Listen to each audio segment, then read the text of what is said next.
Thank you. I'd like to call the Haymarket Town Council public hearings and regular monthly meeting to order for this evening, Monday, June 1st. Roll call, please. Casanello. Present. Larson. Here. Gallagher. Tater. Yes. Capasella. Here. Baker. Bienin. Here. All right. And if you would all please join me with the Pledge of Allegiance.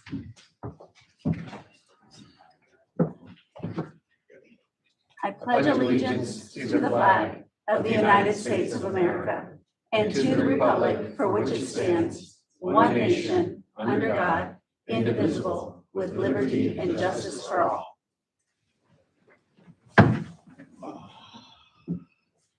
Let's see. Oh, you didn't get the squeaky chair. You didn't get the squeaky chair. I know. I gave you a dressing last night.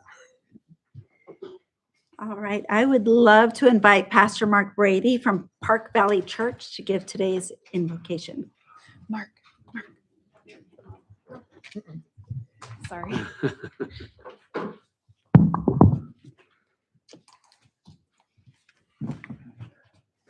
This is always an incredible honor to be here. And I just wanted to thank Kimberly for the invite, and Mayor Petter, thank you for your hard work, for the team, the staff of Haymarket. Thank you for your hard work, making our little town just amazing. And I feel honored to be a part of this town. And, you know, I was just thinking about, I think the greatest way to live our lives is just loving God and loving people. Just those two things. You know, there's a lot of scripture in the Bible, but Jesus just says, do these two things. And I want to say to everyone here in this room that I love each and every one of you. I'm thankful for you. I'm thankful for our community. I'm just thank you for just United States of America. Thank you for our chief of police. And we're just blessed. So let me pray. God, I thank you for your love for us and for this amazing town council, Lord. I just pray that you just continue just to bless them and bless their families. God, I ask you to continue to just give them discernment and wisdom. And I thank you for their sacrifice that they make by pouring into this community, pouring into us. Because of that sacrifice, we get to benefit from that. And God, we thank you that you're in the center of everything. And Lord, just let the truth be shared. You guide the conversations. And once and for all, we just thank you for your goodness and love. Most importantly, your grace, because without grace, we're nothing. So Lord, thank you for tonight. We thank you for your love, and we just give you all the praise in Jesus' name. Amen. Amen. Thank you so much. All right, so I would like for our town manager, Emily Carazzi, to share with us the process of public hearings. Good evening, everyone. So for those of you who have not been to a public hearing at Town Hall before, I just want to go over a little bit of the house rules so everyone's understanding of what to expect this evening. We do have a lengthy agenda. So the first public hearing will be the e-bike ordinance. We invite everybody who's here to speak on the e-bike ordinance to come up, speak during that time. We ask that you state your first and last name as well as your address. If you wish to share your address privately, you can do so with our town clerk. Second public hearing this evening is the abandonment of the maintenance road at 14600 Washington Street. Same protocol. And then our third public hearing is the rezoning application for 14600 Washington Street.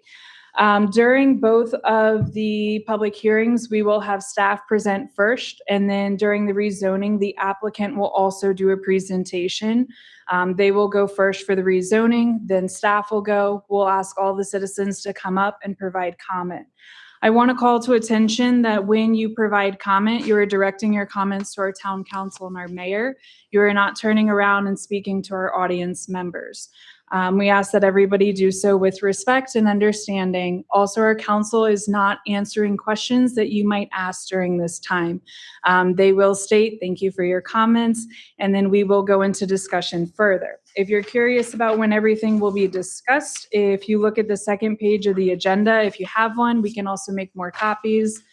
The agenda items will be discussed. Number 5 is the e-bike ordinance. Number 6 is the abandonment of the VDOT maintenance road. And number 7 is the rezoning. It is highly likely, based on the number of people we have here tonight and the comments that we are expecting, that we will need to continue the meeting to tomorrow night. It will be discussed with the council at the appropriate time if the meeting gets continued. If you don't want to stay with us into the hours of 11 o'clock or later, that will all be posted online, and we will put a notice out on social media if the meeting gets continued. So those are the house rules of a public hearing. Everybody is limited to 5 minutes. You have one chance to speak for each public hearing, and we ask that you do not request to speak a second time this evening. You can come back at a later time during citizens' time and talk if you wish. Okay, Mayor? Thank you very Council. much.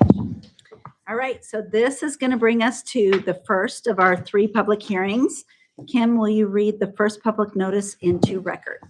Notice is hereby given that the Town of Haymarket Town Council will hold a public hearing on Monday, June 1, 2026 at 7 p.m. or as soon thereafter, as may be heard at the Haymarket Town Hall located at 15000 Washington Street, Suite 100, Haymarket, Virginia, to receive public comment on the proposed ordinance 2026-002, an ordinance amending Chapter 46 of the Haymarket Town Code to provide regulations for the use of and rentals of motorized skateboards or scooters, bicycles, or electric-powered assisted bicycles. A full copy of the proposed ordinance is available upon request or is available to review at the office of the town clerk. The public hearing will be held in a public facility accessible to persons with disabilities. Any person with questions on the accessibility of the facility or requesting the special accommodations for a disability may contact the town clerk. Okay. All right, thank you. So our town attorney, Olan Simmons, will be giving us a presentation, please. Mayor, thank you so much. Members of council, thank you for having me this evening. We have an ordinance before us that the council is considering regarding the governance of the use of e-scooters and motorized skateboards within the town of Haymarket. And we also have this ordinance which governs people who are licensing or leasing or renting out these types of scooters. So this ordinance captures users as well as people who are leasing them out. It's very comprehensive. Council had a chance to look at the ordinance and you've suggested some revisions to it. So you'll see 2 drafts in front of you. You'll see a draft, one titled draft, the other title is entitled first draft. The one entitled draft reflects all of the changes that council saw that thought were important. So those have been made already. I think at this point, council's looked at the ordinance and now we want to give a chance to citizens to have some input in terms of what they'd like to see, what they like and don't like in the ordinance. So I'll turn it back over to you, Mayor. Thank you. Thank you so much. All right, so I would like at this time to open the floor for citizen comment on the first public hearing e-bike ordinance. We will first call those who signed up to speak and then followed by anyone else who would like to speak. We ask that you state your name, address, and you have 5 minutes at the podium. Kim, do we have a copy of? Thank you. I was like in process.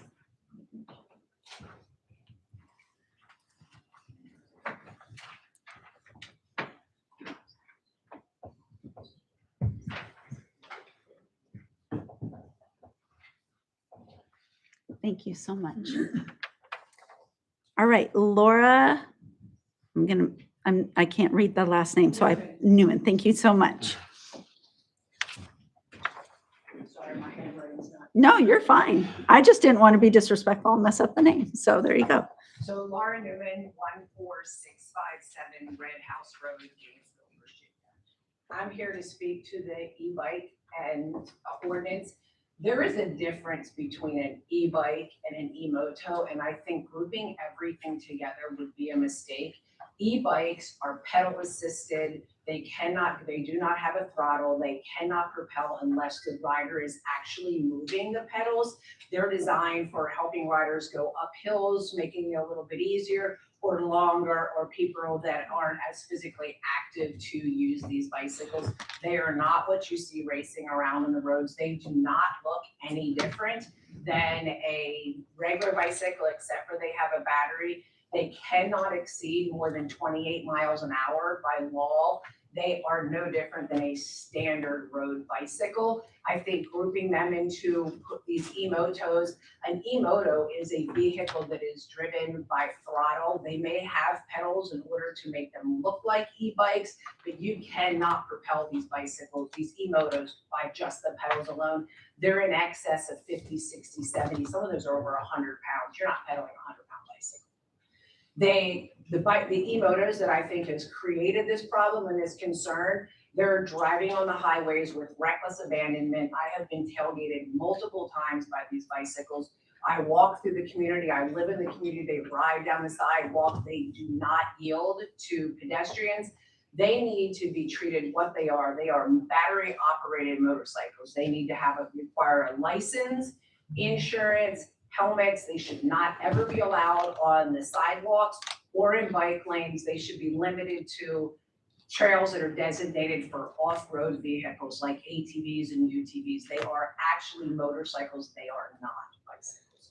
The scooters, most of them are small, or I don't know a lot about scooters, but the scooters, they're not racing up and down the streets. You see a few kids riding those and they don't go very far. They are throttle propelled, but they're not the problem. It is these e-motos and these kids that do not follow any of the traffic laws. They cut out in front of cars. They're extremely dangerous, and somebody is going to get seriously hurt. I appreciate you guys looking at an ordinance before something actually happens, but they're a huge problem in this community.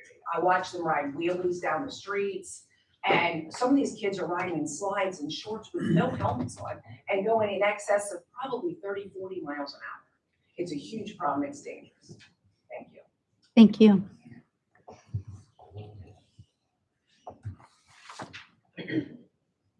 Next, I'd like to invite Lori Flanagan.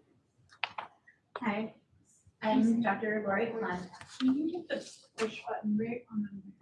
Oh, hi, I'm Dr. Lori Flanagan. I live at 16514 Gaines Road, Broad Run. And my first comment was looking at this, is a little bit, reading through it, it's hard to tell what's aimed at like people like myself that have an e-bike versus the Lime bikes, the commercial licensees.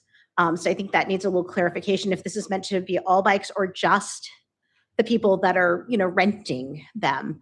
I actually agree mostly with what Lauren just said, but I actually want to ask the town council about perhaps grandfathering things. I bought my bike 6 years ago during COVID. It is a pedal assist, but it does have full throttle as well. I only personally use it when I'm going across intersections, or like when I'm going up and down between Gainesville and my house. It's not very fun to be on these roads, which kind of brings me to my next point. You guys have here that you don't want them on the sidewalks, you want them in the road. The bike lanes in town are inconsistent. They come, they go over here, right here by the Hilton. I had really hoped that intersection would become better when they built the Hilton. It's worse. The visibility is horrible in a car. And then when you're trying to get across it, it's just very problematic. And so now you want me to not go over 20 miles per hour. So I can tell you also, again, mine doesn't go over 28 with a throttle, and I generally ride it usually more like 14 miles per hour because I am using it as an e-assist. The speed limit's 25, 35 miles per hour there. So you're now telling me I have to be in traffic. The bike lane comes and goes. It has stuff in it. And now I'm going to have cars behind me, but I can't, not only do I have to watch for potholes, things in the road, people making lefts and rights, but I can't actually go the speed of traffic. And I think that's kind of something where it's like, unless the town is planning on actually, at the very least painting the bike lanes green and preferably putting up the little plastic balusters to keep cars out of the bike lanes, which becomes still an question, like when you're trying to make a turn into the Chick-fil-A, if you've got people going straight, someone's going to turn right into Chick-fil-A and run right over the cyclist. That's a constant, I'm probably out of my time, but that's one thing too, that I think just in the area, not just Haymarket, I would love to see more police enforcement. I know Prince William County has bike police. there are people that when you are riding your bike, they get right behind you. They do not follow state laws and county laws about, actually giving you space, and it can be really dangerous, whether it's an e-bike or a pedal bike. Thank you. Thank you.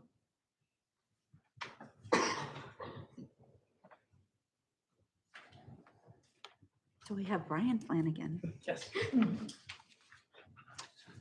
Brian Flanagan, Lori's husband, 16514 Gaines Road. I only wanted to add one thing. I wanted to point something out, which I imagine the members of the council probably are aware of, but maybe some of the audience is not. The Virginia state law states that if there is a bike lane, regular bicycles are not allowed to ride on the sidewalk. So there's already a law that covers that as long as there's a bike lane. So if we had, to my wife's point, if we had consistent bike lanes in this town of Haymarket, then you're covered under state law as well as far as keeping these things off of the sidewalks. So might be something to think about. Thank you.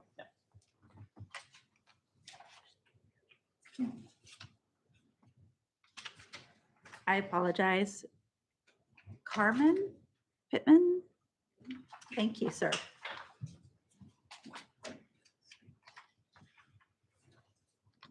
Hello and good evening, everyone. My name is Camden Pittman, and I live at 14900 Simmons Grove Drive.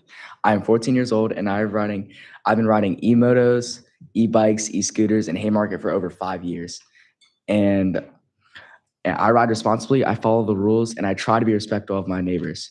My electric bike helps me get to school, visit friends, and run errands around town. It has taught me responsibility and independence. Most importantly, riding bikes makes me happy. It gets me outside and keeps me active. Gives me something positive to do. That's why I don't think electric dirt bikes should be completely banned in Haymarket. I understand that some people are concerned about safety, and I get frustrated when I see riders acting recklessly, a few riders speeding, doing wheelies, or ignoring traffic laws. These riders make all riders look bad. I've even told other riders that they need to follow the rules. I believe instead of banning electric dirt bikes, I think the town should create clear rules and enforce them. Right now, it's confusing because some people tell me to ride on the sidewalk while others tell me to ride in the street. Clear rules would help everyone know what's allowed. The town should require helmets, set speed limits, punish reckless riding, and give warnings, or fines people who break the rules. That would address the real problem without taking anything away from responsible kids that enjoy riding.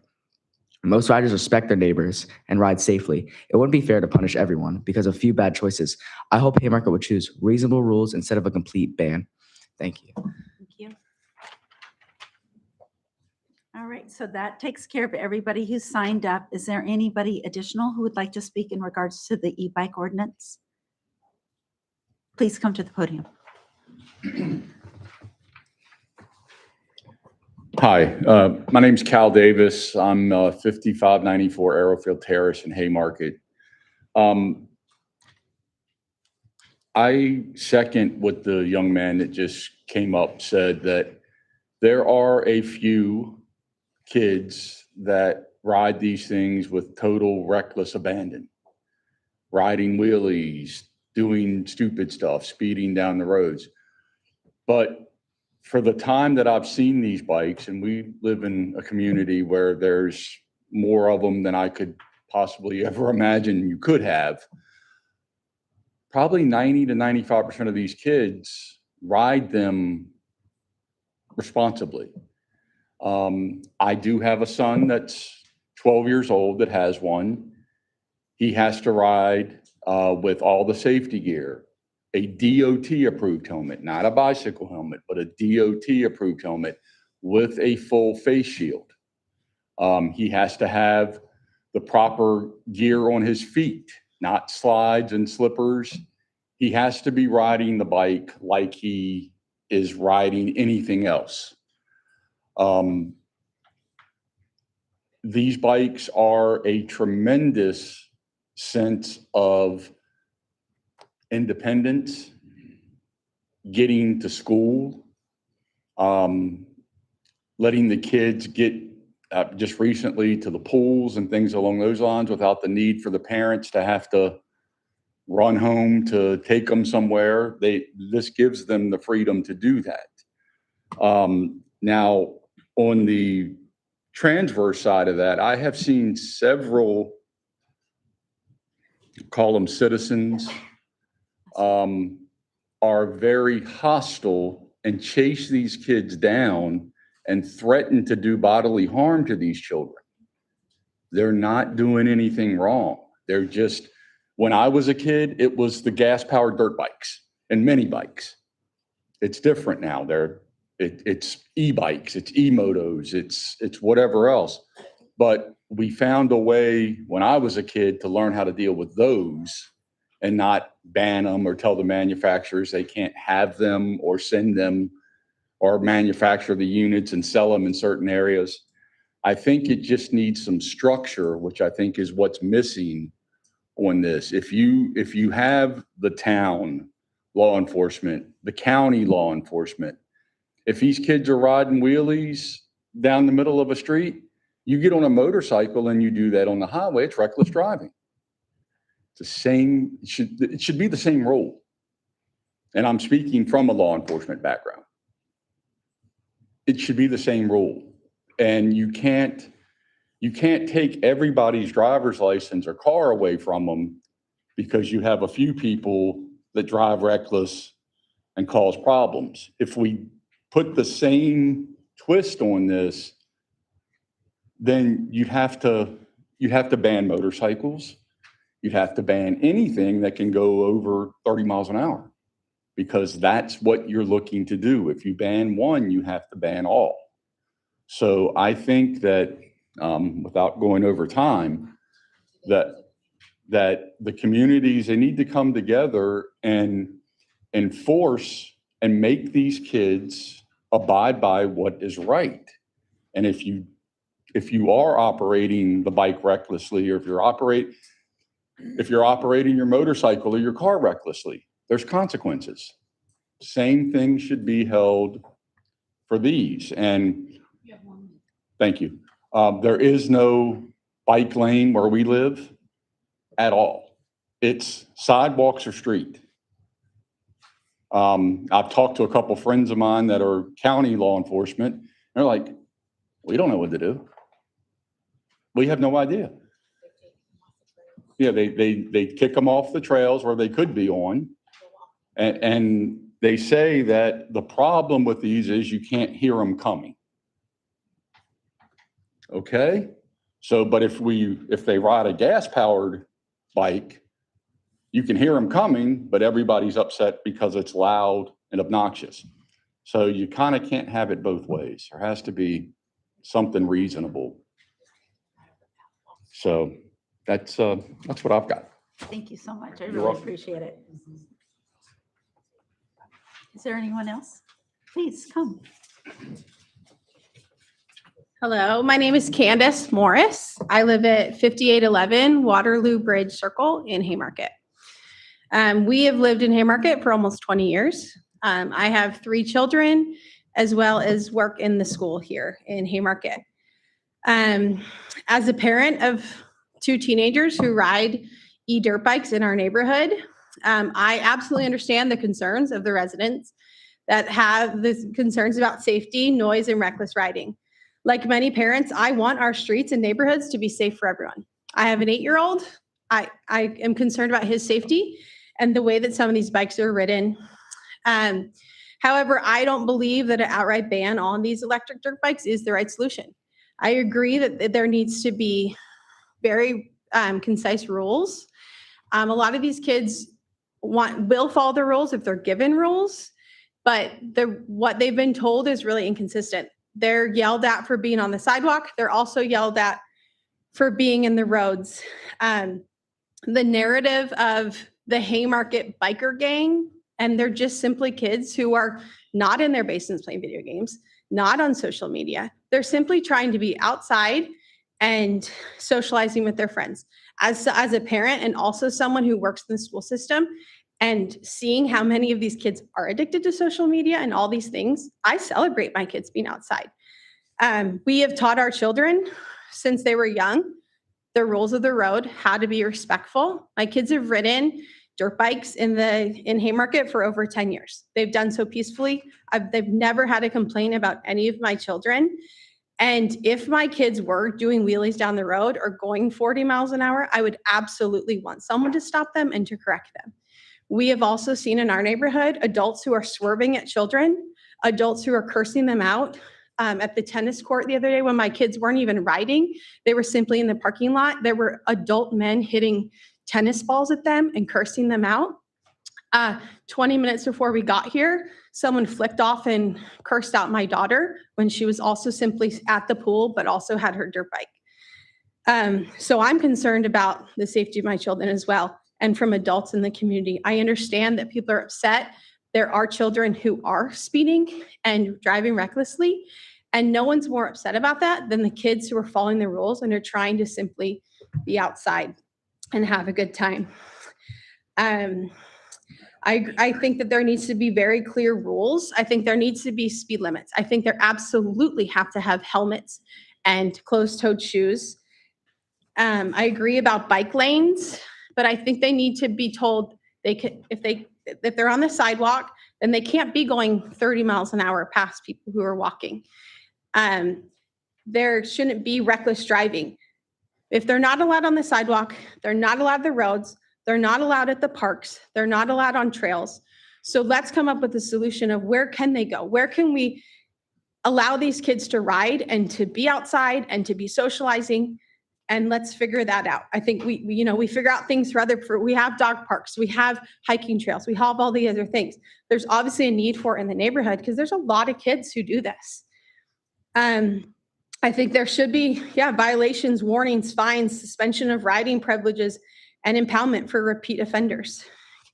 I think what we're trying to target is the actual problem of reckless driving, and without taking away a positive activity from responsible young people and their families. I think we need to hold reckless riders accountable, and let's create clear expectations. Let's not take away something that brings responsible young people happiness, independence, and valuable time outside simply because a number of individuals choose not to follow these rules. Thank you. Thank you. I'd like to make note that Councilperson Justin Baker joined us. Thank you. Do we need to do a timestamp? Okay, perfect. Thank you. All right. Is anyone else wanting to speak in regards to the e-bike ordinance? No? Okay. I do sincerely appreciate all of those who came to the podium. Thank you very much for sharing your thoughts and opinions. Nothing makes me happier than to see an outpouring of opinion and support, and I appreciate that. So thank you.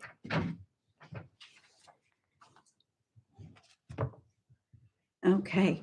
Kim, are there any emails in regards to this? There was only one email in your packet that came in. I can read it to the record if you'd like. If not, you can review it since you will have another public hearing on the 23rd of June. Okay. You'll be able to review that beforehand. I feel that if we can go ahead and read it into record, that would be great. And we can also review that since everybody has come to the podium. If you wouldn't mind, please. This email comes from Adele Settle, 7204 Forkland Wayne in Gainesville, Virginia. I'm a resident of Somerset Crossing, just outside of Haymarket boundaries. I saw you're holding a hearing about e-bikes and e-scooters and wish to share that a friend of mine lost her daughter to one that was going far faster than it was advertised that it could go.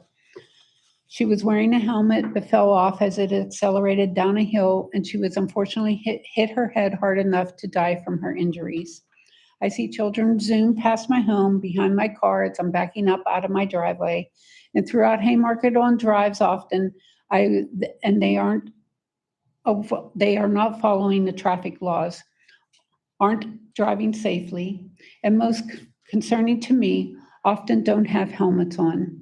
I do not believe kids should allow these methods of transportation without a driver's license, given how fast they are going. But if they are allowed, I truly beg of the council to enforce a helmet requirement, offer training for owners and their kids about safe operations and traffic laws, and consider restricting use on larger roads outside of the neighborhoods. I know these bikes and scooters seem fun and harmless, but I would be devastated to accidentally hurt someone's beloved child because they were operating it unsafely and I could not stop in time.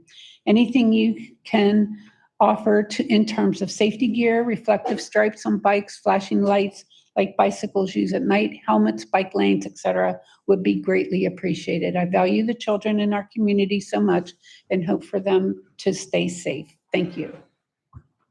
Thank you, Kim.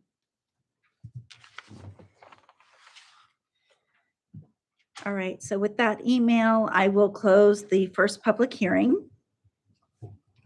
And we will now go to the second public hearing, which is the intent to abandon the VDOT maintenance road at 14600 Washington Street. Kim, do you mind reading that into public record, please? Pursuant to Virginia Code Section 15.2-2006 and Section 33.2-925, the Town of Haymarket Town Council will conduct a public hearing on June 1st, 2026 at 7 p.m. in the Haymarket Town Hall located at 15000 Washington Street, Suite 100, Haymarket, Virginia, to receive public comments on the abandonment of the maintenance road located at 14600 Washington Street, Haymarket, Virginia. Copies of the materials associated with this public hearing will be available for view by the public at Town Hall located at 15000 Washington Street, Suite 100, Haymarket, Virginia. Members of the public may appear at the Town of Haymarket Town Council meeting at the assigned time to express their views. The location of this public hearing is believed to be accessible to persons with disabilities. Any person with questions on the accessibility of the facility should contact the town clerk at the above address or by telephone at the above phone number. If you wish to comment on the abandonment of the above mentioned maintenance road but cannot attend the public hearing, please send your comments to the town clerk of council by 4 p.m. June 1st, 2026. All right, thank you, Kim. Our town manager, Emily Karazi, will you please give us direction in regards to this public notice? Yes, thank you. So to better explain, the abandonment for this road is a bit of a housekeeping item from VDOT. So when the applicant applied for rezoning at 14600 Washington Street, I'll refer to it as the QBE property. When they applied for that rezoning, we held a meeting with VDOT, and during that discussion, it was brought to our attention that a portion of the road circling the old brick school was still under a maintenance road agreement with VDOT. That was when the school operated as a public school in the county. The county has not operated a school there in well over a decade and sold the property in 2013 to a private party. So the abandonment and closure of this maintenance road is to remove it from VDOT's maintenance system. VDOT has not maintained any portion of this road in over a decade. And so again, this is more of a cleanup effort on the state side to remove it from their system. The road in particular that we're talking about is what everyone would be familiar with as the exit road coming off of the QBE property. And again, this was the bus route and the bus lane that vehicles used to enter and exit from this property when it was a public school. All right, thank you. Mhm. All right, so the floor is now open for citizen comment for the second public hearing. Again, we'll call those who have signed. Do we have anybody on the list? No? Okay. With that being said, is there anybody in the audience that would like to speak in regards to this second ordinance? No? No? Do we have any emails, Kim? All right. So I will close that. That was quick. All right. So this brings us to the third public hearing for this evening, the rezoning application for 14600 Washington Street. Kim, could you please read that into public record? Notice is hereby given that the Town Council of the Town of Haymarket will hold a public hearing on Monday, June 1st, 2026 at 7 p.m. or soon thereafter in the Haymarket Town Hall located at 15000 Washington Street, Suite 100, Haymarket, Virginia, to consider a rezoning application for the property located at 14600 Washington Street, Haymarket, Virginia. The rezoning application, a proposed rezoning of 7.25 acres to R2 involving the construction of 58 townhomes situated within the 8.84 acres that are currently zoned B1, located at 146000 Washington Street, is available on the town's website and for review at the Town Hall located at 15000 Washington Street, Suite 100, between the hours of 9 a.m. and 4 p.m. All meetings are open to the public. The Town of Haymarket does not discriminate on the basis of disability in admission or access to its programs or activities. The location of this public hearing is believed to be accessible to persons with disabilities. Any person with questions on the accessibility of the facility should contact the town clerk at the above address. If you wish to comment but cannot attend the public hearing, please send your comments to the clerk of council by June 1 at 4 p.m. Thank you. So prior to taking comments from everybody, I would like to ask the applicant to give us a brief presentation.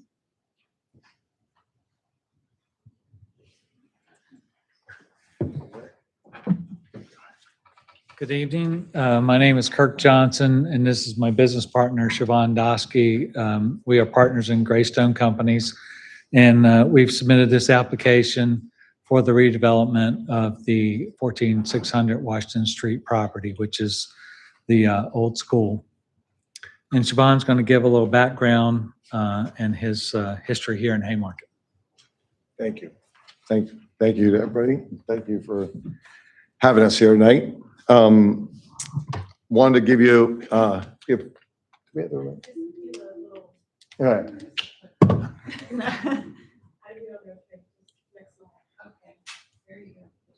Okay, thank you. So I live off of 15 in Haymarket, but not in the town of Haymarket. Right behind the Pevs as you approach 50. I first moved to Haymarket in 1999. This is actually how the downtown area of Haymarket looked at that time in 1999. And back then, there was no traffic lights between my home and 66, except for the flashing light at the fire station. There was no Dominion Valley, no Piedmont, no Villages of Haymarket, Alexander's Keep, Robinson Manor, Robinson Village, and just the beginnings of Green Hill Crossing. We used to drive to Manassas for groceries. And, like many of you who've lived here a while, I've seen a lot of changes. Some of them for the good. We've got grocery stores locally now. And some not so good, which is we've had a lot of increase in traffic. As you can see, the added, when I used to say I lived in Haymarket back in 1999, nobody knew where I was talking about. Like I'd always have to say 7 miles from Manassas. And, lots changed. 66 has gotten bigger. And I want to just clarify that we don't own the property that we're talking about rezoning. We got it under contract for this. There's a different owner. It'll be a little bit more clear. I can explain a little bit more later. And can we click the next slide? Okay, this is a property we developed in Blacksburg, Virginia. We actually met in college at Virginia Tech, and we're able to go back there almost 10 years ago now and redevelop an old hotel property there with 2 hotels and about 35,000 square foot of retail. This may have been one of the reasons that Sean, the current owner of the school property, contacted us because we had done this development, and he knew that Siobhan lived in Haymarket. But when we looked at this property, we saw a completely different, tapestry to work with. This is at a major intersection, probably one of the busiest intersections in Blacksburg, and it was commercially zoned like the schoolhouse property. We didn't think something like this would be appropriate for the schoolhouse property. It's surrounded on 3 sides by residential. Washington Street is nothing like this main road. And it just didn't seem like a good fit. The existing zoning would allow a lot of commercial, but we just didn't think it was a good fit. And we came back to the owner and proposed a horizontal mixed use project, which we've submitted in this application. We knew that traffic was already challenging for this site. We knew the owner wanted to develop it and wanted to sell it, and we thought we could find a better solution. One of the things we've done is mixed use. We've also done residential development, and we thought that a mixed use project would be better here. We aren't showing the image to create any fear. We just wanted to explain, why the owner may have reached out to us, and we do not think anything like this is appropriate for this site. One thing I wanted to add is on this site, it's bounded on 3 sides by commercial. Well, 1 is the university and 2 are commercial. So it's really just so different from the QBE property, which, other than the actual school building, it's actually bounded on 4 sides by residential. So that was one of the reasons we just didn't feel like, this made a lot of sense. You go to the next one. And, one thing we wanted to point out is I definitely understand traffic's an issue and that most residents would rather keep the grass fields here. But the property owner is going to sell it. And it's really a matter of what's the property going to be. At the end of the day, Sean, for those that know, who's one of the owners of QB, he's indicated he will sell it, and he's not really concerned what it's sold for. And he actually went out of his way to allow us to go through a rezoning rather than selling it just as an existing a commercial property. Going from commercial to residential is actually a downzoning. So the traffic implications would be far less as a residential rather than rather than commercial. The property is currently zoned B1. And so if this property is developed as a by right development, there's no public hearings for it. It just has to conform to town code for B1. We submitted the rezoning presented today in an effort to find a win-win that greatly reduces the impact a commercial development would have. We realize people aren't looking for increased traffic. I'm included in one of those people. I may not live downtown, but I'm here all the time. I drive through here. I can see exactly what people are concerned about from a traffic standpoint. And this property is deeper into the town.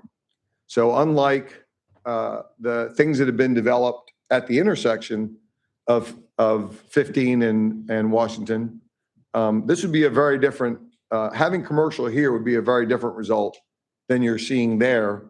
That's not good, but it would be a lot different if it was deep into the town where there's not nearly the outlets that you have down on that end. If you look here, this upper part just shows the proposed development, and it shows about 505 traffic trips a day. The next one shows just a medium density commercial development, and it shows about 4,000 trips a day. And so the by right development is actually 8 times the traffic, which, again, no public hearing.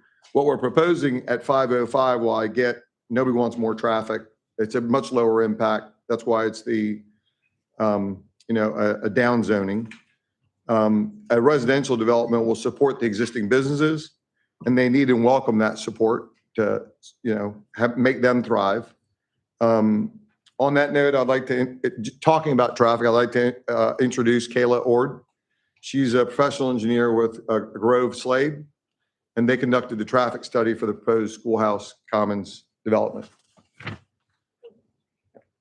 you go to the next slide, please? Thank you. So as Siobhan noted, traffic is obviously a concern in the town, and therefore a TIA was required with this development. So I'm going to go through a little bit about what's involved in a TIA, and then we can talk kind of about the results. But the TIA is scoped with the town and VDOT, and then follows VDOT TIA requirements. They have a very long list of requirements that you have to follow. It's pretty mandated. And then in the TIA, we look at existing conditions, future without the development, and then future with the development. And then for existing conditions, we collect traffic counts. And then from that data, we figure out what the peak hours are on the road. So for here, it was 8 to 9 in the morning on weekdays, 4:30 to 5:30 in the weekday afternoon, and then 5:45 to 6:45 on Saturday afternoon. And then for future conditions, looking out to future build out year, we apply an annual growth rate to account for other background traffic that could be increasing in the area.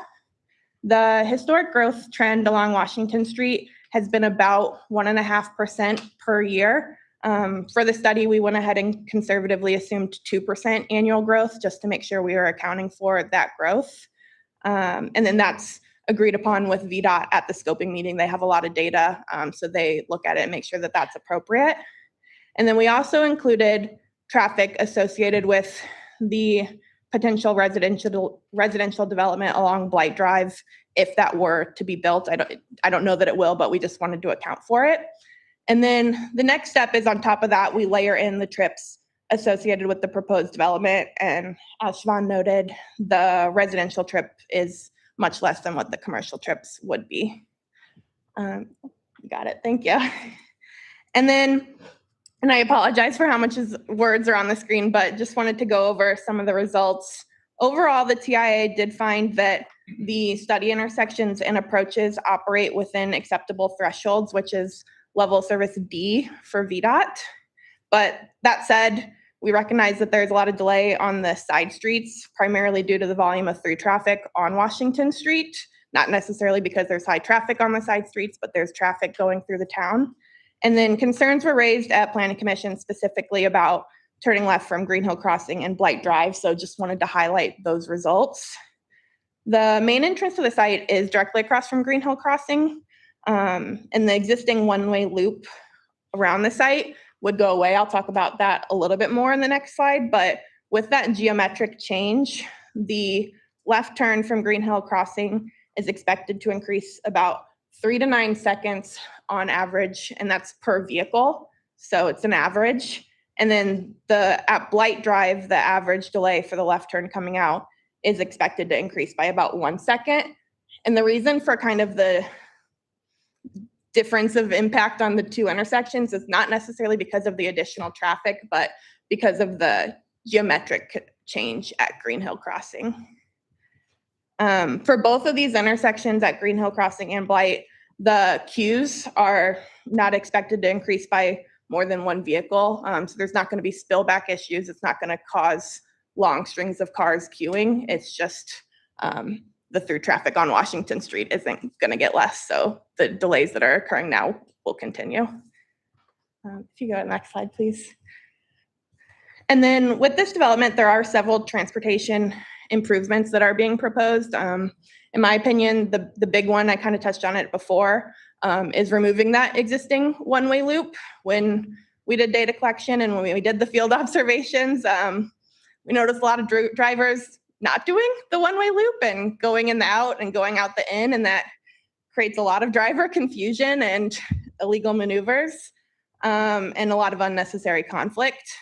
So the proposed plan is to consolidate that into one traditional two-way entrance with sidewalks.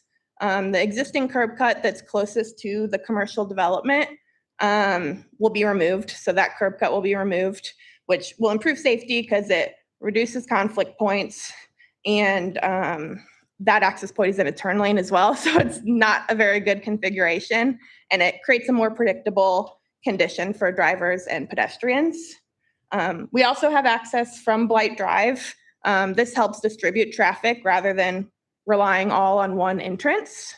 And then additionally, for the frontage along Washington Street, I know is a big point from the town to make sure we continue the sidewalk, continue the bike lane, and then provide a right turn lane taper into that entrance.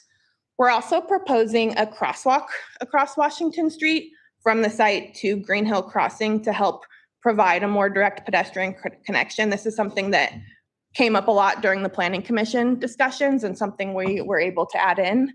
The pedestrian crossing study's done at site plan because it has to get submitted to VDOT, but kind of my anticipation of what we would want here is if you've seen, they're called RRFBs. If you've seen them, it's you push the button and then it has the flashing yellow lights. That's kind of my expectation, but it is subject to VDOT approval. And then finally, parking is being provided on site to meet town code. I think it's slightly above it, so there's no parking reduction being proposed here. And I'll turn it back over to Siobhan. Thanks, Kayla.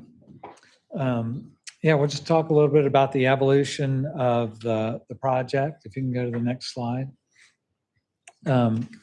We actually started working on the site a little over a year ago, back in April of 25, and came up with two possible layouts for the mixed use residential and preserving the existing commercial.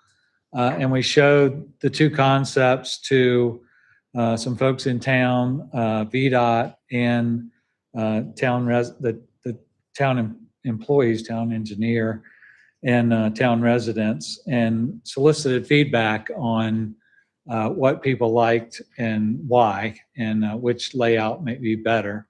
You can see we have them labeled parallel and perpendicular, and it's really the orientation of the townhomes with White and Washington Street that kind of drove that. And the consensus was that the parallel layout was better for a number of reasons. And it also provides, we were talking about this, the exit or the abandonment that we've been talking about is this stretch of street that is currently supposed to be exit only. That has gone away in our current plan, but it was there, so we were, showed it in the initial drawing. We are preserving the historic Lewis home. These original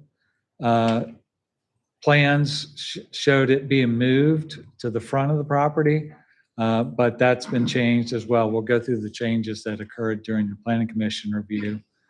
And we're preserving the school, the main portion of the school. There is a small portion of the school that was built in 1963 that we will be demolishing because it is really not functional and almost impossible to lease. So it would serve the project better as parking.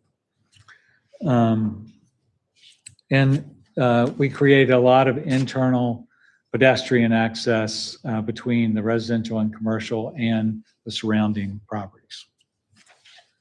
And just one last thing was on the prior one of the feedbacks also was just density on that plan. So this was the next version, next iteration of the plan.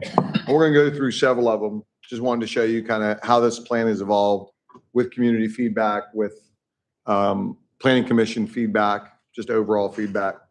I thought it'd be helpful to kind of walk through the evolution of it. As Kurt mentioned, the parallel plan was the favored one. And my background is electrical engineering, so I feel compelled to explain why some people may think that's not parallel because it's actually perpendicular, but we're talking about the sticks of, so like those together are parallel with the road, just to be clear, why we call it parallel.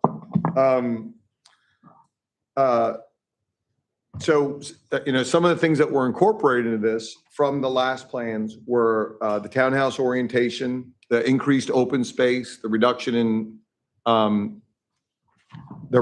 in density from 62 to 58 townhouses, preserving the historic portions of the school, preserving the Lewis home. And that is going to be repurposed as a community center for the neighborhood. We added extensive internal sidewalks. We closed now I can point. So we closed this entrance in this version. We made this one two-way. And that was feedback also from VDOT. VDOT actually has a say in the plans that impact the roads, and they wouldn't allow that exit anymore. It creates problems also with this, not just on Washington, but with this entrance here being so close in proximity to it.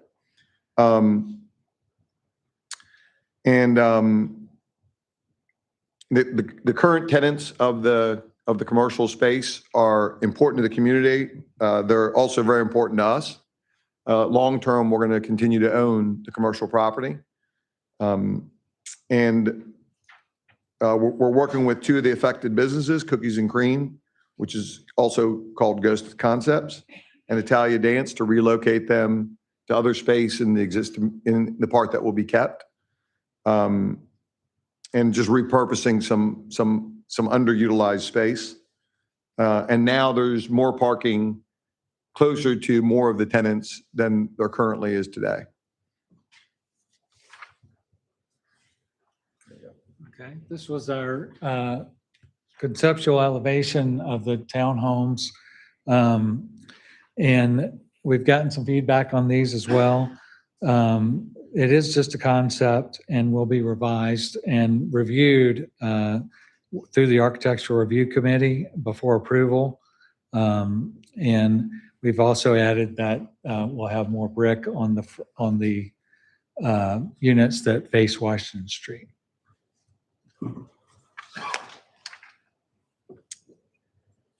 In this version, this one was modified because the town expressed concerns about the survivability of the Lewis home. If you remember in the last one, it was up here. And it's basically stayed where it currently is located. We left it there because there was concerns about if it's moved again for a second time, would it structurally make it? And I think when Emily asked us, what's our plan if it doesn't make it, we didn't have a good plan. So she said, maybe you should consider leaving it. So we revised the plan, left it there. It'll still be repurposed as a community center. And we moved the townhouses that were there to the front. Those townhouses would have a heavy amount of brick on the front and sides and it would be we work with ARB, but they will have a similar brick to what the town uses downtown, kind of a darker brick. So that's a really nice welcome to the town as people drive down Washington Street from Gainesville. And this also allowed us to move some of that space more internal to the property, which we feel like is also a safer area for maybe kids to play and to have those activities.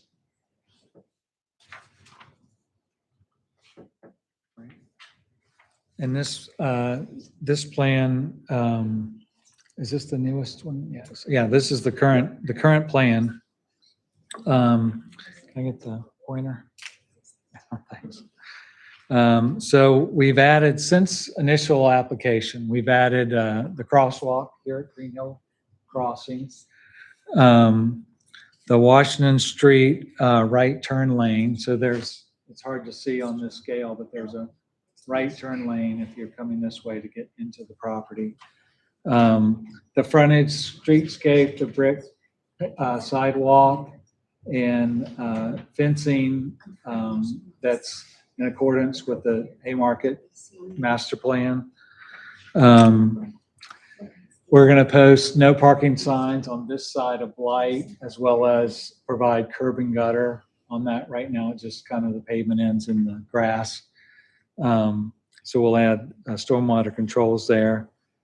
We're going to preserve the school building and the Lewis home. And we talked about the brick on the townhomes that face Washington Street. We have pedestrian paths throughout the site and actually also just creating an easy walkway to get to the businesses so that these residents and the surrounding residents can more easily get to these businesses and not have to drive there. We're adding ornamental fencing along Washington Street as well as two kind of entrance features here that are brick. And we'll protect both the historic buildings during construction. And there are a lot of things we're saying we would do, but a lot of these things, a lot of them will go through ARB. So things like the signs, the fencing, all those things would require their approval. It's just our plan to do them, but working with them.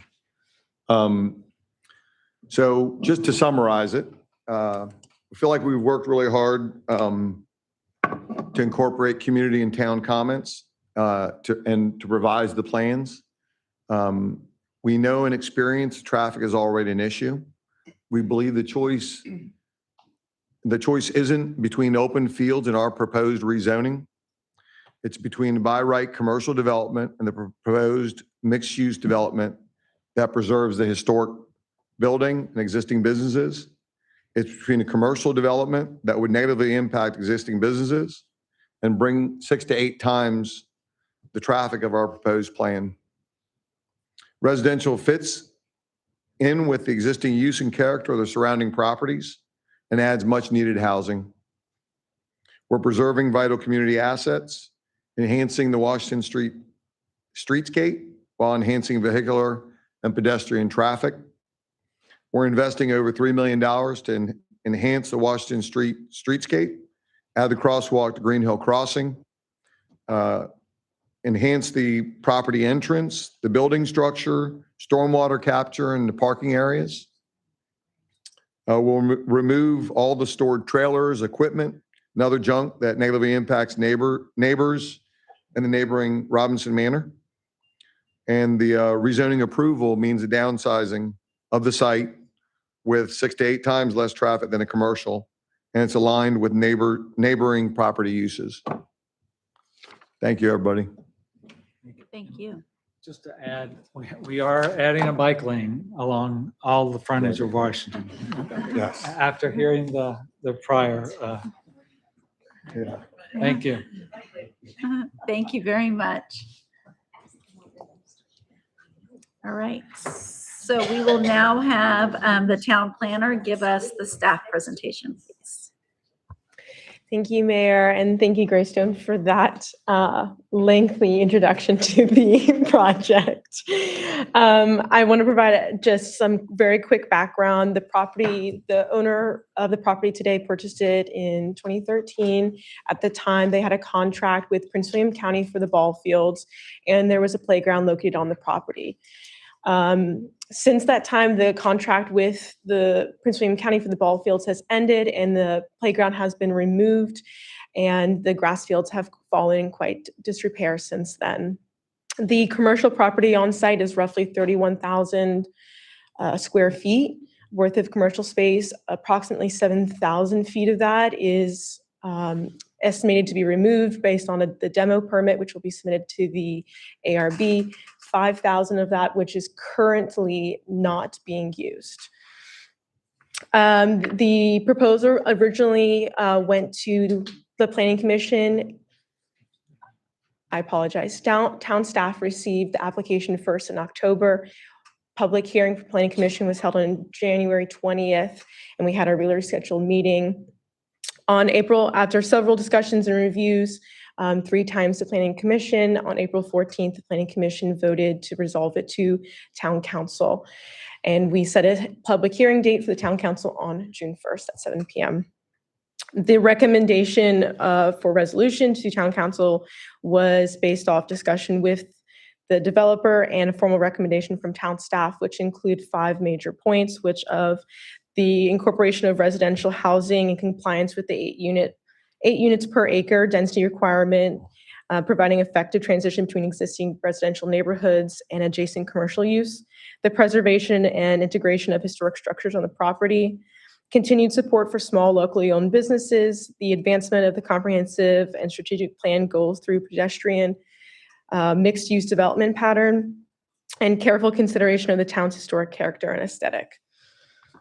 Today, the town is evaluating the overall land use proposal, development intensity, and circulation. We are not considering the final engineering or construction plans at this stage. That will be done at the site plan stage. As such, there are multiple criteria that have not been discussed at that point, including many of the factors that are going to the ARB, including the demo permit and all the hardscapes and fencings that were previously discussed, as well as items such as landscaping will be discussed at the site plan stage. Again, this is 7.2 acres, which will be rezoned to residential. If it were to be developed as B1, it can be developed as 85% lot coverage versus as R2, it is 40% lot coverage, maximum density of 8 units per acre. The transportation analysis satisfies the requirements expected at the rezoning stage.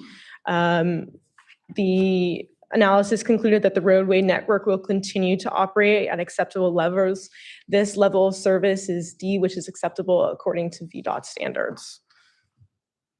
Again, the identification of the Lewis Home and the Gainesville District School Building as historic resources have been noted within the site plan, are intended to be preserved and utilized. The town staff found that the general development plan adequately identified required landscaping areas, buffers, and open space at this stage to be later determined.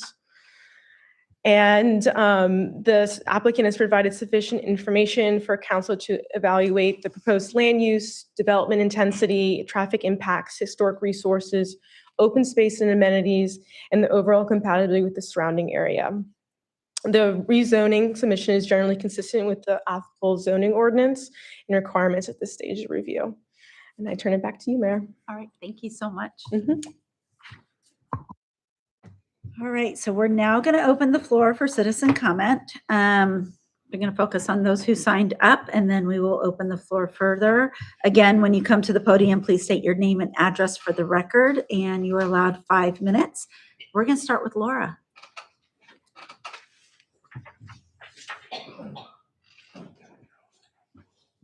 Oh, you know, you get here early, you get to sign up first. Laura Newman, 14657 Red House Road. So my concerns with this property are twofold. One is the traffic. I know the traffic study says that it is not much of an impact on Green Hill Crossing. I live in Green Hill Crossing and take lefts out of there frequently. It is not 12 seconds together. There are many times cars stack 2, 3, 4 up during peak hours. Maybe at midnight you can get out in 2 seconds, but that's not when most people are traveling. So I think traffic something needs to be addressed with traffic, whether it's a traffic circle, a traffic light, but we definitely need to have some type of study or some type of calming or regulation of the traffic, because if we also close the exit coming out on the other side, then you're adding more traffic coming towards Green Hill Crossing, that abandonment of the road. The other concern I have is parking. They want to put 58 townhomes in there, and they're going to put 2 parking places behind the garage for the people and 2 parking places in the garage, and then a total of 15 additional parking places for 58 homes. If you look at your statistics, 38% of homes in the United States do not use their garage for parking. It is used for storage.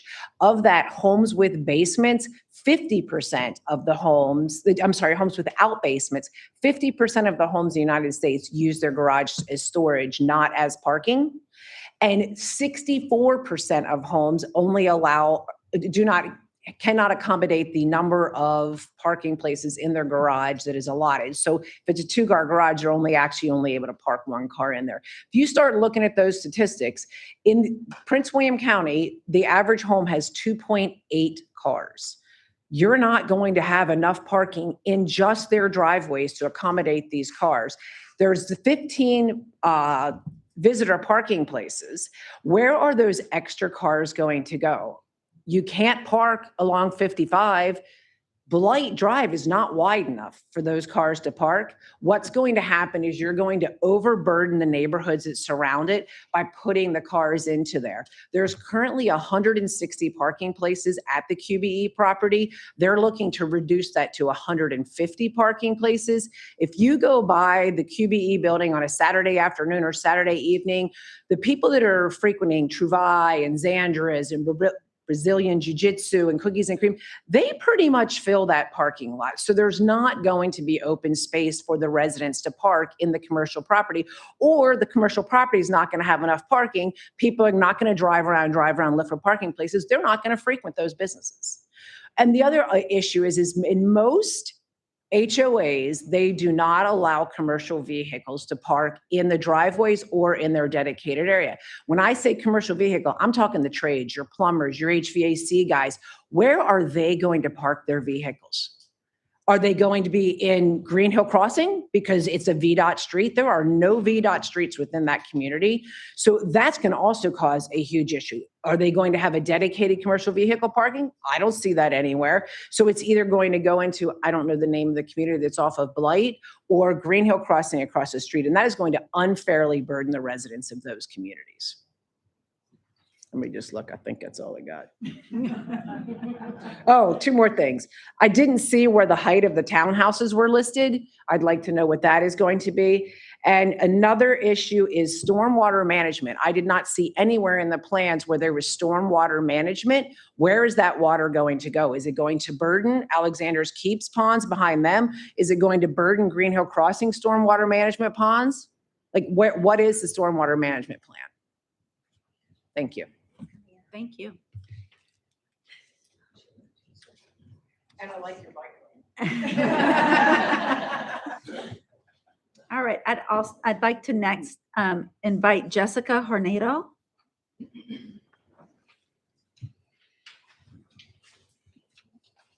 You know, it's funny, I wrote up a bunch of notes so I'd stay on track, but, you know, we never do that, right?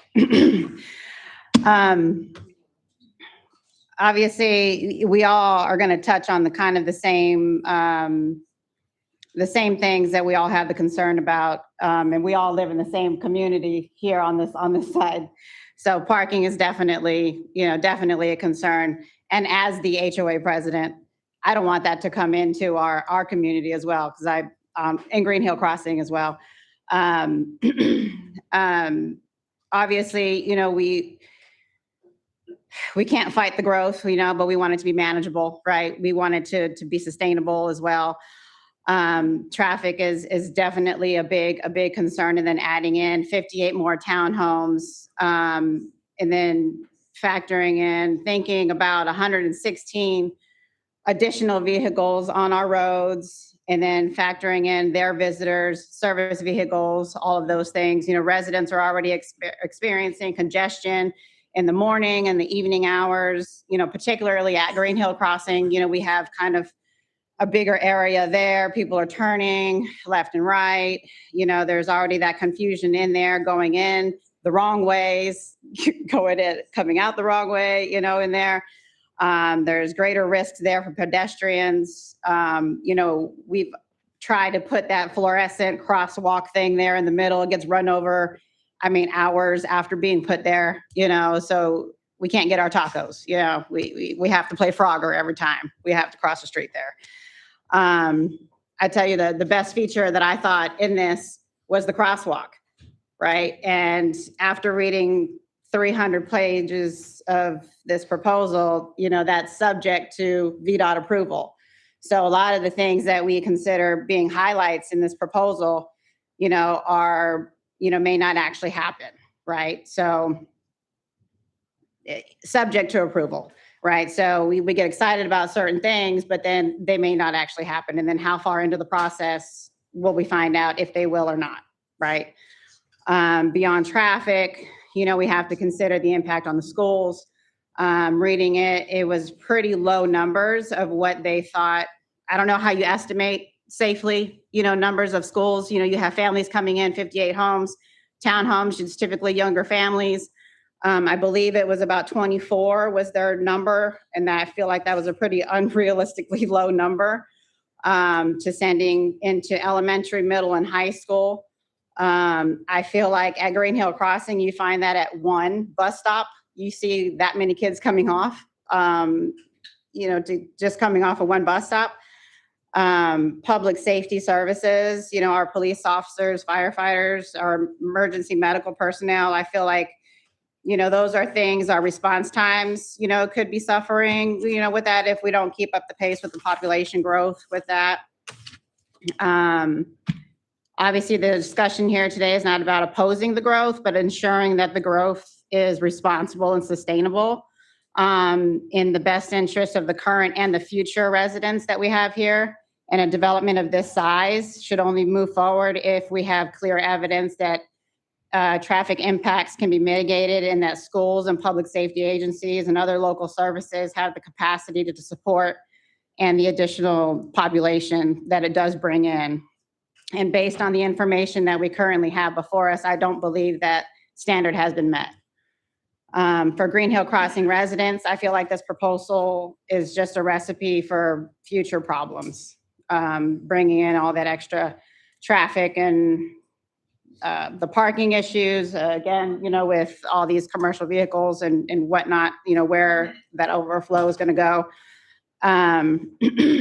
Me personally, I think thoughtful commercial development, that gives us residents more shops, restaurants, or services within walking distance, rather than another dense housing project that brings in more traffic and more drivers who seem to forget that the speed limit is 25 miles an hour within town, but I respectfully urge you to carefully evaluate the long-term consequences of this proposal and prioritize the needs of the existing community. But once the development is approved and built, the impact will be felt for decades, And if the kids get an e-bike ordinance, I feel like we should get a golf cart ordinance. Just saying, just want to put that out there. Thank you very much.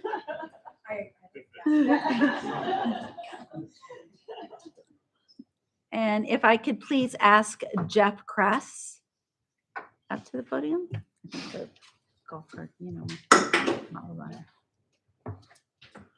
Hello, good evening, Mayor, council members, staff, and residents. First, I'd like to thank everyone involved in these discussions. I appreciate the amount of time and effort that has gone into reviewing the project, and I hope tonight's comments continue the conversation in a collaborative and productive direction. Kind of like everybody else, I kind of want to echo the traffic and the parking. Those are definitely the biggest concerns. And I just want to say it was encouraging to hear that the town has been collecting its own traffic data through the speed signs located throughout town. And I look forward to hearing the results of that data once it's fully been analyzed. However, I still have significant concerns regarding the parking and the overall density. One moment, just trying to not read the same stuff everyone else did. So another thing, the businesses already operating in that area, they're already experiencing parking strain, and I'm just not convinced that we fully understand the long-term implications of what that'll look like with additional density. For instance, just this Saturday, there was live music at the brewery. That parking lot was jamming. That parking lot was full. So I just don't know what that would look like with 58 townhomes. I don't know where all that parking would be. I also continue to have concerns regarding pedestrian safety. So the proposed traffic circle, crosswalk improvements of that nature, the traffic signal enhancements, they're all currently subject to VDOT approval after the development has been approved. And what happens if VDOT denies any of those improvements? Then we've got the development, but we don't have any of the safety improvements. And that to me is concerning. At that point, already covered that, sorry. And from my understanding, years later, even enough accidents occur, the town could then do our own traffic study through VDOT. I believe it's like 4 or 5 years based on like what happens. But respectfully, I don't want my family to become a statistic to prove that the area needed to be safer in the first place. I'm sure everyone here feels the exact same way. So that's one of my big concerns. It's already can be dodgy trying to cross the crosswalk to get to our park. And just doesn't always feel very safe already. One moment. Let's see. I also feel strongly that the density included in the proposal reduces the opportunity for meaningful commercial, community serving, and civic uses in the town area. I just feel like maybe it could be used differently. I was also one thing, not only I'm sorry, I didn't introduce myself. My name's Jeff Kress, live at 6817 St. Paul Drive in Green Hill Crossing. And I'm also on the planning commission. And one thing I did want to mention from the evening of the planning vote was that I was under the impression that we were voting simply on the rezoning proposal. But what was located in the language of the resolution was that we were also approving 58 townhomes. So that kind of had me nervous because the rezoning is one thing, but the 58 townhomes, I felt like that was still kind of up for negotiation. So I'm just not sure if that's still true. Do I believe that townhomes will end up in this location? I absolutely do. Do I believe that this is the final plan? I really don't. So that's kind of where I'm at. I'd also like to briefly compare the proposal. I did kind of like a comp with Robinson Village, and I was looking at some of the things there, and I felt like they're pretty similar communities. And a couple of things I noticed was they include a tots lot, swimming pool, pickleball courts. So they have amenities for the people that live there. And 1 minute. Thank you, Kim. So I don't see any of those amenities. And living across the street, Green Hill Crossing, we've got a swimming pool, we've got a tennis court. They're going to be looking for amenities like that, and they're probably going to ask us. So I just don't know how that's going to go. And in my opinion, Van Meter, with the way that their proposal was framed, was more of an investor in our community than just a developer. So I think that's something that we should all keep in mind. If you look back into the proposal, I won't get into the specifics, but you'll see what I'm talking about. So I sincerely hope that we can find a way to reach a similar outcome together with the Schoolhouse Commons project. Thank you for your time. Thank you.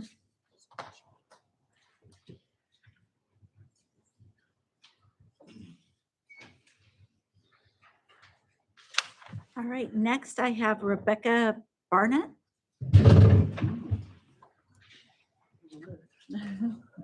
Good evening, everyone. My name is Rebecca or Becky Barnett, and I live at 6805 St. Paul Drive in Green Hill Crossing. Ditto for a lot of what everybody has already said from our community. I have all of the same concerns. My husband and I do, and so do our surrounding neighbors. And I'm not against growing our community, or we know that we need to do something with that lot because it's just, it looks sad. It's just an open field. But why do we need more houses? I moved into the town of Haymarket about 5 years ago. My husband and I are from the country.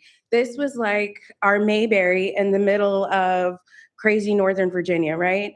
It doesn't feel like that anymore. With all of the things that we're putting into Haymarket, all of the additional housing, all of the additional traffic and congestion, all of the fast food restaurants down at the end of Haymarket, while they're great and convenient, and we do need some new things, why do we need all of that? It no longer feels like everybody's hometown. It doesn't feel like a hometown. So by putting in additional housing, we're going to just be looking at more houses. And that's not a hometown feel. That's Northern Virginia congestion. I've lived here my whole life. That's what you see with every piece of green space that we have. We tried to put more houses in, or now data centers or things of that nature. So why do we need 58? Was it 58 was the final number? 56, thank you. Why do we need 50? It is 58. Why do we need 58? Why could we just put in, if you really want townhouses, put them here, leave this open space for other businesses maybe. I agree with Jeff, that was a really good point. There's no tot lot, there's no pool, there's no amenities for these people, so where are they gonna go for that? Also, in the traffic study, respectfully, you guys talk about Green Hill crossing, but what about St. Paul Drive? It's like Frogger when I come out of there. I take risks trying to come out of that community because nobody does 25 miles per hour. You can't turn left off of St. Paul Drive. So I know we have focused on Green Hill Crossing, but what about the rest of the streets on Washington Street that are affected by this? Also, I mean, even at the stoplight at Jefferson, you sit there for a long time. I don't know where they got it's only going to increase, traffic by 13 seconds. I sit there for 5-10 minutes sometimes trying to get out of my own neighborhood.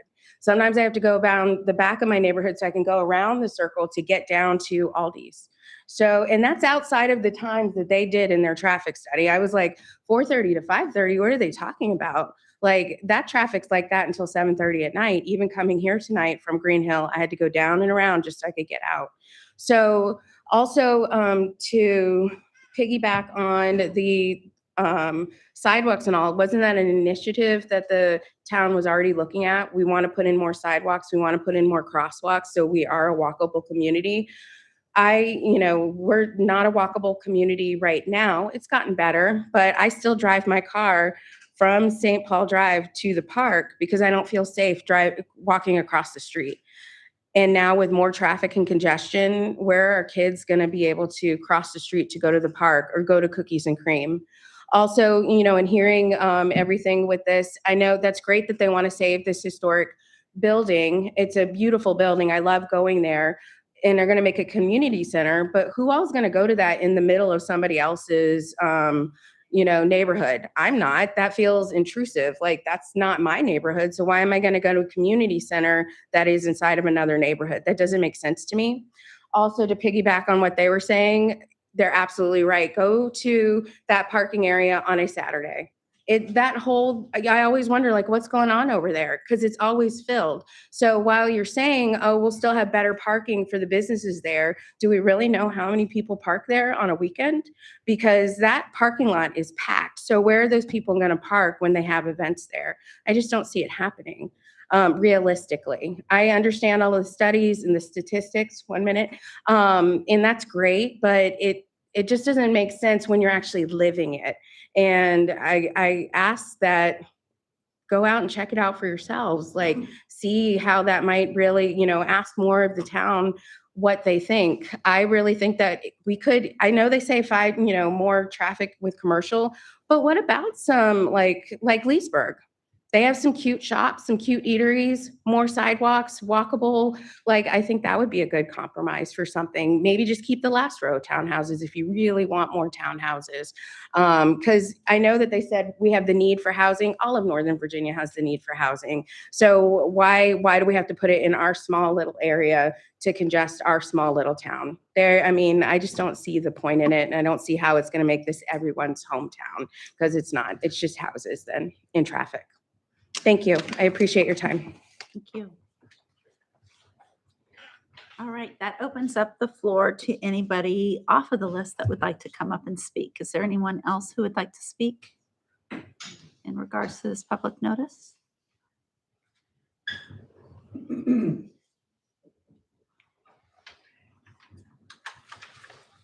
Good evening. My name is Jason Doucette. I live at 16221 John Marshall Highway. I'm also a tenant at 14600 Washington Street. I own the jiu-jitsu school. Been here since 1978. I mentioned to you guys before that I went to elementary school there in the early 80s. I've gotten over the fact that Siobhan is going to destroy my third grade classroom.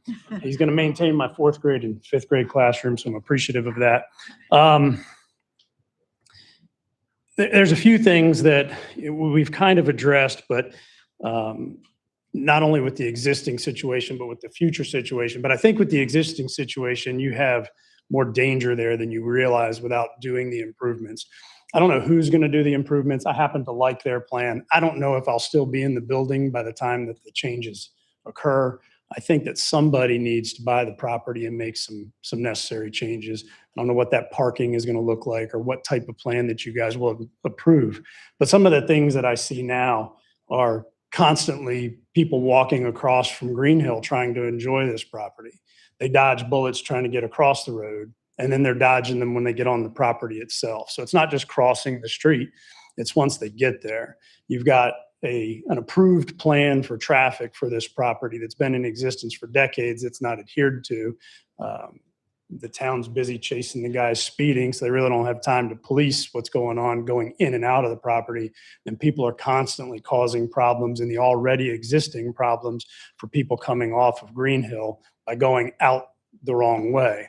So then you have one lane of traffic supporting two lanes of traffic, dodging families, pushing strollers and stuff coming across from Green Hill. So you have a more immediate problem than what you're looking at here that's going to require a solution, or somebody's going to get hurt. And then maybe that'll put a fire under people to address it. You also have businesses, and our business doesn't see the traffic that some of the other businesses see. We operate specific times of the day, and not as much of the community utilizes us, but the other businesses are utilized heavily in the community, and they've kind of become staples in the community. The building's in disrepair. The building is in significant need of attention, and it's not getting it. It hasn't been for a few years now. I've had the opportunity to get to know the current owners as well as the potential owners, and I believe that they're going to address the things that are going to help keep those staple businesses in the building so that the community can utilize them. I think that there's a lot of people who have concerns about the development of this property who will be equally or more concerned if they lose these businesses that they utilize so heavily. You know, if you listen in the community, how people talk about Ghosted Concepts / Cookies and Cream, Zandra's and Treve, they're meaningful parts of their lives. They frequent them regularly. The kids gather, the schools have gatherings there. They're part of their fundraisers. And things need to be done in its existing state, but that's not going to get funded. So you have an entity that's stepping up, and honestly, compared to I've had a chance to see some of the other stuff that's come forward, and none of that had any concern for the town and the people and the businesses. So you guys have a group who's willing to do that. And it would be wise to work with them and kind of come up with, hey, what can we really put? Otherwise, it's going to be a big, huge commercial space taking up 85% of the property. And that's going to draw significant traffic, more so than what the proposed houses would. There's solutions, right? Everybody's brought up valid concerns, and there's solutions to those. But you have immediate dangers that you need to address. I park right there every day, 7 days a week, and I see it.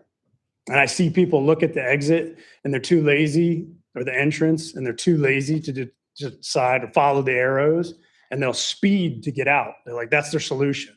We'll speed to get out. Well, what if it's one of those families pushing a stroller, and they're paying more attention to getting out fast and not who's walking on the one-lane road to get in and out? So a property that people love needs addressing. Safety needs addressing.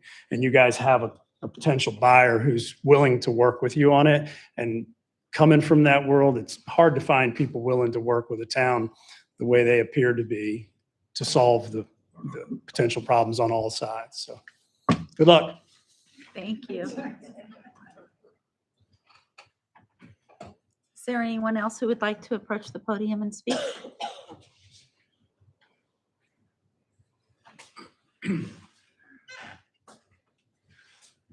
Good evening, guys. How are you? Carmen Sabia, 14650 Washington Street, Cookies and Cream and Ghosted Concepts. You guys got a big decision to make here, and what I could tell you is what Jason said was, and a lot of people in the residents said the same thing. That area needs attention. Okay, the town deserves that area to be attention. Again, I have a great relationship with the current owners, and I'm building a strong relationship with the potential owners, and they want us to stay. Well, you guys can have commercial, like they said. It's already zoned for that. I don't want to see another Burger King. I don't want to see any more corporate identities in here. We already have enough ice cream. The key things that are in this town should stay in this town. And you have someone from the town that wants to develop inside the town. Well, it could be somebody else. Like he said, it could be a lot more commercial, a lot more traffic. Cookies and Cream is going to change no matter what. But again, we have someone here that's willing to work with us. So if I'm willing to work with them on the business side, I feel like this is probably the best thing that we can do for the community. And the time is now, because this is draining. This is absolutely draining to have to go through this again. I see the kids running in the fields. The traffic inside the community itself, inside the property. It's dangerous. So there's a lot of maintenance that needs to be done. I don't know if the current owners are going to put any more investing into it. And I think these guys will. At the same time, I came to this town a little bit unique. So for me, I've kind of built this to be my home, if you will. Although I don't live in this town, I spend a lot of time here. I probably spend more time in this town than a lot of people do that live in this town. So this was a little bit harder on me as well, because we understand it was changing. However, I can't take that chance with somebody else. And this deal might not be on the table with anybody else. So for us to be able to keep Ghosted and Cookies somewhat the same, it may be different, and it probably will be different, but at the end of the day, it's the people, it's the ice cream. It's what we bring to the table in the community. It's what we're about. So if I can do it in a tent, I can do it back where I started. And if Cookies is different, but we can still generate that ice cream and still have that community backing and still be the best ice cream in this town for as many years as we've done it, then I think right now is our time. Right now, you guys look at all the data, of course, all the people that address the residential issues. Yes, of course, they have sound issues, but as business owners, we also do. And I feel like this, if you have the information to make the right decision, then please make that right decision. Thank you.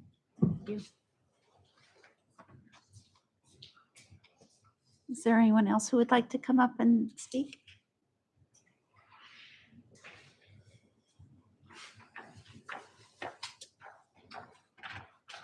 Good evening, Miguel Perez, the owner-operator of Zonders Taqueria. We are excited about this plan and this opportunity to kind of echo some of my fellow neighbors. I don't want to come across negative to some of the concerns, because we share a lot of the same concerns that our neighbors have. The thing is, those concerns exist today. The safety issues that we're so concerned about, they exist today way worse than what is being proposed here to fix. I mean, I don't know if any of you have ever come out here in the middle of the night, coming around this corner, but our employees fear to go take the trash out, because there's one-way traffic, there's dark, there's no lights. The way things are right now are very concerning. And I think the reason why I'm out here to support it is because, so I wear a lot of different hats. I own a couple restaurants. I do commercial real estate. I'm a planning commissioner in the town that I live in. And I haven't come across too many developers, that take the time to sit down with each and every one of us, address our concerns. I've seen this plan evolve, from planning commission to now. And each time I see them addressing concerns, proposing things. And, I know that people say, why 58 or 52 or, because things cost money, you got to pay for them. So to make $1 million investment in safety, you have to, create income. So I understand the challenges that the developer's trying to achieve here. And I think they've done a fairly good job of trying to address parking. We're looking forward to a much safer traffic route inside the center. Right now, it's very dangerous. It's very dark. Parking, there is parking, but the parking is also very tight spaces, not set up in a way that really promotes the kind of atmosphere that we have. We have some amazing businesses here. We have an amazing community here. And so I just think they've done a great job of trying to address the concerns. No plan is perfect. you know, all of us don't want more houses in our background, but there is a need for housing. You know, young people are having a hard time finding housing. I know a lot of us get, you know, no more housing because we have housing. But what about the next generation that needs housing? They don't want to live in an apartment. They want to live in an awesome community like the town of Haymarket. So I just think they've done a great job of trying to address all our concerns. I think they are really trying, and that is not something you see in developers these days. And I think, like echoed some of the comments, is that means a lot. And I think we have a great opportunity here to improve a situation, make it better, and something that will keep this center going. Because the way it's going right now, it's been neglected for too long. And you might not have any businesses here if it continues the way it's going. You know, we can't support our businesses if we're fearful that our patrons are going to get run over, or, you know, that our employees are going to be in danger, or, you know, the parking isn't the greatest situation, or the landscaping isn't maintained. You know, there's a lot of challenges right now. And so, you know, I think they're trying to solve these problems. So Zondros is in full support of this project, and we hope that, you know, you guys will be able to approve it. Thank you. Is there anyone else who would like to come up? All right, Kim, do we have emails? Okay. Yes, please. Yeah.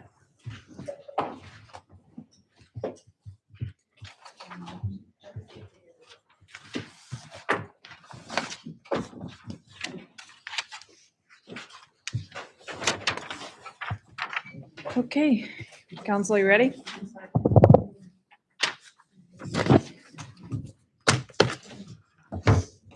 Okay, this one is from Tracy Liu. I'll read all emails exactly as they're written in the email. Dear Ms. Henry, I'm writing to express my strong opposition to the proposed rezoning of the 7.25 acre B1 parcel to R2 zoning for the construction of 58 townhomes. While I understand the need for thoughtful growth and development within our community, I do not believe this proposal is appropriate for this location. The existing infrastructure in our area is already strained and does not adequately support the addition of dozens of new households. One of my primary concerns is traffic congestion. Roads in the surrounding area already experience significant delays during peak commuting hours, and adding 58 townhomes will inevitably increase vehicular traffic, placing additional burdens on roadways that are already operating near capacity. Residents should not be forced to endure long commute times and increased safety concerns as a result of overdevelopment. I am also concerned about the impact this rezoning would have on the quality of life for current residents. Increased density will place greater demands on public services, schools, utilities, and community resources. The character of the area will be altered substantially from what residents expected when they chose to live here. Additionally, many homeowners are concerned about the potential effect on property values. Residents have invested significant time and resources into their homes and neighborhoods. Approving a high-density residential development on land currently zoned for commercial use would negatively impact the attractiveness and value of surrounding properties. Growth should occur in a manner that is consistent with the capacity of existing infrastructure and the long-term interests of current residents. In this case, I do not believe the proposed rezoning meets that standard. I respectfully urge you to oppose the rezoning request and advocate for development that better aligns with the community's infrastructure, capabilities, and preserves the quality of life of existing residents. Thank you for your time, consideration, and service to our community. Sincerely, Tracy Liu, 14902 Gap Way, Haymarket, Virginia. Next, dear Ms. Henry, we are writing you with regard to the current rezoning application for property located at 14600 Washington Street that is currently under consideration by the Haymarket Town Council. First of all, we are aware that the development of the existing property is inevitable, and we prefer a residential route. Additionally, we applaud the developers for wanting to work with small business owners in the QBE building to foster a sense of community. However, the development still raises some concerns, particularly regarding increased parking and traffic congestion on Blight Drive. We believe addressing issues before the development begins is beneficial for all residents in the local vicinity. Thus, we would like to provide our comments on the project's proposed traffic impacts on our neighborhood and potential solutions. Traffic concerns. Regarding concerns about increased traffic, Blight Drive can see a continuous stream of vehicles traveling in and out of villages of Haymarket and Alexandra's Keep during certain hours of the day. Additionally, with respect to the concerns associated with increased traffic flow on Blight Drive and the resolutions proposed in the letter we received recently from our HOA, we find that eliminating the intersection with the new property, Blight Drive and Dogwood Park Lane, circled in red below, is the preferred course of action. We reached this conclusion because in the proposed plan, the property already includes ingress-egress point to and from Route 55, circled in blue below. This solution would reduce oversaturation of Blight Drive and ensure that the traffic entering and exiting the new property and the existing traffic from Blight Drive, villages of Haymarket, and Alexandra's Keep use the most direct path to their destination.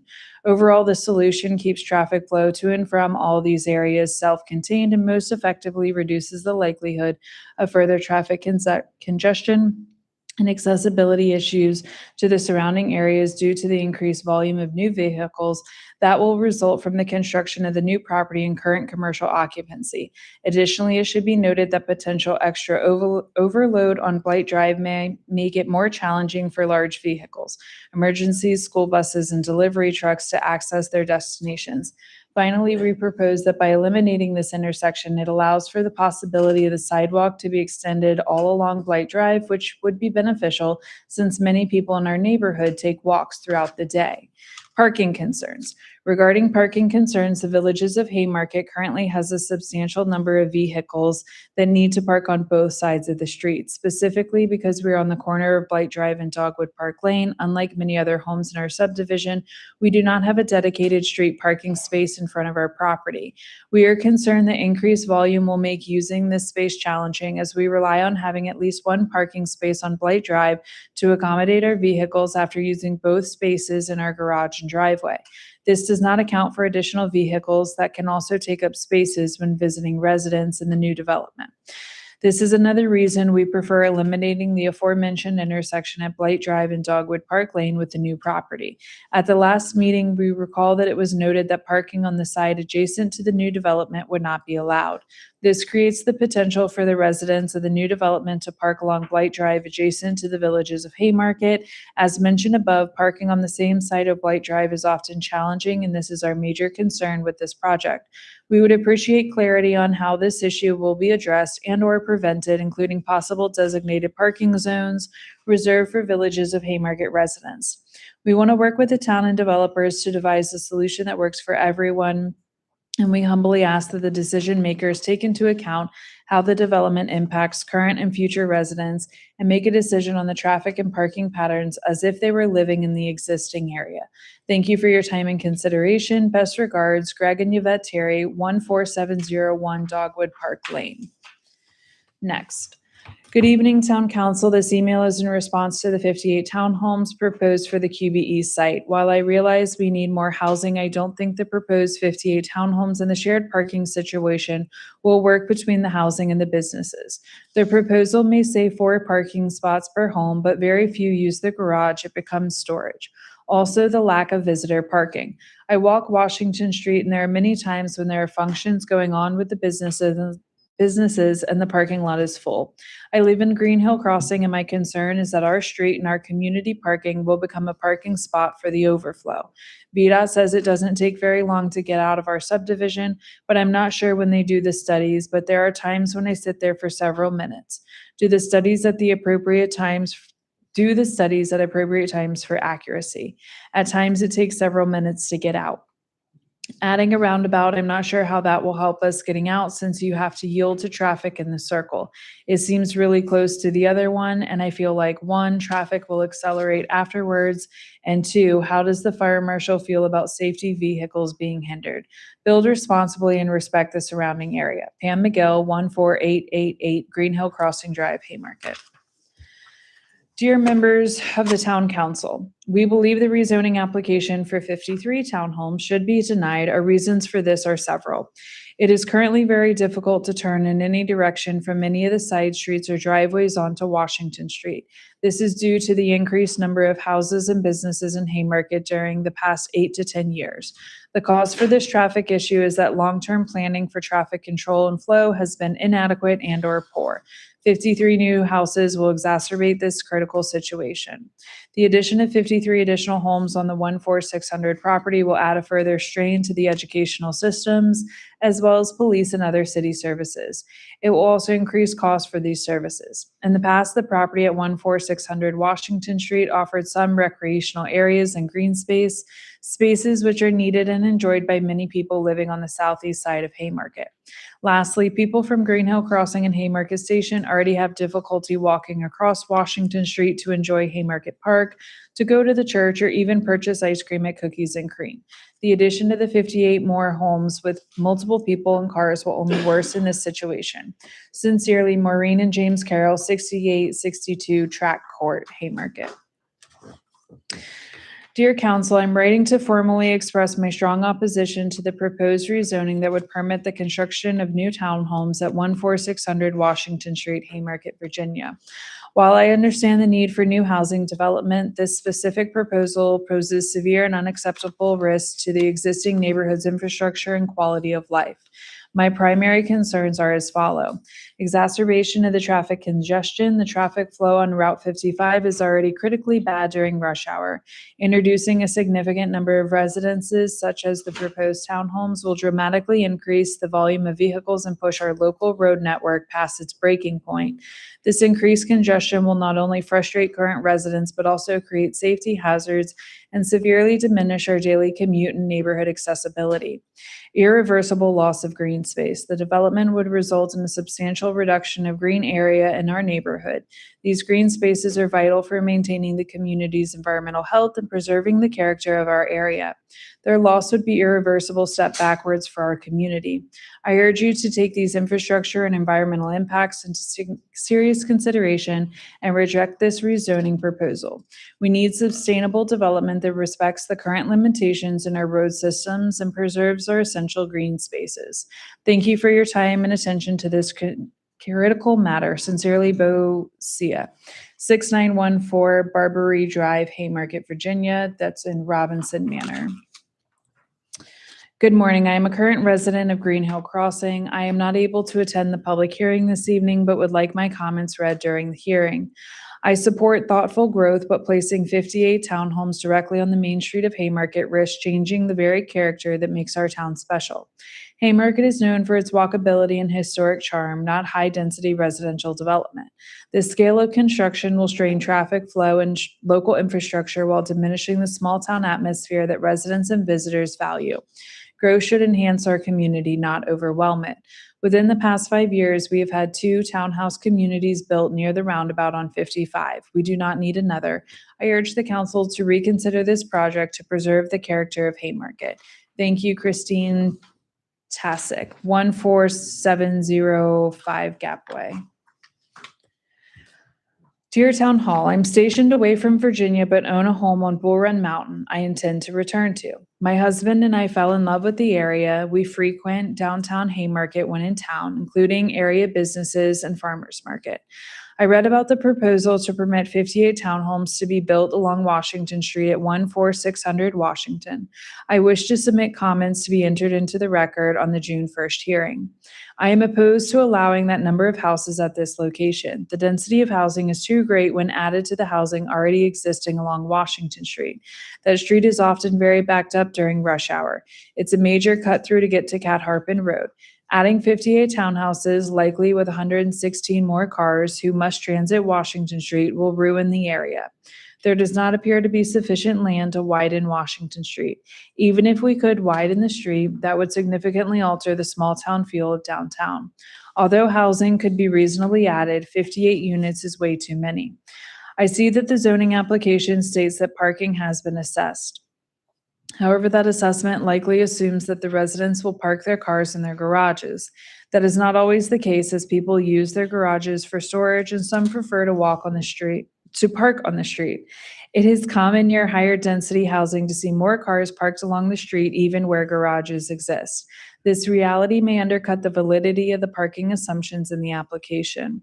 Also, the application states it would add a bike lane along the frontage. However, unless that bike lane extends along a reasonable portion of Washington Street, that lane would be useless. I agree that the land there is underutilized and housing should be added. However, the total of 58 proposed units is excessive and should be reduced. I recommend rejecting the proposed rezoning as currently envisioned and disallowing the variances sought. If there is an intention to proceed, then it is recommended to study needed traffic improvements that will avoid all of Washington Street becoming a parking lot during rush hour. If those improvements are infeasible, the plan to build these homes as proposed should be rejected. Thank you, Angela Tang, Bull Run Mountain.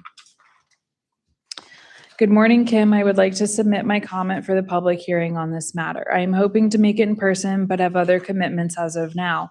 As a resident of Haymarket since 2000, before anything was really here, I am disappointed in what has happened. Although I was very happy to see new stores and residential spaces built out earlier on, it has grown into a massive blot on our landscape. The rezoning should not be approved. Haymarket does not have the infrastructure to add more housing. Our schools are at or above capacity. Our roads are congested. What took 5 to 10 minutes to drive through any part of Haymarket has now doubled or tripled in time. Kids and pedestrians in general do not have sidewalks in most areas to safely walk or ride bikes. Residents do not have any form of entertainment, i.e. summer concert series, new park, etc. The focus and priority of the town should be to work on building better infrastructure and helping their community with other activities and providing green space rather than more housing or commercial buildings at this time. Thank you for your attention to this matter. Rapa Parcel 6911 Bryson Circle, Haymarket. Good evening. I have reviewed the Schoolhouse Commons rezoning materials and remain concerned that the proposed landscaping, screening, and tree canopy approach appears too light for a project of this scale and visibility. Based on the submitted landscape exhibit, several townhouse frontages appear to lack meaningful street tree coverage, and the overall planting plan does not appear to create the street-scaled, shaded, pedestrian-oriented frontage that should be expected for a mixed-use redevelopment in the town of Haymarket. This is not simply an aesthetic concern. Tree canopy, streetscape planting, and perimeter screening are core site design elements that affect heat mitigation, stormwater runoff, walkability, community character, air quality, and long-term environmental performance.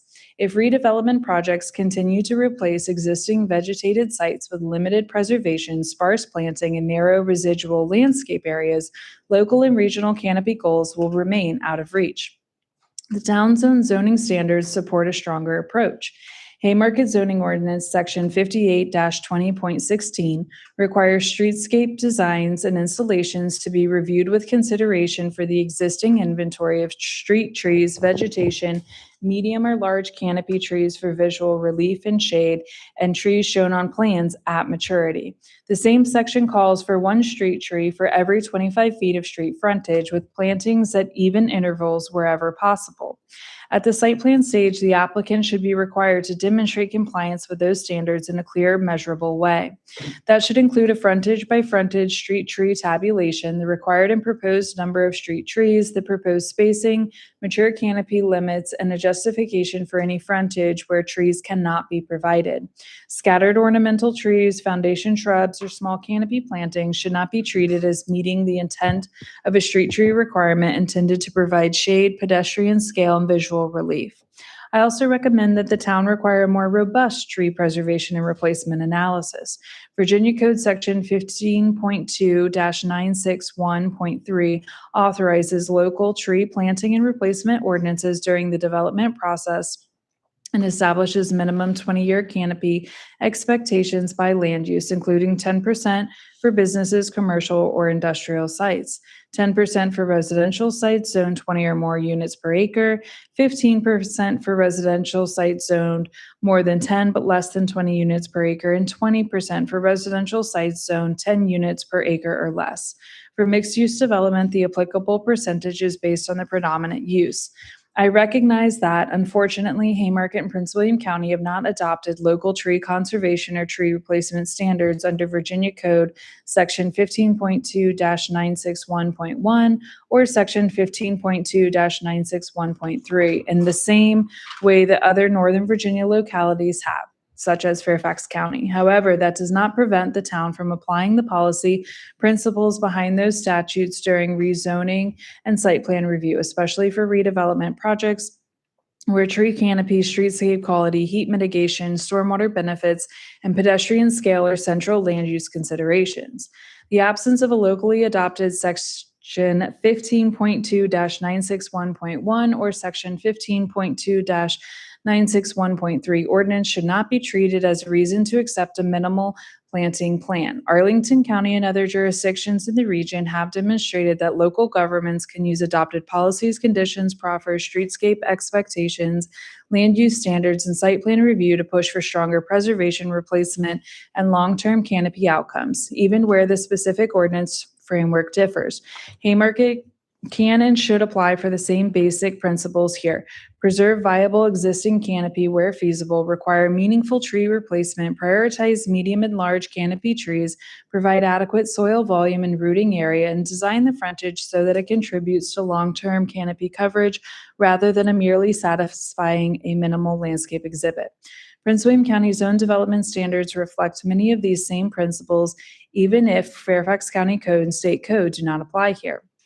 The Prince William County Design and Construction Standards Manual is intended to assist the public with policies and regulations that apply to land use development, including the review and approval of site plan development plans and plats. Section 800 of the DCSM requires landscape plans to address buffer areas, basic landscaping, and tree cover. And the county's published DCSM materials indicate that the landscape plans should include the location, type, size, and quantity of these plants to be planted in rights of way, as well as responsibility for maintenance, repair, and replacement of the approved plant material. Applying those same planning and review principles to Schoolhouse Commons, the site plan should be revised to provide the following. 1, a complete tree inventory and condition analysis, including existing canopy limits and vegetation proposed for preservation or removal, a clear tree preservation plan, identified tree saving areas, limits of clearing and grading, tree protection, fencing, utility, conflicts, and grading impacts. 3, a tree canopy calculation showing existing canopy, preserved canopy, proposed plant canopy, and projected canopy at maturity, not merely a plant schedule. 4, a street tree plan demonstrating 1 street tree per 25 feet of frontage wherever feasible, with medium or large canopy species used for shade, visual relief, and long-term canopy value. 5, additional planting along townhouse frontages that currently appear sparse or without street trees, especially where the public-facing streetscape would otherwise be dominated by pavement, drive aisles, parked vehicles, and building mass. 6, stronger perimeter screening and buffering where their development interfaces with existing residential uses, public streets, parking areas, loading, trash, mechanical equipment, and other service functions. 7, adequate planting space and soil volume for all canopy trees, so the plan does not merely satisfy a planting count on paper, but provides trees that can realistically survive, establish, and contribute meaningfully to the canopy. 8, a maintenance and replacement development condition or proffer requiring the owner, HOA, or responsible party to maintain, repair, and replace failed plant material in accordance with the approved landscape plan.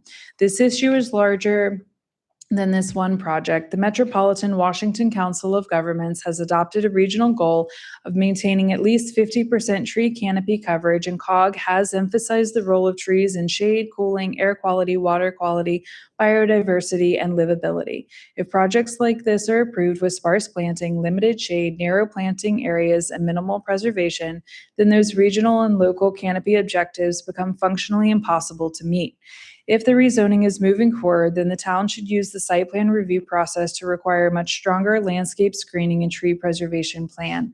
At a minimum, the final site plan should fully demonstrate the compliance with Haymarket street tree and landscape requirements, provide meaningful canopy along all public and private street frontages, preserve viable existing vegetation where feasible, and provide additional canopy trees and screening beyond the minimum where needed to achieve the intended streetscape character and long-term environmental performance of this site. Respectfully, Adam LaPera, 5871 Tulloch Spring Court, Haymarket. The shortest one for last. Dear Kim Henry, we have been a Haymarket residents since 2005. We're certainly not anti-growth, but believe that the additional housing units will exacerbate the current traffic congestion plaguing Haymarket. We can't turn back the clock on past decisions, but we can certainly make better ones going forward. We do not support the proposed rezoning and are asking you to vote no. Sincerely, David Michelle Millhauser, 14929 Green Hill Crossing Drive, Haymarket. Thank you very much for reading all of those. A large sip of water, I am certain. All right, so with all of the public input and emails being read, I'd like to invite the applicant to come up and give a response to citizen comments. Thank you. Thank you to everybody for sitting through this session. I want to just try to address a few of them. Kurt, welcome to come up and address them as well. I know that, one of the challenges is, don't want to be very defensive about it. Heard some very good things about the project and that, people see that we're working on it and trying to make it as positive as possible. But as I'm listening to it, there's a mix between traffic and sometimes the same people talking about traffic are talking about doing commercial, even though we're saying commercial is 8 times the traffic. So it's just something to think about is that nobody's arguing this is going to be less traffic. It's not. It's going to be more traffic than it is today. What we're really saying is that it's substantially less, like as in 1/8 the traffic it would be if it was commercial. Even if it were a blended commercial, there's nothing it would be that would contain any part of commercial where it wouldn't be 8 times that area of commercial. So if we took away that and made it commercial, it would be 8 times the traffic that that housing would provide. So just to keep that in mind, that kind of mix would add that much more traffic to it. There was a lot of people talking about, there was talk about parking. I know it's a huge concern. You can hear it from everybody. Everybody that lives around the area is concerned about parking. One thing to note is that the garages are not part of the computation. So when they're computing what the requirement is, even though 4 spaces are provided, nothing's given, no consideration is given to the garage. So you just want to make sure nobody thinks that that the town is computing 4, and so that the citizens aren't concerned that they're thinking there's going to be 4 and there's really going to be 2 because everybody's going to use them as storage, which some will, some won't. But there's 0 allocation to it. So what's being complied with is 2. It's allowed to have 2 plus a little bit, which is what the 15 are for. We've done mixed use developments, and one thing that you do find is that the stores aren't open overnight, and sometimes people have guests that stay overnight, and it works. It's highly functional when you have that shared use. I don't mean for core parking, like you couldn't have no parking, but it is highly functional when people have people stay over. Stores aren't open at 8 in the morning, most of them, and so it tends to carry over very nicely between. Same thing is for hotels. Hotels and commercial tend to do well together. One of the things that was talked about was how full the parking looks. There's a lot of stuff in that parking lot that are not vehicles. There's a lot of trailers in the back. There's a lot of RVs in the back. Nope. And these are 2 spaces deep. So in the computation that was talked about, 150 there, or 160, at least 15, 20 of them are not parkable. There are campers, there's trailers, there's whatever in that back area back here. And, you know, that kind of storage is not going to be at this property. So while I realize that's a concern, just want to point out that that's the case. Also, the parking, 7,000 square feet of building will go away. So the requirements for the parking will actually reduce from what they are today. It's fairly rare that the parking back here is used. And we're going to have a pass through here, which right now, you know, there's a general rule, people don't want to walk more than about 150 feet. I mean, if you ever go, I go to Costco. If you ever go to Costco, you'll be, not surprised to see that people waiting 10 spaces in from Costco, even though there's open parking 30 spaces over, but they won't leave and they'll sit there and block the lane waiting for that space because somebody's waiting to back out. So people just generally want to park as absolutely close as possible. That pass-through will make all this parking a lot more utilized. And that happens to me because we're going to own this long-term. So when we drive in, we actually go through and do these studies ourselves. We don't just rely on traffic. We go through and check parking at different times of the day to see, because if it doesn't work for the commercial people, we won't have tenants. So we've gone through there at numerous times when the parking lot that's here is absolutely full, but this is not. QBE at best has 6 cars I've ever seen back there. And it's just farther away. I'll add. Yeah. On the parking, that we did have Grove Slade do a parking analysis on the utilization, and they concluded on a weekday, there would be an average of 82 surplus spaces in the commercial, and on the weekend, 92 spaces. Even at peak hours, the numbers were 42 and 52 surplus spaces. That was just for the commercial. And like Siobhan said, there are 2 spaces per townhouse that if they're not in the garages, that if they're not being used for storage, I believe the lady that spoke said 38% we use. So that means there's 60-something% that could be parked in. So there's, we, like Siobhan said, for our financial feasibility of the commercial, parking is crucial, and we would never want to underpark either use. Yeah, thanks.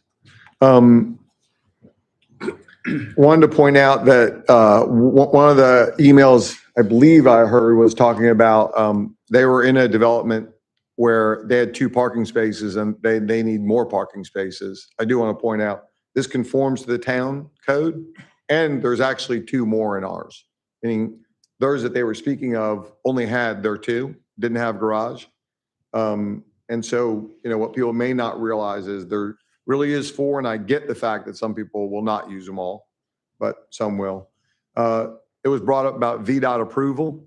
It's not something we're not willing to do and go get it. It's that VDOT has worked on certain aspects of it because they mandate it. Like they mandated this be closed. So they're willing to engage on that. But the things like the crosswalk, they won't engage with us on it, because at this point, what they don't want to do is spend their resources going through a process to approve something that may not get approved. So they'll only look at it really at the site plan review process. But is it Eric? Yeah. Eric's not shy about saying no. So if it was a no, he'd already told us. He would have, Eric's for the VDOT. Yeah, he would have already told us, no, we're not doing it. What he's indicated is this is something we'll do at site plan review. But in no way has he indicated he thought that would be a problem. Is that fair to say? I mean, he hasn't made any comment that he sees any sort of problem with it. He hasn't approved it, but he's just basically not said no. He's just said this is something that happens at site plan approval process. Whereas with this street, he absolutely told us the first time we talked to him, you have to close it no matter what. Yeah, exactly right. What was the other thing besides the crosswalk that needed VDOT? The signage on Blight Drive. So that's something, again, that we had been asked during the process to put signs here that said no parking because there was concern about parking from the community. And again, that we said subject to VDOT approval simply because they won't look at it until we're in site plan. And the person did point out correctly that the road's not wide enough. I mean, so I can't see why they wouldn't approve it, but it's just beyond our control. But this would be the same for any project that's happening. It's not like ours is unique to it. Somebody had asked about the impact study on schools, you know, that they didn't feel those numbers were right. These aren't things that we come up with. You know, they're paid professionals that do the studies. They're following standards for it. And those are the numbers they came up with, not us. And just to address, somebody brought up the community center and not wanting to visit it if it was in somebody else's neighborhood. And I guess I should have pointed out better that the community center is for this community. It's not for the broader community. So it's really for Schoolhouse Commons residents. And the comments about no amenities, we plan to have a lot of amenities, and it's these green spaces is where the amenities will be. But we just haven't planned all that out yet because we're too early in the process.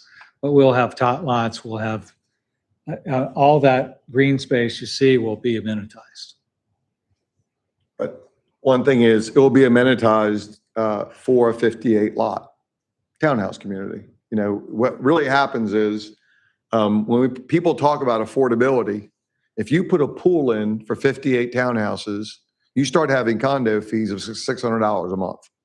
And then people can't afford the townhouses. So, you know, it just has to be appropriate. I can't remember the exact number, but, you know, you really don't want to have, usually, I'm saying, if you want to have reasonable HOA fees, you don't want to have pools in communities of less than 250 to 300 homes, because otherwise the fees just become too much. And so that's one of the reasons it's not being done is, you know, trying to make them, I'm not saying affordable, but just trying to make them more reasonable for a buyer to get them and keep them. We're happy to answer any questions. Thank you very much. Thank you.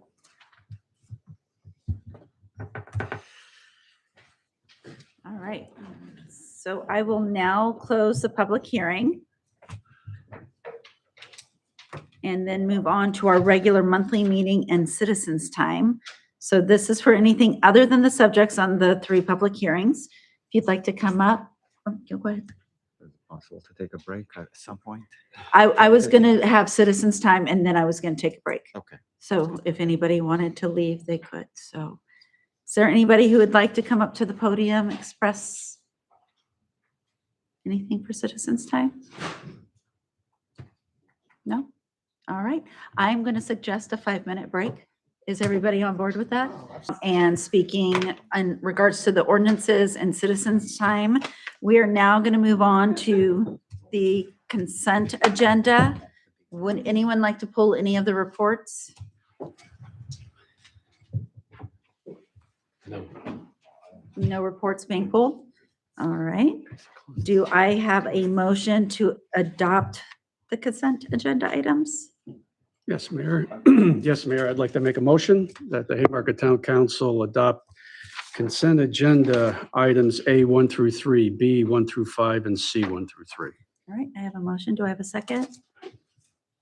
Second. All right. All in favor? Aye. Aye. Any opposed? Here we go. Did we get the appropriate on record for the second? Perfect. Thank you. All right, so we're going to move on to the agenda items. Our first agenda item is consideration of the full take-home policy for the police department.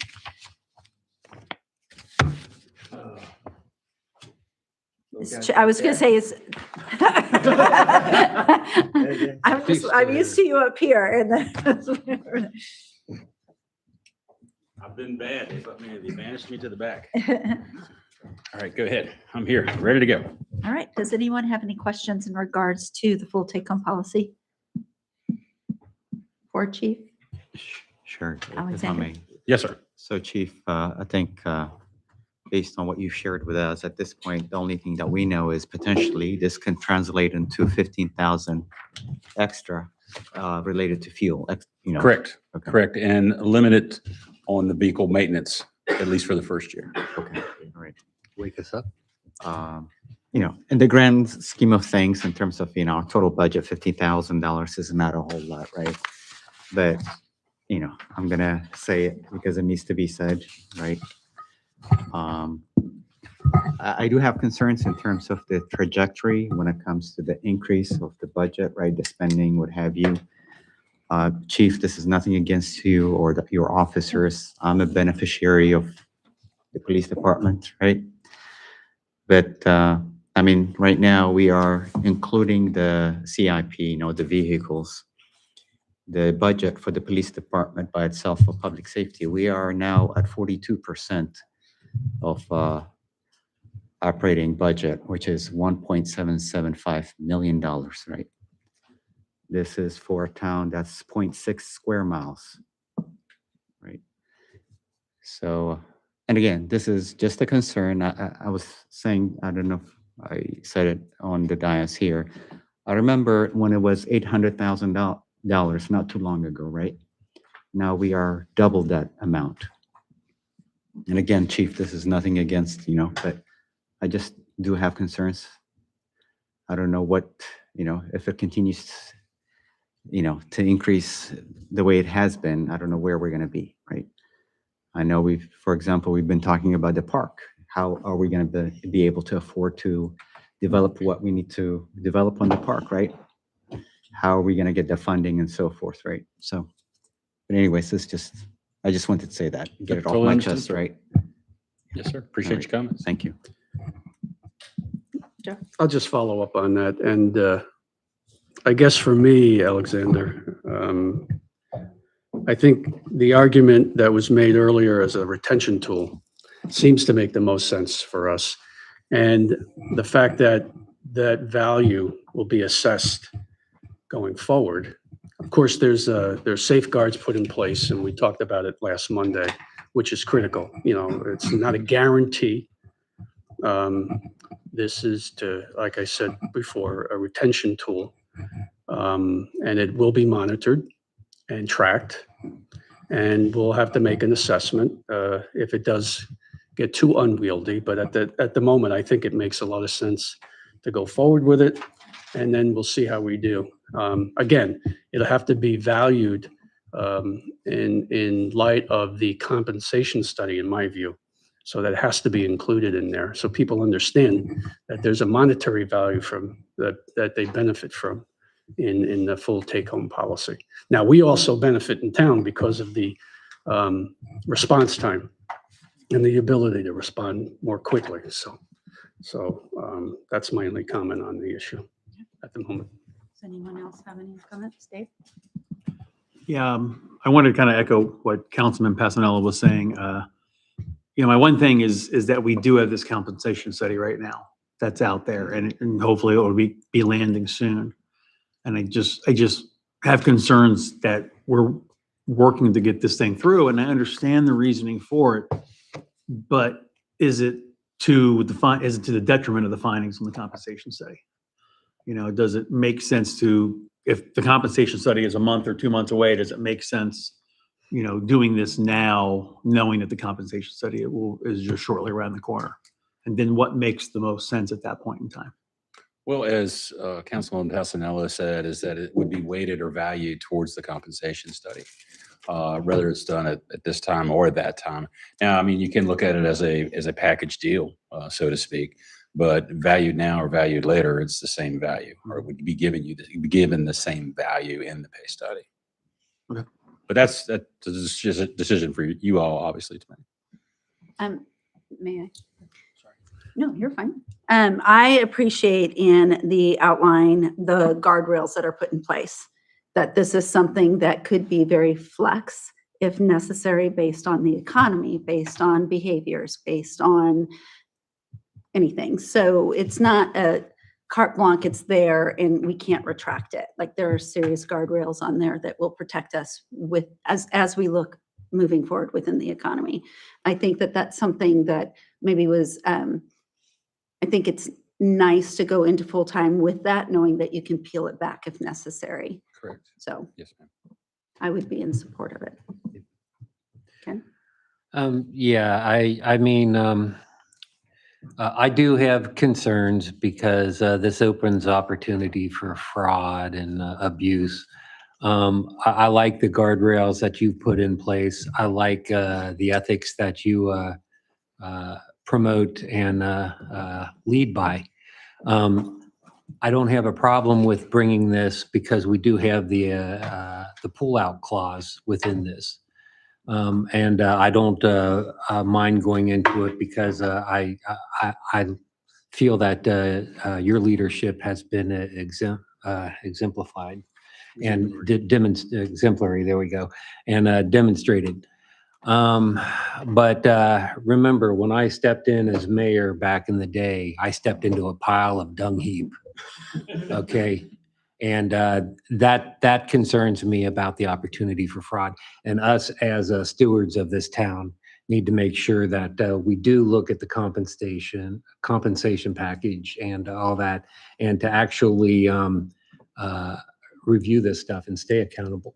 And so right now I'm comfortable with it, but I have concerns of what the future could bring with different opportunities of positions changing leadership, right? Understood. Well, I can speak to the current leadership, obviously, that, we've put those safeguards in there. And of course, should I go on somewhere down the road, and whoever comes into that position, those guardrails are still there, because we've already placed them in there, which you did not have the advantage of that before, right? So I think we put those safeguards in place and they will stand the test of time until somebody decides to change them. But, obviously anything that's impactful to the fiduciary responsibility of the council in this town should come before the council. And so it's not an easily line through item. So I think the safeguards are there, like you said, and under my time, you won't go back to those times. I can't speak to those times. I wasn't here during those times. But moving forward, the safeguards are in place, and we won't fall or lax into that area. Any individual discretions would be addressed quickly and handled appropriately. So I'll just rest those assurances with you. And that's all I wanted to do, was voice my opinion of concerns and situations of the. I remember those days. No. As do I. Does anyone else have anything? Yes, Chief. In terms of, the fraud, the potential fraud with the full-time take-home policy, right? Something I'll be interested in looking into is some sort of a fleet management capability. I think there are various technologies out there. We do have a fleet management system associated with our ICVs. Okay. So that documents not only location, but video recording after the fact. So we can go back in time and see what was done and when it was done and how it was done and where it was done. So we already have that safeguard in place. All the cruisers, all the vehicles, or is it? I thought it was limited. It is currently limited. The vehicles that will be shuffled out moving forward does not have those capabilities. Okay. But predominantly the vehicles that do is the vehicles that would be taken home by the officers. Okay. All right. Thanks. But very good question. Very, very good statement. Sorry, I have one more question. And I should have brought this up in work session. There's a red line on the draft document, the previous document. It says the chief and lieutenant are subject to 24/7 availability that have a full-time take-home vehicle must remain within 60-mile radius. I get it, that's part of it, but the 24/7 availability is what I'm trying to get my arms around. I don't like chief and lieutenant. I like chief or lieutenant, like if you're down at Disney with your family or something like that. That was redlined out because we had put that in place so that we could be recalled, because we're the overseers if there's a use of force or a pursuit or anything like that. But obviously with the rule itself, if you elect to change it, there's no need to specify the lieutenant or the chief out. We're already included in the take-home policy at that point. But we work out an on-call schedule between myself and the lieutenant of who would respond should there be an incident Obviously, if I am out of town or the lieutenant would be out of town, then it's the opposite. So that was the reason that was redlined out totally. But there is something documented that it's an either or kind of thing? We have an on-call schedule. Yes. So the guys know who to contact. Okay. Of course, they're always going to contact me no matter what. Even if they contact the lieutenant's going to call me. Okay. So, and I'll fly back from Disney. All right, Justin, did you have anything? Yeah. No. All right, anything else on this side? Great comments, all. Thank you. No? I'll make a motion if we're ready. I am ready for a motion. All right, I move that the Haymarket Town Council adopt the full take-home vehicle policy for the Haymarket Police Department as presented at the May 26, 2026 work session. This policy will take effect on July 1st, 2026. If the full take-home policy becomes cost prohibitive to the town, the policy will revert to the current hybrid policy. I have a motion. Do I have a second? Second. Excuse me, Mayor. I'm very sorry to interrupt. I think you need a friendly amendment. It should be as it was presented this evening because I believe tonight's copy is different from last Monday's work session copy. Chief can correct me if I'm wrong on that. Tonight's copy has the full take home and the hybrid in it. Last Monday night's meeting did not have both in there. Sorry about that. She just wanted to see me walk all the way back up. No, we did include that, and it was actually the treasurer that brought it up. A very good point. It has the changes that you all asked for, right? Especially the designee, but also it includes that policy. So if we have to revert back to it, we do not have to rewrite the policy to the hybrid program. So, but it does cover everything that you all asked for, but it has both policies in our general order now. So the amendment to the motion could be the date change from Tuesday's meeting last week to today, June 1st. I would accept that friendly amendment. I'll say as presented at the June 1st, 2026 regular meeting. Do I have a Second. second? Thank you, Justin. All right, is there any further discussion? No? Kim, can you open the vote now for me, please? Oh, Yeah, I got over. I forgot about that.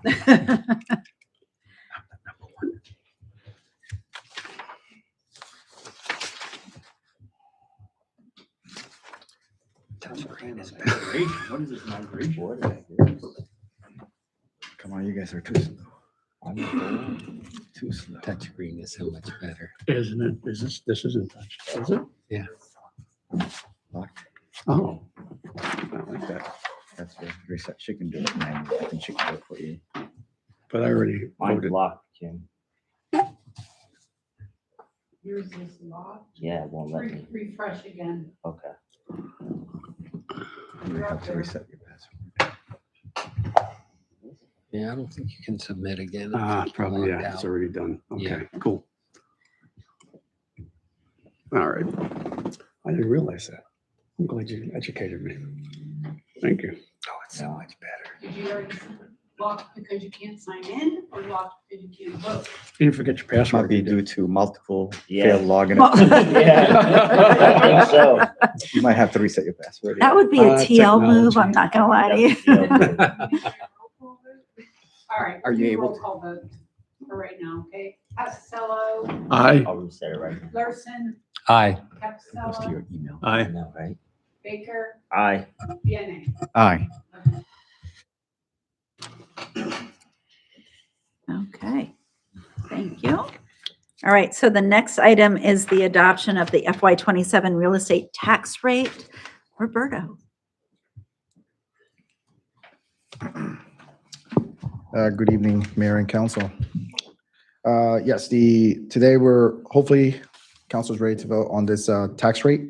The tax rate we are proposing is to keep it the same rate, 0.098 as we do have today. Obviously, there still will be an increase, but it'll be based on assessments. I think as during the work session we discussed, this is the year we're starting to see a kind of leveling it off. The past couple of years, I know we've seen assessments increase dramatically, but now it's kind of starting to settle down. So it won't be, there will be an increase, but it won't be as massive as in the past, keeping at this rate. questions, comments? No? All right. May I get a motion? Okay. You want to make a motion? Sure. Okay. Madam Mayor, I'd like to make a motion. Whereas the real estate tax rate for FY 2026-2027 was advertised on March 26, 2026, and a public hearing was held on April 6, 2026, in accordance with Section 58.1-3321 of the Code of Virginia. Now therefore be it resolved by the Town Council for the Town of Haymarket, Virginia, meeting in regular session this first day of June 2026, adopts real estate, the tax rate at 0.098 cents per 100 in this resolution. I'll second. And is there any further discussion? We'll open voting. Do we want to try it again? you able to get in yet, Justin? No. All right, we'll do roll I know, He's right? fighting through it. call. Aye. Larson, Aye. Capasella, Aye. Baker, Aye. Deanna. Aye. Cancel out of that. No. Back out. No, I agree. Okay, let's go ahead. All right, so we're going to move on to the adoption of the FY27 budget and appropriate the funds. Roberto, do you have anything? No, once again, we have held all the meetings that we were supposed to hold. The public hearing was last month. Obviously, the work sessions were held throughout all of February with the liaisons and brought up to council. So you guys will be hopefully voting on today on the budget, which does have the town center project in there as part of the capital improvement stuff we're hoping to do. You'll be voting in a $7,510,285 budget this year. So yeah. Any questions, comments? Ken? Any impact on the ARPA stuff? So I have been since last week's meeting. I was hoping this week we have a liaison finance meeting. I will give an update, but we are adjusting for it. Right now, it's a little bit under $1 million that we still have left on ARPA funds. I will get into more details with the liaisons as to how we're going to offset some of the additional funds we will need for the project. We do have the funds. It's not going into reserves. It's the additional funds we've been saving on the side for specifically these type of situations with these projects infrastructure. But no, we will address that with the liaisons. And if we do have to amend this budget, we will present that to council as well. Okay, so we're probably looking at a time frame of first quarter amendment to move this money to get it spent or allocated. So currently we do have it in there. If anything, we may have to, I'll get with the town attorney, but I think it will be just a simple amendment to move it over to engineering, for example. Some of the engineering stuff we were looking to expand that out to. And obviously, depending on what happens on the post office. But yes, we'll have a budget amendment. So in other words, it won't require, it's like rebalancing. Correct. essentially. Yeah, Correct. okay. June 3rd, 2 PM, we'll be I was talking going to say, about it. that's the next finance meeting. Yes. All right. Anyone on this side? Questions for Roberto? No? All right. With that, do I have a motion to adopt? Would, okay.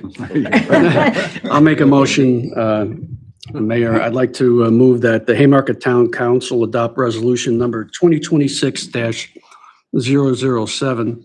It's a resolution to adopt the annual operating budget and capital improvement budget and to make an annual appropriation of the budgeted amount for the fiscal year beginning July 1st, 2026 and ending June 30th, 2027.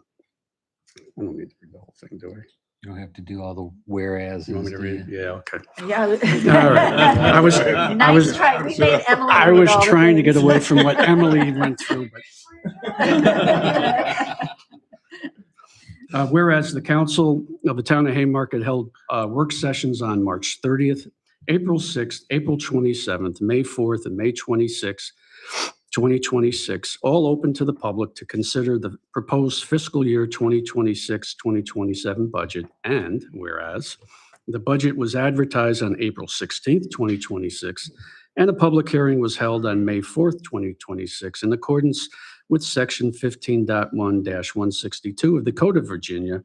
And whereas the tax rates for fiscal year 2026-2027 were advertised on March 26, 2026, and public hearing was held on April 6, 2026, in accordance with Section 58.1-3321 of the Code of Virginia. And whereas the budget is accompanied by a statement of contemplated revenue and disbursements, now therefore be it resolved by the Town Council for the Town of Haymarket, Virginia, meeting in regular meeting this first day of June 2026, adopts the annual operating budget and capital improvement budget as presented, adopts the tax rates and fee schedule shown below in this resolution in support of the budget, and appropriates the funds on an annual basis for the contemplated expenditures shown in the annual operating budget and capital improvement budget.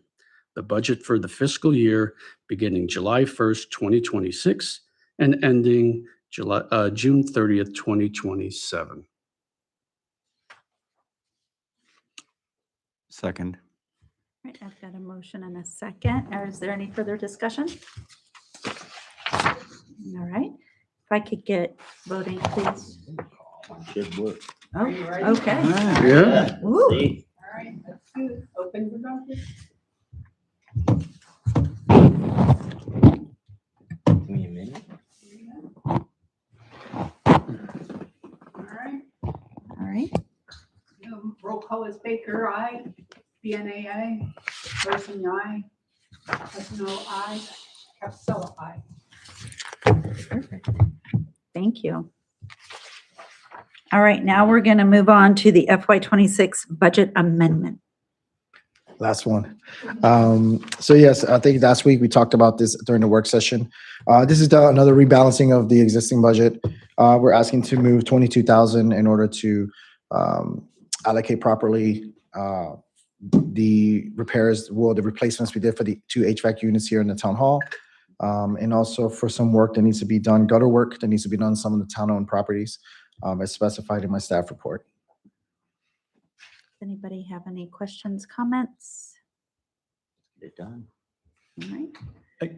In I forget what meeting it was. It was for AC units, and was this one covering the gutter repairs as well? Yes. Okay. Yes. Just want to make sure. All right, we're all good? Anybody Madam wanna Mayor, make I'd a like to make a motion. I move the Haymarket Town Council to approve an amendment to fiscal year 2025-2026 budget as designated by resolution number 2026-008. All right, I've got a motion. Second. Second, thank you, Ken. Is there any further discussion? No? Kim, can you open up the voting, please?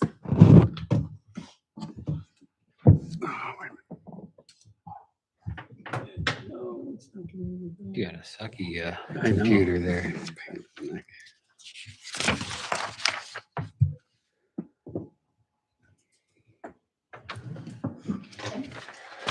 All voted unanimously. Baker, aye. BNA, aye. Wilson, aye. Casanello, aye. Capsella, aye. Awesome. Thank you very much. Thank you. All right, so that's going to take us to the e-bike ordinance. So we can have further discussion, and I would love for Chief to weigh in on anything as well. Come on down, the price is right.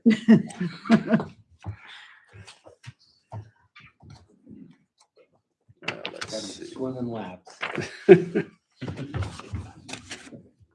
I'll be brief. I did speak to the group that spoke tonight outside and kind of educated them on the ordinance, which some of them were kind of shocked. They actually felt that we were banning e-bikes in the town. I'm sure that you could take that from what they said, but obviously Olan, the town attorney, put in there the safeguards, which just created safety and safe environment for those that's using e-bikes, along with those that'll be around them as far as the sidewalks and things like that. And I told especially the young gentleman who did such a good job of speaking tonight, I talked to him about the rules and regulations. It's in the ordinance, and it's pretty much exactly what he was asking for as far as that goes. Great conversation. Obviously, this document is needed, as you can see. This is a very huge back and forth with e-bikes, the people using e-bikes and the people not using e-bikes. And I'm sure that you're probably aware, just a few days ago, there was a shooting in Fairfax resulting because of an e-bike use and a road rage incident. I'm not sure the outcome of that individual. I know he was in critical condition 3 days ago. But having these in place and then educating the community, both sides of the community, on what these e-bikes can do and can't do and where they're supposed to be and where they're not supposed to be is what we need to do. And of course, this is the guardrails. These are the safeguards that we want to put in place. And I think it's a very well-written ordinance. It could probably, as we go through these working groups, Prince William County now has a working group on this. Obviously, Councilman Passanello sent us the information on the governor's initiative on this as well. So, you know, this is going to be a working document, but this is a good foundation to start from. So obviously, I'm in support of it. And of course, more in support of the education once some form of this document gets approved by council. I think it's a constant state of education. It is. It is indeed. And of course, you know, just there, you know, you had people that are very passionate about an issue, but didn't have the full information before they talk. Yeah. You know, so having that communication and dialogue that I was able to do outside, you know, now that we're moving forward, and of course, they will re-educate people that's in their circle as well. Any other comments, questions? Yeah, there was a concern on the difference between e-bikes and e-moto. My view on e-moto is you're looking at a vehicle that is not street legal to begin with, as opposed to an e-bike, which is pretty much street legal because it's classified as a bike. Do we really address the difference between the two of those in this ordinance? Well, it is in there. Olan has put it in there about it deals with the bikes that have 1,000 watts, which are the e-bikes. When it gets above that and doesn't have pedals, now it is an e-moto. Right. So there is a difference that's been put into this that basically peripheral explains that. And of course, we're just trying to adjust the e-bikes. The e-motos come under the class of motorcycles themselves, which you have to have a license and, you know, all those things that go along with it. And of course, we were able to speak to them outside about that as well. You know, and of course, they knew the difference, right? So I don't know if council wishes it to be spelled out further. I'm sure Olan could put some proper wording together for that to better define that and move forward with the document and have that difference in there. Yeah, I think there was a big enough confusion from the citizens' time that I think we should address that. Another question, one of the citizens said that we're putting a 20-mile-an-hour limit on these things. Is that correct? That's correct, yeah. I think maybe we need to relax it to 75 miles more, and that fits in with forcing these vehicles on the road as opposed to a sidewalk, right? Or a bike lane. And it still stays within the town speed limit. It does. I think that and I'm not super educated on the construction of an e-bike, but my understanding is the limiters on them keep them to 20 miles an hour. But of course, now limiters can be altered, removed, all that. But whatever we stick with, and I did listen to that lady. She has a very good point there. But there is truly no difference between somebody pedaling a bike down the road, well below 25 mile an hour, than it being at 25. But that's council's prerogative. The main thing is to set a good place of rules to keep everybody safe on both sides of it. Are we following state limits with the 20? I think we should just follow the state. Or are we restricting it even further? We restricted it further. Yeah. So maybe give them a 25-mile-an-hour capability so that if we force them on the road, they are going our speed limit. I can see the concern that the lady had there when she said that. It makes sense. But again, I compared it to a person pedaling a bike down the road. Obviously, they're not going 25 mile an hour either. Yeah, and if they are pedaling it, they can be in bike lane. Right, right. Just some things that I made note of in the citizens' comments. Anybody else have anything?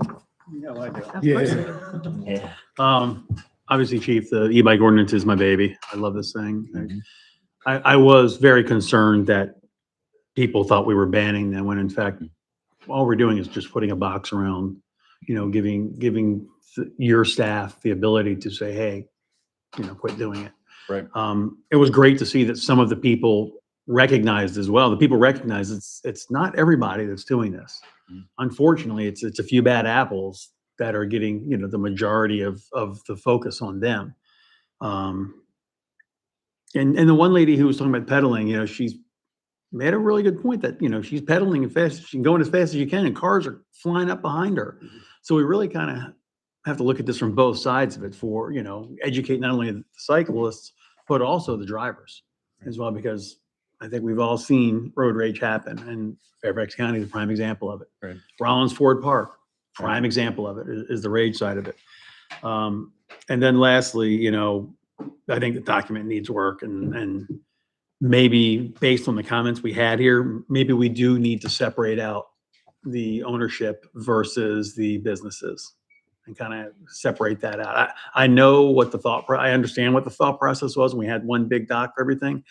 But simply based on what some of the people were kind of reading into the doc, maybe it does make sense to separate it out now and just have a e-bike ordinance and then an e-bike business ordinance, something like that.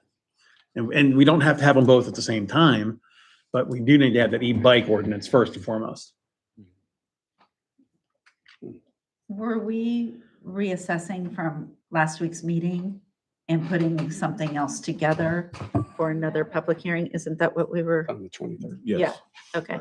So with the suggestion of separating it, would that take us one step further into another public hearing? Potentially, since it's already been issued. It's been issued already. But I just put the public, because Oh. of time limitations, I had to put the public notice in the paper today. Right. So that would lead to another hearing, But another public hearing. You have I wrote a good one just for the e-bike side of it. So we've got a good one that we can go off of already, so. Okay. So that we'll have another public hearing, more discussion for citizens, and then it'll come to a vote. Right, exactly. Just wanting to make certain that I'm outlining that for everybody who came tonight, that that's what we're doing. So, okay, I do have a couple follow-ups if I may. please. Okay. I think what I heard in, maybe not directly said by some folks, is there's a need for more training, especially of some of our youth. I'm wondering if there's an opportunity for us in our community policing engagement to do some kind of a training. There is. We actually discussed it with Jimmy not long ago, and I want to raise the question with Julia. We'd like to do like a video series on the e-bikes, but we didn't want to put the cart before the horse. We'd rather be able to marry the working document, the ordinance, with the educational side. So, we couldn't, it's not something we could start on right now. We could put out general information about safety, but not marry the two until this is done. Okay. And given the fact that we're kind of a little bit ahead of the curve here, which makes sense, right? Because of the need. Right.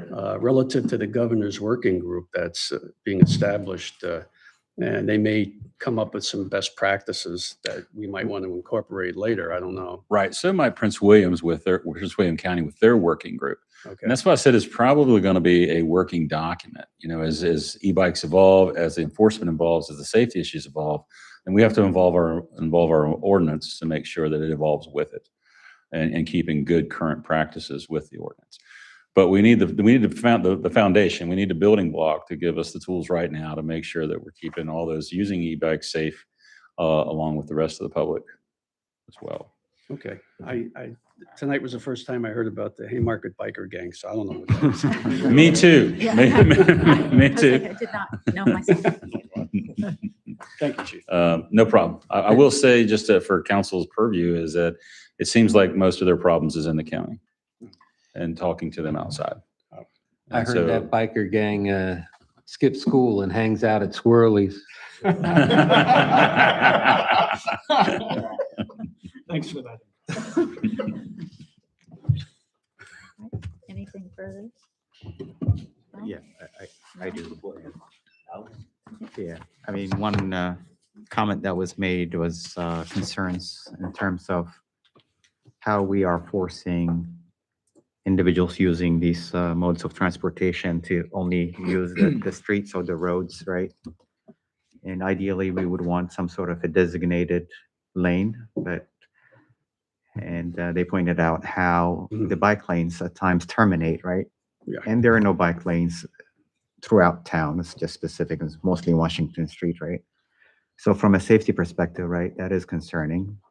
But I know us and other municipalities are trying to deal with it, but I do have concerns from a safety perspective, right? But yeah, that was a valid point. Can I follow up on that? Sure. One of the things I heard also was that there's a need for a place for these folks to go, especially the youth. And there's nothing really that they can go to around here. There's nothing in town for sure. So maybe that's something we can speak to the county about, and some of our park and rec needs as a location for them to operate some of these vehicles and get out from under the Game Boys and the internet and social media and get out and get some fresh air, like one of the moms was talking about. And strong connections to get there That's true. and safer pathways across Old Carolina Road. Well, they have to start somewhere. Mhm. Get it on the radar.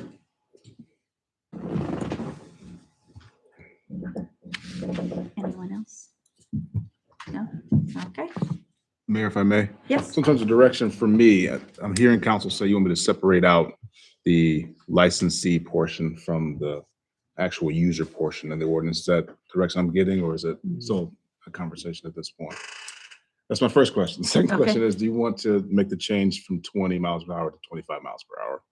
I guess we can talk about that later or deal with it now, whatever you think. I'll speak my thoughts on that, is that's a limit. Doesn't mean that whether the bike can do it or not, that is a limit. You know, it's the speed limit out there, it's not the speed minimum. So I don't per se have an issue with it, just simply because it has the word limit.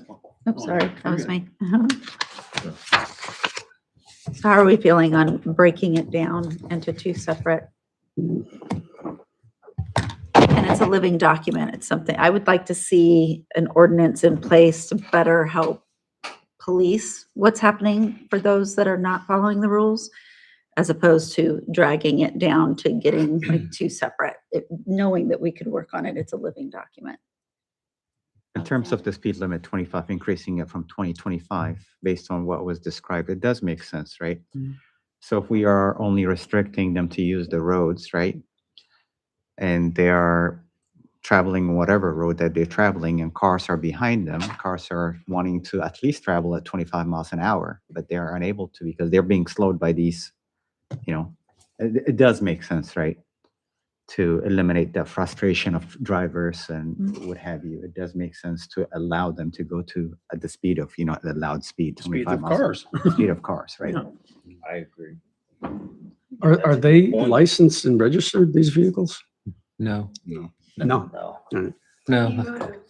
E-moto, E-motos well, do you need an M2 for an E-moto if it is not a licensed vehicle? Only reason I'm saying so is does it have headlight, turn signals, tags, brake lights? I think they're more like a motocross bike, aren't they? Yeah. So They're not street but legal. Motorbikes bikes aren't, gas-powered motocross bikes are not street legal. Sure. If you, I'll give you my take on it. One of the first issues that I want to tell you is that you get lost in reading this document, right? And we've had these conversations about, it wasn't, and of course, Olan did put in the 206 session, basically, hey, this is for everybody, right? I still feel like it should be broken apart. There is no question in my mind, because you want to capture the reader, somebody who's read code for 37 years. You start getting lost after the second page in a 9-page document, right? So you want the important part, the person to see that important part, and that's that. So, but what the mayor said stands to reason, is we've got everything in place to move this thing forward in 3 weeks. And it is a working document, and I said that before she even made the statement. I would move forward, but that's my opinion. That's my opinion. Get it out there, and then Olan can have the time to separate it out. And we'll probably have more information that might change a couple things in it anyway at that time between the working groups. That would be my opinion. And then it gets something to us faster. We can start the educational side, and then we also have an enforcement side to it as well. So if Olan has an opinion, or any of you. Yeah, I'd like to have something in place for you, Chief, to be able to enforce what's going on out there. So I think it makes sense to keep what we have. And as you mentioned, with the working groups, we're going to gather new information. We'll make the adjustments then. If we want to separate out at a later time, we can always do that. That's no problem. But at this point, we've got a foundation for which we can enforce e-scooters, e-bikes, and that kind of thing in the town. So I think it's a good move.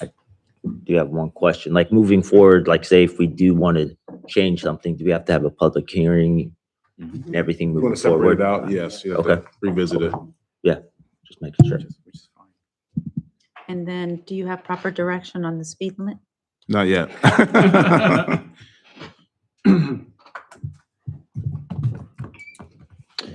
I like 25 just because it's the same speed limit and it just makes it even across the line instead of saying this guy's going 25, it's just makes it easier. Just have one number instead of 20 and 25.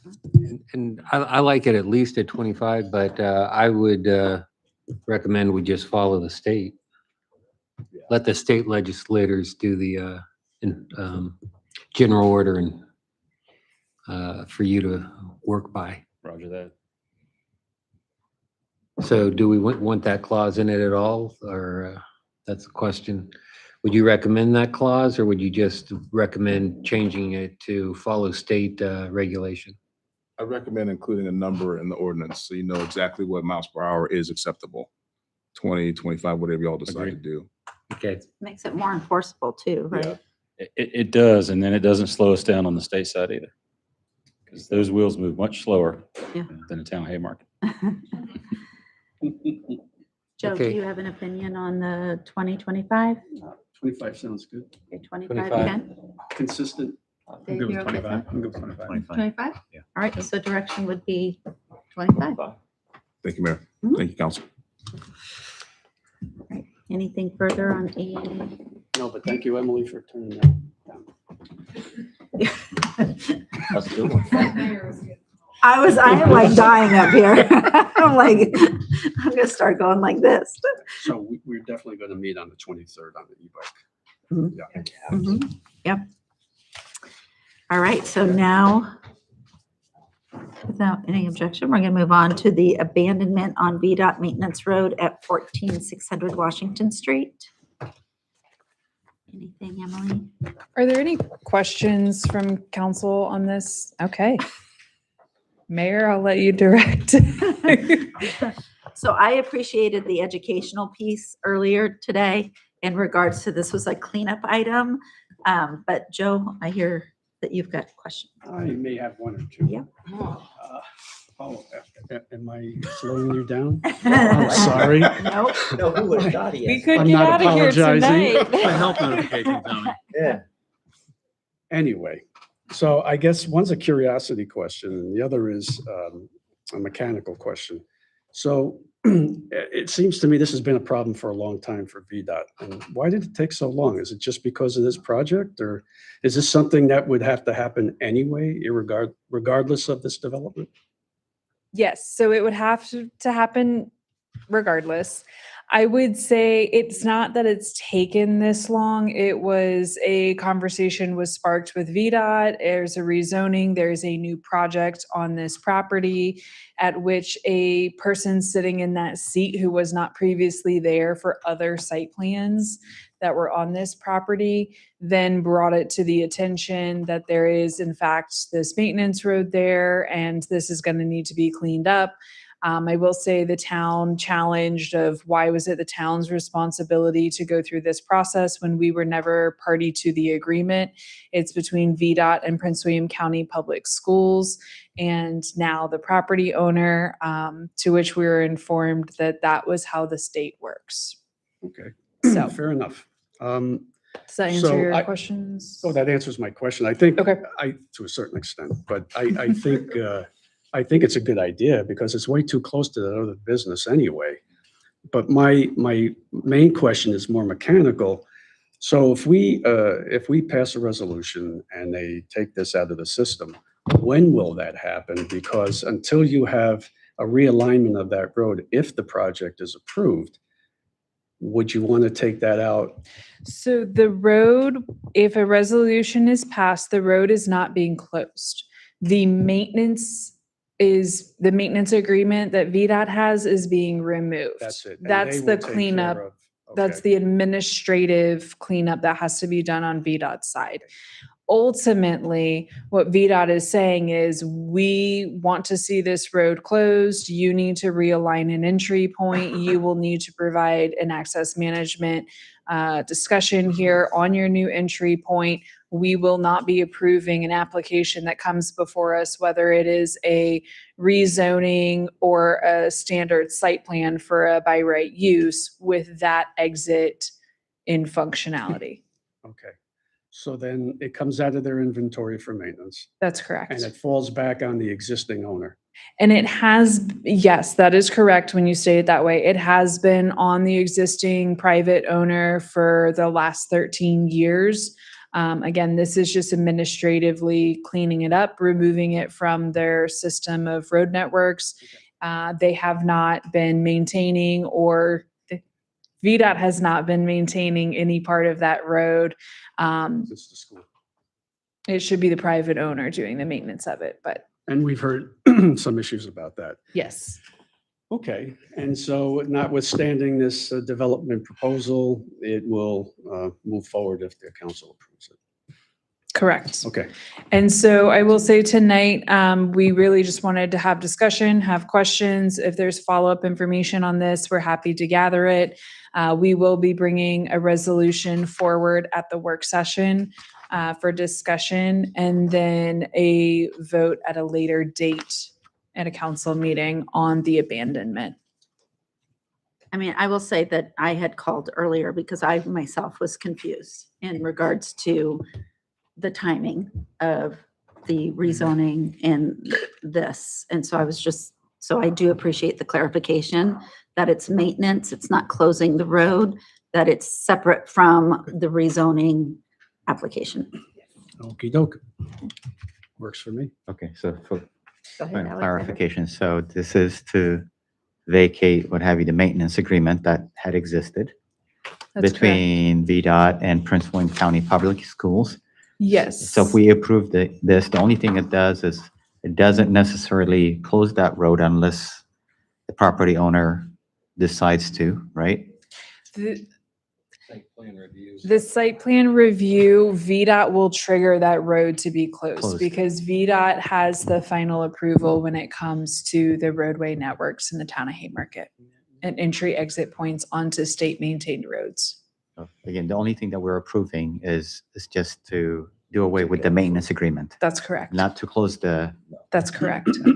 but VDOT has indicated that they will not approve a site plan that includes that That is that correct. exit or whatever, that road. That's Okay. correct. Okay. And on packet page 101, you'll find the letter from Prince William County Schools stating that they're in favor and full support of the closure, and that they've not been utilizing this property. I'm sorry, not closure, abandonment of the maintenance, and they've not been utilizing this property since 2013. And so we already have everything we need from Prince William County in order to keep this moving forward. Question, Emily, Mhm. has, since then, since 2013, has VDOT been maintaining that? No, sir. No, right? No. It's just that That's when it agreement, okay, became private property, and so VDOT has had no maintenance within the private property, only along Washington Street. In a sense, it just kind of fell to the wayside and was never addressed. Yes. Okay. So this is just a simple paperwork thing. Yes. So and look, I've only been up on this dais since December, but it seems like VDOT has been a thorn in our side for everything and anything. Can we return the favor for once? You know, I need to have a meeting with VDOT and I'd like it to go well. Yeah, I'd like to have a lot of meetings go well with VDOT, but it seems like they've been a thorn in our side for anything and everything. And there are archaic ways of doing anything, and here, we had people in here tonight talking about horrible traffic and how, people have to do things with new construction. We have no say because that's a snow emergency route and VDOT controls it. Yeah, safety abatement with speed tables Yeah. for crosswalks. They I mean, won't allow any of that They stuff. won't allow any of the things that people want, Understand. yet this is a simple paperwork thing and they want us to approve it. We were also You can tell which way I'm scratching- voting on it, by the way, We okay? were also scratching our heads and asking the same questions. We are not unique. A lot of other jurisdictions, counties, et cetera, share the same agita with my gosh. with Great word. VDOT. Co-opted. So I will say, we hear you. We will continue to bring the concerns up to VDOT, whether it's, our signs that when you go stand beside some of our bike and crosswalk signs, you can fully shake them 2 and 3 inches back and forth because their third-party sign contractor can't install a sign properly.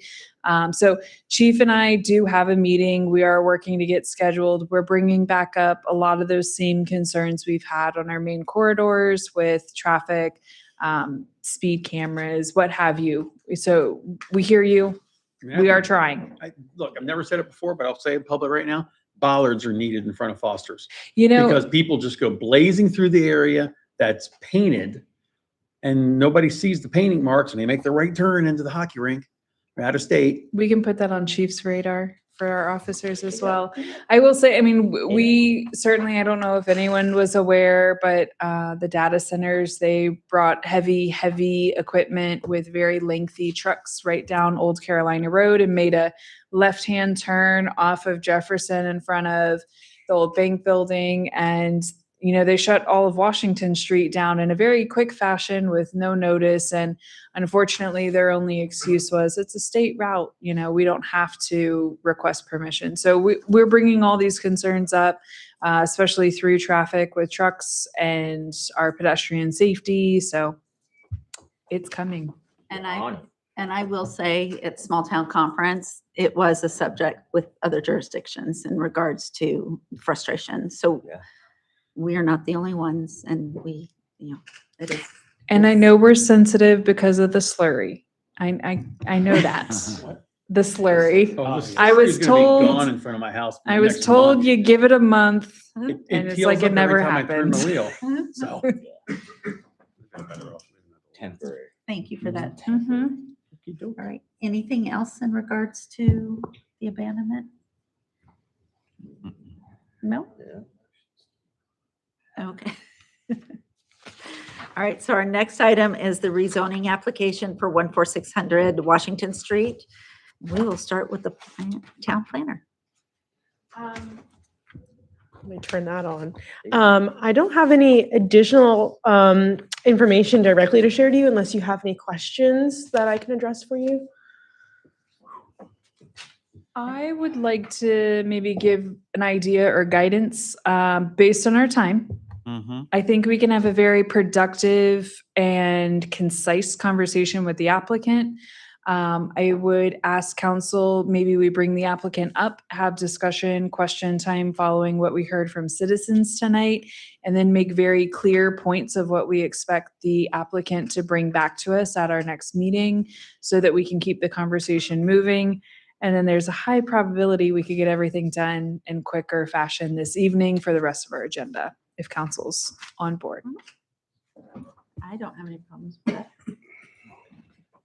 I just want to state that you guys, that since we had our public hearing today, we will have 90 days to discuss, at which time we will need to make a decision by August 30th, 2026 on the rezoning. August 30th, 2026. That is 90 days exactly. That's per code. Is that per code? Does that apply to the zoning council? Yes. I think so. That was in the zoning ordinance. Okay. I'm sorry, what was the question? That's going to apply to the town council. I was under the impression it only applied to. The planning PC, commission. that's what I thought. I think that's what was indicated during the work session, I think. I believe, yeah. Certainly the BC, yeah. I'll have a look though. I'll have a We'll look. verify on that one. Yeah. Okay. Yeah, that was one of my questions. Hold off on that one. Any questions for Lydia or the applicant? There is one additional document within your packet, which is, there's a memorandum and then VDOT's comments, and then the access management exception application from Greystone to VDOT that was applied. The access management exception request was submitted on May 22nd, 2026. The management exception is for the Washington Street QBE entry exit. VDOT has standards in which how close a entry exit can be to another entry and exit. So the entry and exit, I'm saying this a lot, I apologize, for Washington Street and the QBE to the distance between that entry and exit to the Blight Drive in Washington entry and exit doesn't meet VDOT standards. So no, that one didn't either.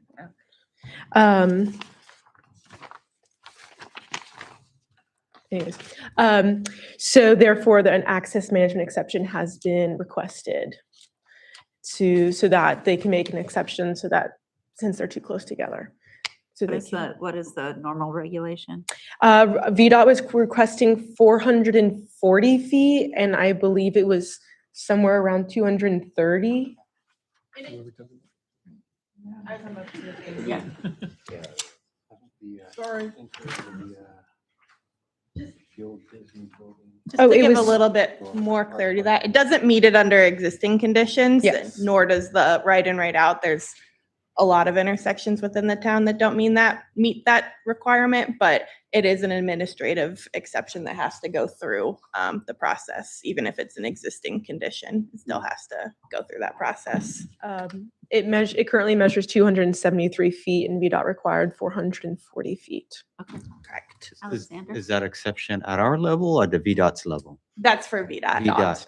Correct. Okay. So does that mean we shouldn't take that into consideration even if such an exception is granted by VDOT?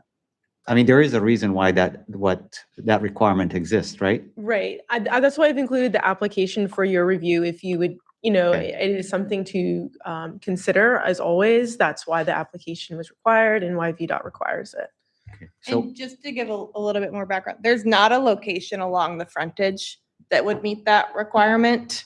So VDOT's preference has been to align it at an intersection, make it a traditional intersection and reduce those conflicts, but it does require the exception. And I would say the character of the town is most of them are the shorter blocks, which helps with pedestrian traffic, but impacts vehicular traffic. So there's a kind of push and pull. Can I ask you a question? Why does that requirement exist? It's just the VDOT state requirement. They have intersection spacing requirements based on speed and based on movements. This is for Washington Street. The requirement would be 440 feet. I mean, there is a reason why they have that requirement. Sure. What is it trying to mitigate, right? If you have something that's closer, small, Mhm. this one is going to be, say, 200 something as opposed to 400 something. What does that mean actually? I don't know the full study behind how they came up with the requirements, but my assumption would be that they want to keep progression along the street going with less conflict. So you can not have as many turning movements that are coming in and you have it bigger blocks before people are turning. But I would say for Northern Virginia, not just the town of Haymarket, it's very different character than some of the rest of Virginia. And there's a lot of exceptions that get made because the closer blocks do help with pedestrian and bicycle and kind of creating a walkable character. So Not every project has exception, but for Northern Virginia, I would say the regulations aren't as perfect as it maybe is for other parts of Virginia. And I think what you indicated is that the applicant cannot meet that requirement because there isn't that space. Correct. And currently along the frontage, There isn't that. even though it's a 1 in and 1 out, it's still considered 2 entrances for VDOT. So currently there's 2 that don't meet the standard, which is being consolidated into 1.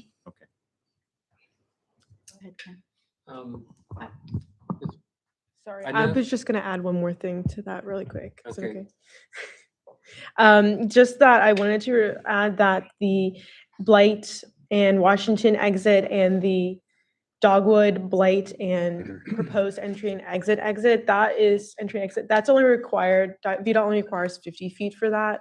And and it's currently measuring 600 feet. So the standard, the 440 feet isn't like the standardized number. It depends on the intersection and the traffic that's coming in and out of those intersections.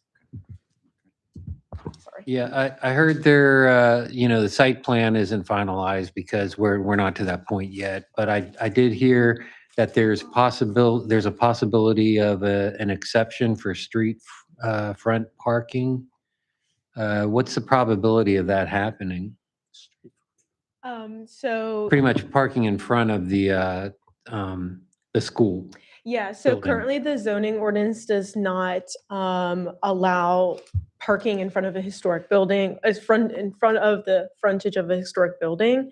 To meet the shared parking requirements, the applicant is going to be applying for a parking waiver to have parking in front of that historic building. Typically, that ordinance is in place because there is not enough frontage in front of the historic buildings. In this case, there is a significant amount of green space between Washington Street and the historic frontage. So therefore, we are considering their waiver request. Okay, because, yeah, I mean, with what we saw with the site plan, there wasn't any kind of mention of that. And I heard there's a possibility of it. Is that, So it's mentioned the waiver is mentioned in the narrative. okay?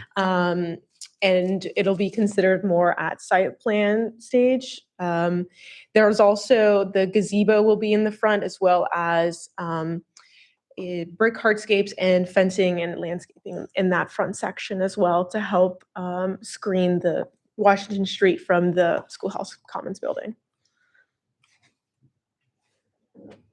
Joe? My approach is rather linear on this, starting from the beginning of the report to the end. So I have a lot of questions, although I haven't had a chance to finish reading this whole thing. I'm almost to the middle of the TIA and then the parking analysis, but I'm wondering if we can get the developer to give us their presentation. I imagine it's probably just a summary of what was in here, and rather than me searching through this, I'd like to get a copy of that for all of us, if we can get that. And do you mean the presentation we did? Yeah. Yeah, she has a copy on it. Okay. Oh yeah, I can send that out to. I apologize, I was confused by what you're asking. All right, I no. can send out the presentation after this. Okay, great. Did you need the developer up there? No, Oh, okay. no, not yet. Okay. And then the second thing is the Planning Commission's resolution. Yes. I heard some talk about that. I haven't seen it. Can we get a copy of that for everybody as well? Yes, I can provide a copy of the resolution. Okay. And now the comments from the public. How are we going to treat these comments? Are we preparing I guess, a list of the people and what the comments were? Are we going to, and we're going to share that? I'm sorry? It'll be part of the minutes. Okay. All right. So when we get that, can we all get a copy of that sooner rather than later? This way I can review and make sure I heard what I heard. Go ahead. I'll wait. So you're wanting a list of the questions from the minutes from the constituents? So I'd that I'd like to get a synopsis, or if we could get verbatim, that'd be even better. And rather than having to watch the meeting again, just to kind of read through exactly what our folks had to say, Right. commenters, Right. so I can verify what I heard. Yeah. so I can, ask some intelligent questions regarding. Yeah, because I heard, like stormwater management, that wasn't cited. They want to know that, right? I think one of the biggest pushbacks was exactly how was the traffic assessed? Because they're experiencing something different than what's being reported. And I feel like that would be useful information in regards to how we came up with that. Would you like to add, should we go up? Would you like to add? Yeah, Yeah. absolutely. And I would hope that you guys, the stormwater management was addressed, so I would hope that we can discuss that in very briefly, really quick. Yeah. Well, it's not gonna be me. You're talking Yeah. stormwater now, I think much to Joe's point, we just want to make certain that everybody knows that we're listening and that we're following through. All right, so that was the developer's presentation, comments from the public, and the resolution. We will, yes, I will. The Pull up presentation. Yeah, the presentation. Just go to like the last page on it. It's kind of a blow up of the plan. I have it on my list to get those three things to you. Thank you. Which one is it, Siobhan? The last It's page. the Last one. And just to follow up with the planner, if I may, town planner. And the attorney, we're going to verify that time frame. Yes. Okay. Yeah. Because that was the question I had as well. Yeah. Why is it August 30th? I had to look at it. The 90 days applies to the planning commission. That's So what I thought. we have 1 year from the date that the applicant's initiated to act. And so when was the initial? When was it initially filed? I'm sorry. When was the application initially filed with the town? No, October 2nd. November 2nd. We will clarify the date of when it was. Because that's the fully initiation signed. date. That's the initiation date. It will start the timeline, the 1 year timeline. Okay. Okay, thank you.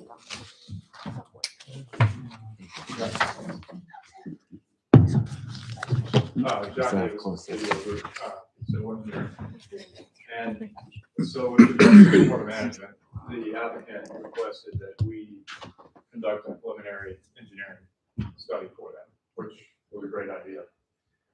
On this plan, it was chosen not to show those areas, but where they are, there's an area in the back, rectilinear area in the back in this green space that will be underground stormwater detention. Retention. We'll have an area in the front Mhm. here, again, that will be underground. Will not be visible from above. It's a chamber system. Started out, we were looking at a infiltration trench that would just have large gravel in it, the voids between the gravel providing detention. But that would not give us the capacity we needed to stay below the pre-development. So we've gone with the chamber system, very simple chamber system underground. Can I ask Katie, is that similar to what they did at the hotel? The chamber system and what we're designing for? No. No, for the hotel. Yeah, I believe that the hotel, they're proposing a different chamber system. So at the hotel and at Crossroads, they put in the Storm Tech system, which is the yellow arches, if any of you happen to be walking around while those were under construction, which also provide quality as well as detention. And then I don't remember the name of what you guys are proposing. Coltech.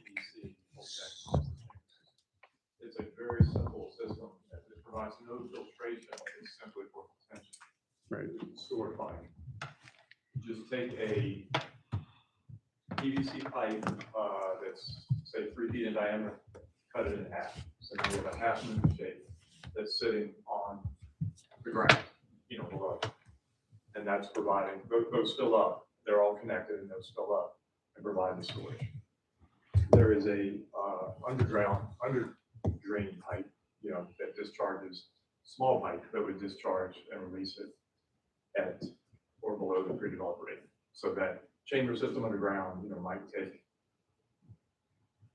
6, 12, 24 hours to completely drain out. But it's releasing it where the water, this site, basically the existing drainage divide more or less bisects the property. the front half drains towards the street and gets picked up by a culvert at this corner right here where that existing egress is located. And continues underground along Washington Street. The back half of the site all drains towards the back to this back corner. And you guys know there is an existing stormwater pond off site. But we were leasing below the pre-developed rate, so this pond is coming into play there. That pond is part of the other development in the county. Correct. Yeah. And they designed that to handle the water from that development. Right. So instead of a pond, we're doing this underground chamber system. Got it. I You don't understand. need a pond doesn't make sense, you know. No, I get that, but you said on the front end, it goes into a culvert. Where does it go on the back end? It's releasing surface at grade. Okay. In other words, the pipe will just, there's enough fall back here that the underground chamber system, the outfall pipe will daylight, you know, above ground. And it will Pop-up flow towards that pond. The same way the water is flowing over land now, as it drains to the back pond. None of that changes. So we're not disturbing off site and we're not changing the drainage. Still flowing. And up front, as I mentioned, It looks just like a there's an massive existing French culvert drain. pipe that's collecting the water along a ditch line, Washington Street, and any sheet flow coming off the parking lot, more or less for the front half of the site. Can I ask a Yes. question? Just, I'm dumb, I'm stupid, I need to simplify this thing. I'm looking at Coltech's website. It just looks like a massive French drain is what it looks like, I mean, in layman's terms. yeah. The water infiltrates in and flows through it. Yeah. Like a French It's like a drain. French drain, and then whatever the overflow is would go to the retention pond, you're saying? Difference is we're constricting the outfall end of that. French Right. drain So that it's releasing slowly. Okay. If I could just add, so he mentioned that we didn't want to show that on here. We wanted a pretty picture. Or that's the truth, is we wanted it to be as simple and, but the rest of the GDP that's in your plan, that's in it, shows where the stormwater is, right? And it shows, I believe it shows a picture of the Coltech. I believe there's a sheet In the there. GDP, yeah. Yeah, in the yes, GDP. there's a cut So sheet. We want you to know it's in there. We just didn't want it to be to complicate this, so that was the reason for it. And I think just to, I know that, that might sound, like what's happening to it, but just to be in layman's terms, since I'm not a civil engineer, the outflow has to be in the plan, the outflow has to be less than it is today. So, what, you correct me if I'm wrong. In the undeveloped zone, at or below. So meaning that this thing is just meant to capture it, hold it long enough and spill it out as slowly as it would occur today. So my question would be related to capacity then. What would the capacity be for this system? Because you're going from a pervious surface of over 7 acres roughly to now impervious surface, and that's all going to be running off in sheet flow in either direction, right? And I can see perhaps, and the reason why I'm raising it is because we have an issue now with stormwater. And we're doing our study. I would just be a little concerned about that outflow overwhelming some of the buildings behind it and into the county property as well. Now, that's my uninformed opinion, but. Again, the water that's captured in this underground system will be released below the existing runoff rate today, leaving the property. And There will be no impact from that standpoint. they'll still have to demonstrate adequate outfall and demonstrate that that release that they're releasing onto the county property is not going to cause erosion. It's not going to cause flooding. It's not going to cause adverse downstream impacts. Okay. So that'll be part of the site plan approval process. All right, that's a big concern. So that's stormwater management. EMP is water quality, best management practice. That's being handled separately by purchasing nutrient credits from an offsite nutrient bank.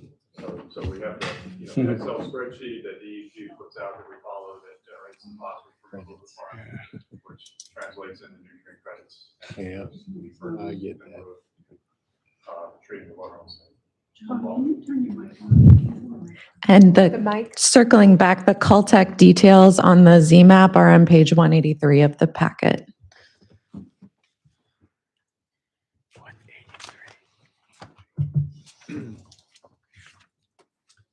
And I will mention that the stormwater within the site will get picked up conventionally with inlets and storm pipes conveying the water down to these underground systems that we're speaking about. There it is. Contactor recharger. That's what you're talking about. Yeah.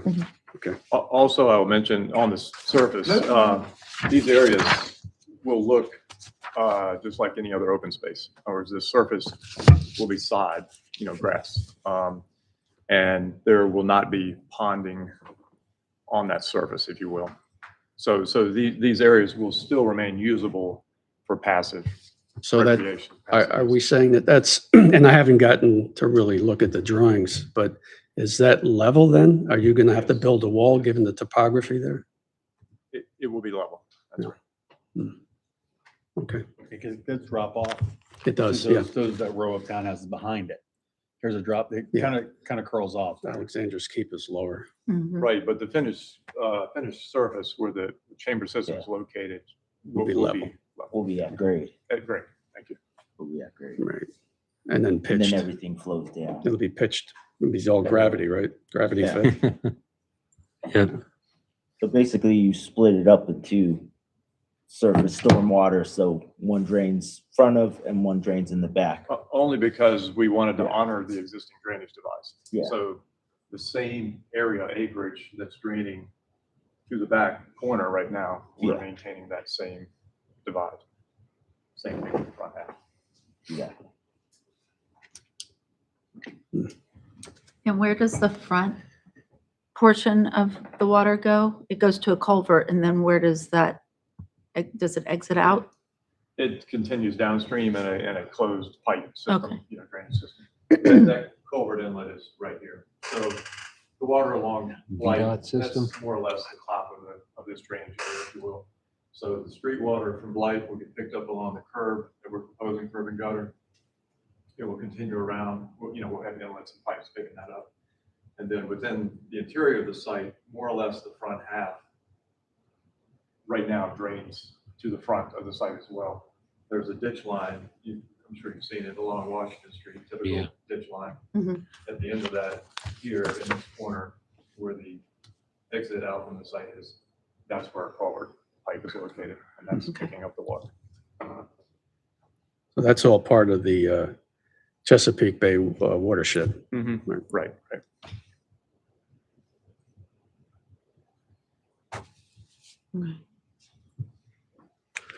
Anything else, Alexander?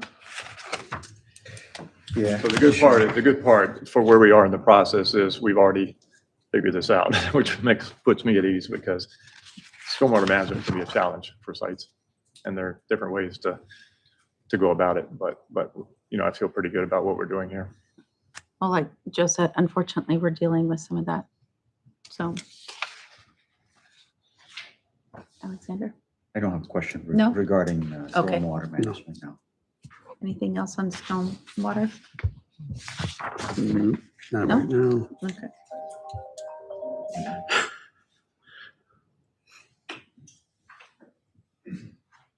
Any additional questions? Yeah, sure. Please proceed. So one of the concerns that was raised multiple times is about parking, whether. Right. What did he say? Parking. So if Ah, I might there we go. ask All right. town staff, how many parking spots are currently on the property? As it is private property, I do not have an exact estimate for you as of right now. I can acquire that number, or approximate number, hopefully by the next time we meet. I thought that was figured out as part of the special use permit for the Islamic. Let me pull it up. I was gonna say, John actually probably has a more accurate count on the parking tabulation. Sorry for the spot. In the meeting. I'll pull it. I can pull it from the. It's within the plan set, there's a calculation.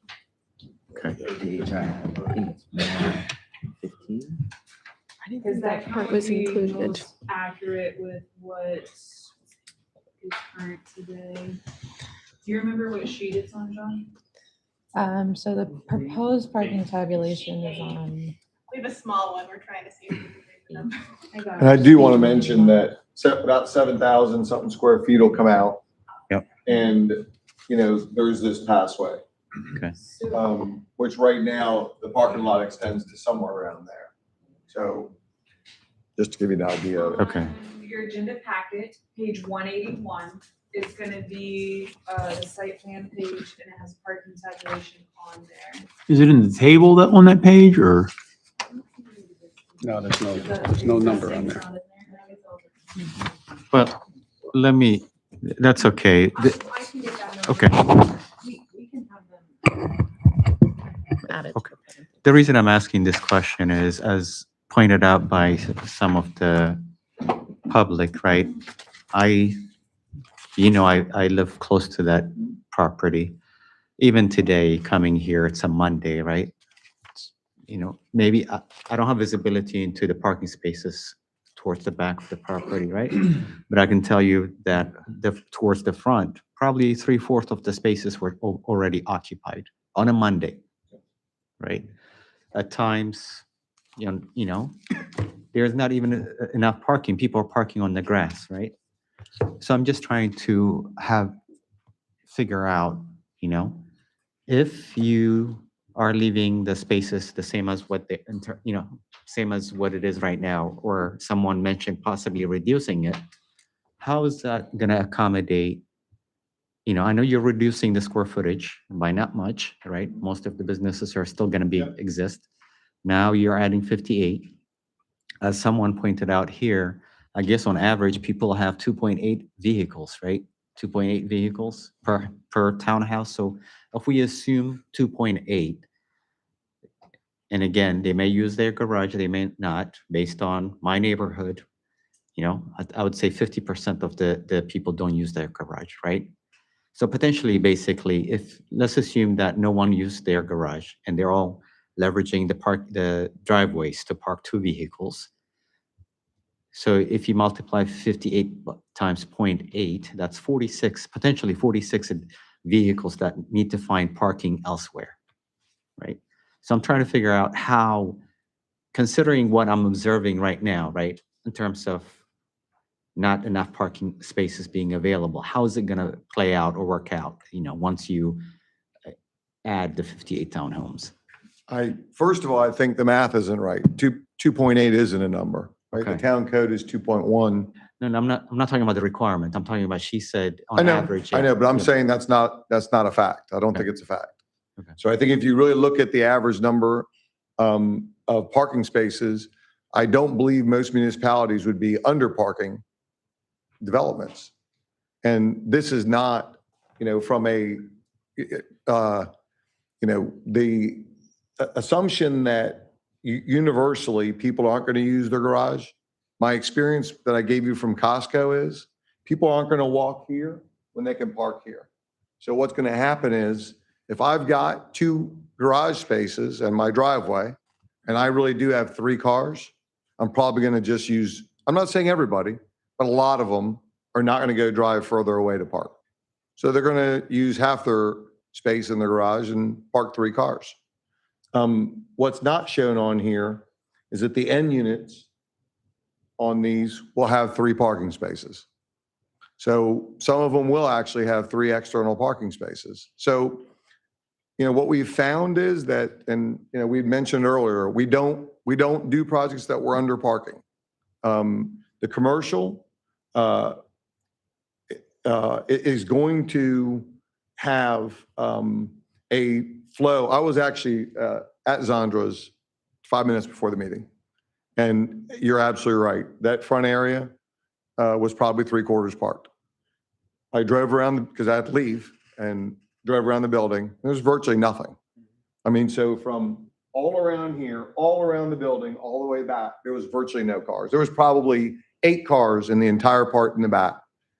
And so it's a little deceptive when you drive in and you're like, wow, this is really busy. But one of the reasons it's so busy is, believe it or not, is jujitsu. Because as I told you, we go in and do studies. Is that the restaurants, Zandro's had maybe 5 people in it at the time. And it was, 620. But it was jujitsu. And what they have is they have times when one class is over and the new class is beginning. And for about a 15-minute period, and you can ask Jason, for this 15-minute period, the parents are waiting outside in the parking lot with their kids for the next class. And the other parents are waiting for their kids to get them. So you have this brief time where there's a huge overlap, but it's just not the normal. There are times when, they have events or the bands or whatever, and that's something that, I believe it will accommodate, in generally speaking. But, I think the plan that we're presenting is not one that we believe on any level that we're under parking this site. If we did, we'd be fools to go own a commercial development because the tenants would just be leaving. And just building on what Siobhan said, and back to your question, even if the 2.8 number were the accurate one we're using, an additional 0.8 spaces for 58 townhomes is, we need 47 spaces. There's 15 visitor spaces. And according to the shared parking analysis, there's a surplus of anywhere from 42 to 52 spaces during the peak hour. So there's only 32 of those spaces that we would need for the residential. I just don't know how that's possible, the extra, based on my observation, right? I don't know how, you said during peak time. I don't know how that's possible. I don't know, right?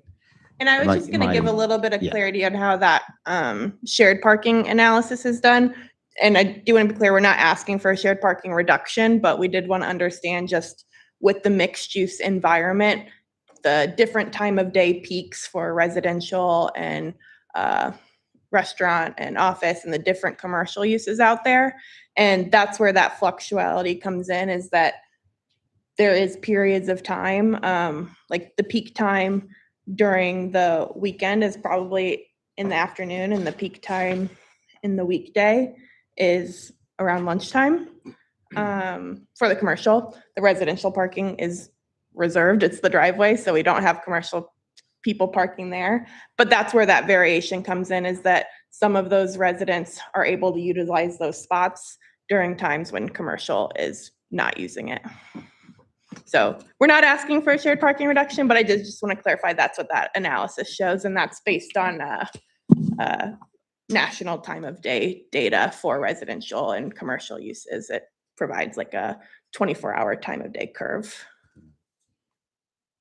We'll follow up with the existing parking counts, but I think another thing is we only see this, and this doesn't have all the parking. So if the existing parking is 150 spaces, there's probably 30 over here. There's only 120 here. I don't know the exact numbers, but I'm just saying, we're not counting, when we see this 3/4 full, this is empty. And we're removing actually a pretty substantial portion of the building and adding, this is new parking. A lot of this is all new.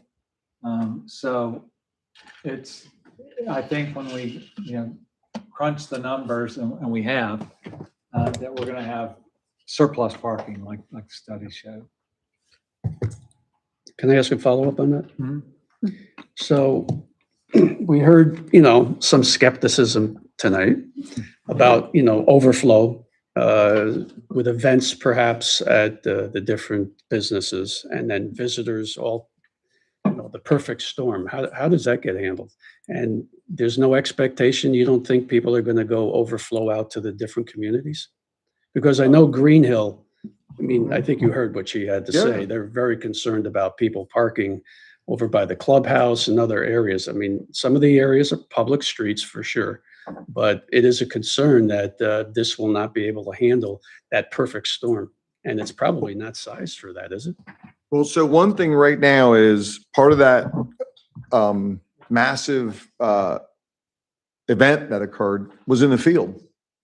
There won't be a field for them to have a stage and a band and all the things that they were having in order to draw in that kind of crowd. That doesn't exist. Okay. So that won't happen anymore. The one thing I would put out, and I don't know the answer, so it's probably dangerous me asking, but there are a lot of other townhouses in town that have less parking than us. And I'd say, I would say to the town, like, really, you should look at those and are they a problem? I mean, because one of the people speaking about parking problems had 2 spaces, we have 4. And they were worried about ours, but they didn't say something about theirs, like there's a massive problem in our neighborhood. So I would say that might be something to look at is this is equal to or double a lot of the townhouse communities. And it's not like there are none here to look at. But I would really say it would be important to look at those other communities and say, do they have parking problems? Because I do believe we're at or above everybody's parking. Are you want to, about parking? Yes. Because, okay, go ahead. So just the community I came from, I've been in the area since 97. I've been in Green Hill since 2013. The community I came from, it's a parking issue because there are garage townhomes in there, there are non-garage townhomes in there. In the garage townhomes, I'm going to tell you, nobody used the garage to park a car in. And because of it, there were actually more homes in the neighborhood than parking spaces. And people, they would go into like a rotational annual basis of who got what parking space, and spaces were numbered, and people were parking at the pool. That's where somebody's numbered space was at the pool. So I have concerns, less concerned about that. The bigger one I have a concern with, same neighborhood though, is commercial vehicle parking. Now, I know it was a valid concern. The community I came from has my favorite government organization, a VDOT road that runs through it. And the community next to it doesn't have any VDOT roads, but has a commercial vehicle ban for parking there. So everybody takes over the road in the community next to them for commercial vehicles. There are full bore limousine companies with 5 limos parked out on the road. There's not a single space out on the VDOT road because of it. So I just want to just ask a clarifying question. Are you talking about commercial vehicles for this? Yes. Okay. Like for residents No, in, for the for residents in the No, town, for and you're in the community you're proposing, a lot of communities have commercial vehicle bans in them. Yes, we do. Siobhan, it's more in reference to the individuals who are plumbers and they Yeah, have a My yeah, yeah, yeah. Plumber They live here. truck Yeah. and they have a Yeah. take-home These are vehicle. $750,000 townhouses. I don't think there's going to be a lot of them. That's my Uh, honest opinion. It's Northern Virginia. There's going to be a lot of them. Go look in I've driven through the communities in town as we're looking at the designs and everything. I haven't seen any. I mean, honestly, and I'm saying that in town, when I've driven through the townhouse communities and we're getting pictures and looking at them, I don't recall seeing a single So, commercial vehicle, but maybe there are. Maybe I missed them. so it's not within town limits, but it's within a mile of this place. So if you go to Crossroads, which Okay. is over by Harris Teeter, go on Legend Drive and see if you can find somewhere to park your truck. Okay. At 5 o'clock at night or 6 o'clock at night, there's no spaces there because it's all the commercial vehicles from Carterwood coming in there. And I don't know that neighborhood, but I believe the price points of these townhouses in town today probably preclude them from a lot of commercial vehicles. Not all of them, but I mean, I don't expect there's going to be a lot of them. Okay. But you understand my concerns Absolutely. though? Okay. Absolutely. But with reference to the retail, I'm sorry. No, I was just gonna say, so within the home association, is it going to state that you could not have a commercial vehicle within the neighborhood? Because I think the question. concern is that they will HOA not be, guidelines. they will not be allowed via the HOA guidelines, and then that you do have that, and then that vehicle will be parked someplace Gotcha. else. Am I misunderstanding? Nope. Nope, you're not. That's a great question. May I give you I a think real you're- world Haymarket example? So we did have this issue in town with a person who had commercial vehicles, and we were having a problem with them parking in other neighborhoods and on other public roads. So that did have to get handled through some zoning violations. So it is very actively something that we have dealt with in the past. When it comes to general parking in our townhouse neighborhoods, we see the most stress on parking actually in Haymarket Station, which is not a townhouse neighborhood. I would say that's the one you should drive through and look at. That's off of Coach Way. The concern there is more, I would say, fire and EMS being able to get in and make turns and maneuver all the cars that are parked on that road. Our townhouse neighborhoods are pretty well, I would say, restricted on how people are in there parking. One of our oldest ones has all surface parking. They have no garage parking, so everything is a numbered space. Seems to police itself pretty well. However, they do have access close by to a public road, and they do utilize that for parking. When a new townhouse neighborhood came in off of Carter Robinson Drive, they were very concerned. We had similar conversations. They were very concerned about residents parking on Hunting Path. And so there is yellow striping on one side of the road to ensure that you can still pass on both sides. But they do have people who park and take those spaces that neighborhood had previously relied on. Gotcha. So Thank you, Emily. I was going to mention Haymarket Station. I think Haymarket Station, honestly, and in my time here, has been the one neighborhood that I've had the worst parking complaints on. Otherwise, it's okay. They're pretty tight in there.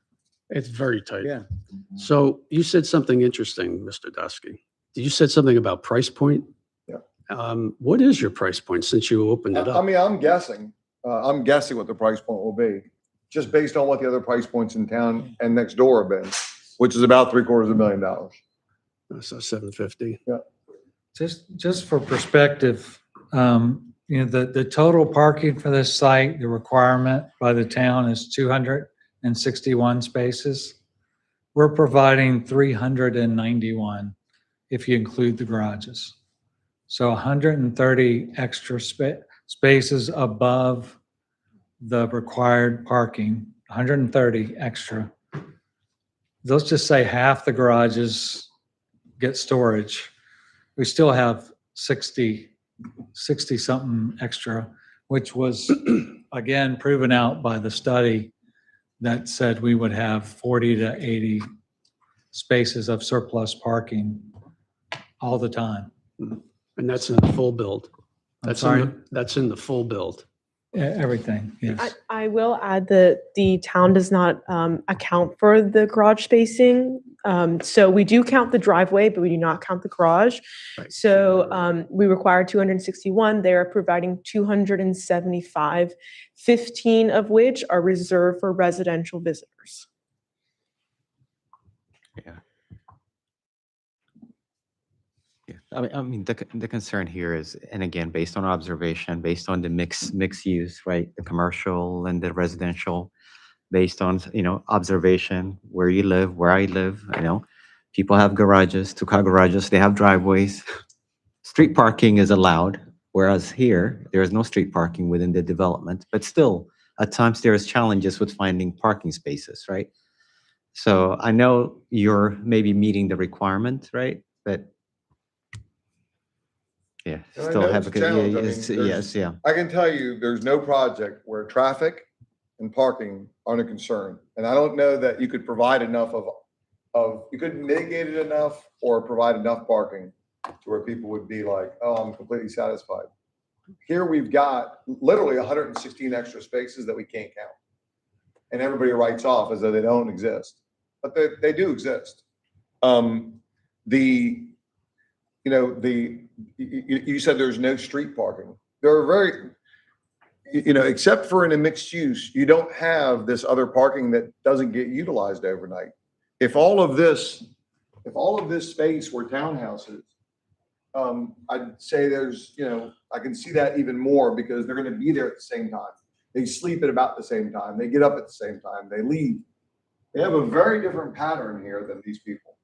So when things get busy, the dance studio, the karate, or jiu-jitsu, these different businesses, the office is done at 5:30. So it really does work. I mean, we own hotels where we do this, and I can just tell you, people leave in the morning, you know, and they don't come in until 9 or whatever. And that flow works extremely well. Anyway, I mean, that's our real world experience with it. We would not come up here and say, this is going to work when we're going to continue to own it, and we really don't think it's going to work. But I completely understand everybody's concern because, you know, at the end of the day, everybody's worried is going to end up in my neighborhood. Mhm. You know? A little bit of a non sequitur, if I may. But did I hear you correctly? You guys are committed to managing the commercial space Yes. for And how long? continuing to own it. You're going to continue to own it Mhm. and develop it? Yes. Okay. So one of the concerns I have, and it's kind of related to the parking, but it's a little bit different down at Crossroads Village, I think. Here we have, you know, some big restaurants, they have their entertainment. They may have entertainment inside. I don't know where but they'll probably have some pressure to have some events to draw in more people. My concern is the coexisting between the residential and the commercial. How do you respond to something like that? So let me again clarify. When you say, so one is there's only 2 today. Well, I should include the other one. So there's 3 restaurants that would be in this property. A brewery? Yeah, I'm including that. Okay. Zondra's, the brewery, and Ghosted Concepts. Right. So this is just, do you remember how many square feet the whole thing is? Like, I want to say it's somewhere around 25,000 square feet, the total space. Yeah. I'm within error. So 22,000 square feet. I'd be surprised if there'll be over 7,500 of it. So it's not to negate that there will be times when there will be, you know, but I can't imagine all 3 of them getting together and doing one event. So yeah, one of them might have, you know, music inside, but it's not, it's a 2,500 square foot facility. Right. You know, it's not some massive facility. So yeah, they may have an event. They're not going to have outdoor events that are in a huge mass, you know, grass area, but they will have an event. They will have people in, and there will be times, hopefully, when it's really busy and the parking lot's full. But I don't think that'll be the norm. There is also a 25-foot buffer, I believe, between the commercial building and the residential on the side where the parking is, yes. Yeah. Okay. Thank you for pointing that out. Yeah. Okay. The buffer and the Lewis home. And that's a solid built building. I mean, it's quiet. It's not, you're not going to, I mean, it's got block walls with brick walls in front of them, you know, so Will how many pretty good. How many square feet is that green space there in front? Where you're going for the parking waiver? That right there? Yeah. You know how many square feet that is?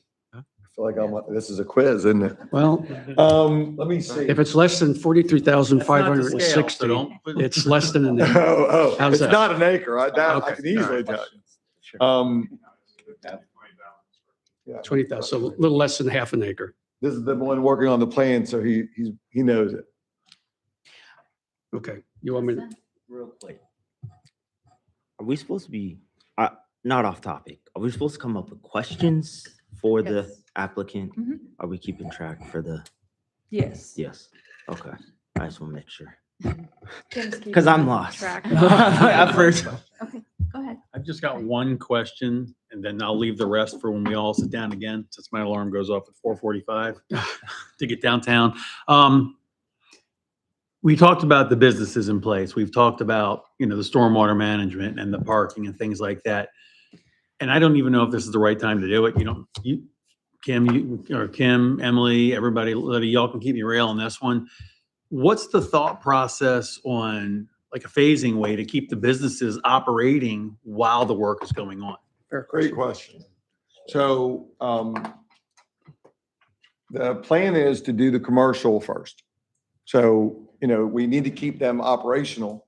And this does not mean nothing will happen here, Sure. but there's a lot of grading and other stuff that has to happen there. So one of the first things that will happen is fixing this up, putting in the stormwater over here, and redoing this parking area, taking down the back part of the building. Realigning the roadway? Yes. And realigning the roadway. Okay. So all the things that have to do with entrance and the commercial parking is some of the first work that'll happen. Well, what about the other infrastructure improvements? I'm sorry? Like the sidewalks and the turn lane and things like that. Will that get done first? Along with the road. Yeah, and entry point. I honestly don't, yeah, okay. John has I understand spoken. there's too much detail. No, it's okay. I'll tell you. No, I just didn't know that. My frustration relates to the data centers and Cat Harpin and 55. I can guarantee there's no data center here. Good man.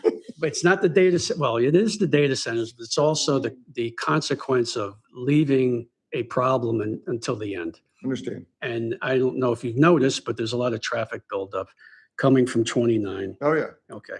And so they're supposed to do a turn lane there for Cat Harpin westbound to go north. And that hasn't been done, and we don't know when that's going to get finished because they seem to be dragging their feet and building. The demand, I guess, is for the buildings. So my concern is if this does pass and you're going to go forward with this, I personally would love to see those improvements in first so that people can take full advantage of it. Right? The nice part we have is we have that existing wide asphalt section that will become the permanent. That'll become the right turn. Right. We're just going to continue the curb line and VDOT's request straight. We're not going to follow the turn lane on the paper. We're going to pull that curve along the front. Along the frontage and stripe off the right turn lane, basically. Right. So that'll make the construction easier. There'll be milling and overlaying, but not new construction in the sense that you're thinking of. Right. Well, I'm thinking about the sidewalks. I'm thinking about all those. Yeah, other well, things. they'll come in behind that, obviously. Yeah. Okay. At the same time, but. We'll talk more about that later. Yeah, but your points, the wheels are turning in my mind on that too, because, we've been focused on this rezoning, but you can say it's a site plan issue, but that needs to be figured out, how the site is being constructed, is blight. The staging. When does the blight entrance come online? Is that our construction entrance? There's a lot of things like, Exactly. we can figure it out, but those, that is going to be the challenge with this site is constructing this site where you have existing building, existing pavement, but some of it's getting demoed, rebuilt, and you've got existing tenants, businesses operating there. I'll try to have those answers for you next time. Okay. All right. But we have discussed it in some, in some detail, but you're asking the right questions. Okay. Thank you. Yeah. I would like to very quickly go back to the discussion about the commercial vehicles and where they'd be parked. In our zoning ordinance, section 58-10.7, residential parking and storage of vehicles, we allow for townhouse developments, at townhouse developments in the R2, all parking for recreational vehicles and commercial vehicles in a common shared parking lot or front yard shall be surfaced area for a period not to exceed 48 hours for loading, unloading, cleaning, repair, yada, yada, yada. Basically, obviously that is enough time for them to park overnight and potentially even the day, but the zoning ordinance prohibits them from parking their vehicle for days at a time. The vehicle cannot be parked in such manner. That's within town limits though, correct? Yeah, it's a zoning ordinance, which is. I get it, but Green Hill Crossing, half of it's within the town and half it's within the county. Right, but where we're talking about this. I know, I get that, Okay. but the people here tonight speaking were from Green Hill Crossing. A lot of people were from Green Hill Crossing, I from understand both that. the town section and the county section, and they are all concerned about commercial vehicles. We can only address, though, commercial vehicles on the town side of things. Is there an ordinance within the county? And is all of it trumped by a VDOT maintained road? I'm not I'm not sure about the Prince William County and their requirements, but again, that doesn't affect this development and whether or not these homeowners will have commercial vehicles Sure. and where they will be parked. I get that, but I'm thinking overflow and then our commercial vehicles encroaching in on other roads and things like that. A VDOT maintained road, which might overrule because it's a state maintained road, not a town maintained road. Again, that would be Prince William County. I don't have the answer for that. We gotta think Yeah. Does Kayla know? I was just gonna say, I'm not 100% confident, but I'm pretty sure that the VDOT public roads would trump any zoning ordinance because they're No crossings public fair game roads. then. I'm there you not go. 100% confident, but Oh, I'm pretty yeah. sure that that's Yeah. probably the answer. Across the board. Yeah. Because it's a VDOT road. Alexandra, and then Sure. I have a question. Sure. In terms of the businesses not being able to hold outdoor events, if this goes through. So what's going to prevent them from having an event that, these open spaces that I see, what is going to prevent them from? The HOA. So those They're are going to be residential. the management and of the HOA, even the ones in the front? All of this is residential. All that is residential? Yeah. Okay. And community center? The community center is just for the residential, And that's going to be maintained by the HOA? by the HOA. Okay. So. Yeah. Yeah, maybe I should say that. That might be better if I say clubhouse. Community center the community was thinking it was everybody's, so, yeah. Clubhouse. I have a quick question. Can you educate me on, how you guys did your traffic study? That was on my list. I was waiting. She was waiting. It came from me. No, and I tried to, and I know I talked very quickly. There's a lot of data. It's a long study, and I tried to condense it. So I apologize if I missed some pieces. But just to reiterate a couple points, and then please interrupt me if you have specific questions. But we collect traffic counts, and then we analyze the existing scenario. VDOT mandates that you analyze the peak hours of the adjacent road, which in Northern Virginia are almost always the commuting hours. So we analyze that. We then look into the future build out year, and we add additional traffic on Washington Street to account for future growth in the area. And then that's what we call the future without development. And then we do another scenario where we add in the site trips, and then that's the future with development. And then what VDOT requires you to do is then look at the comparison between those two future scenarios so you can see what the impact is of that particular site. And then one, It's a no build, right? build or no build would be a similar type of. And one thing I wanted to clarify, and I can explain this more, but I know there was a lot of discussion about like your analysis is showing 30 seconds. Sometimes I wait 50. That is an average per vehicle. So by definition of average, half of the time it's more, half the time it's less. So I can clarify that a little bit more, but I would say that's pretty similar to my observations. Sometimes you got in, there was an immediate gap and you could turn out. Sometimes you had to wait for a while. So it is an average per vehicle. So your analysis data was based on observation and not some type of mathematical model? There is a model, but the base volumes that go into it are based on counts, but then it goes into a model that analyzes the intersection. I do have a question about the times. And Correct. you did these last June, if I read it right. Correct. Okay, so June of 2025.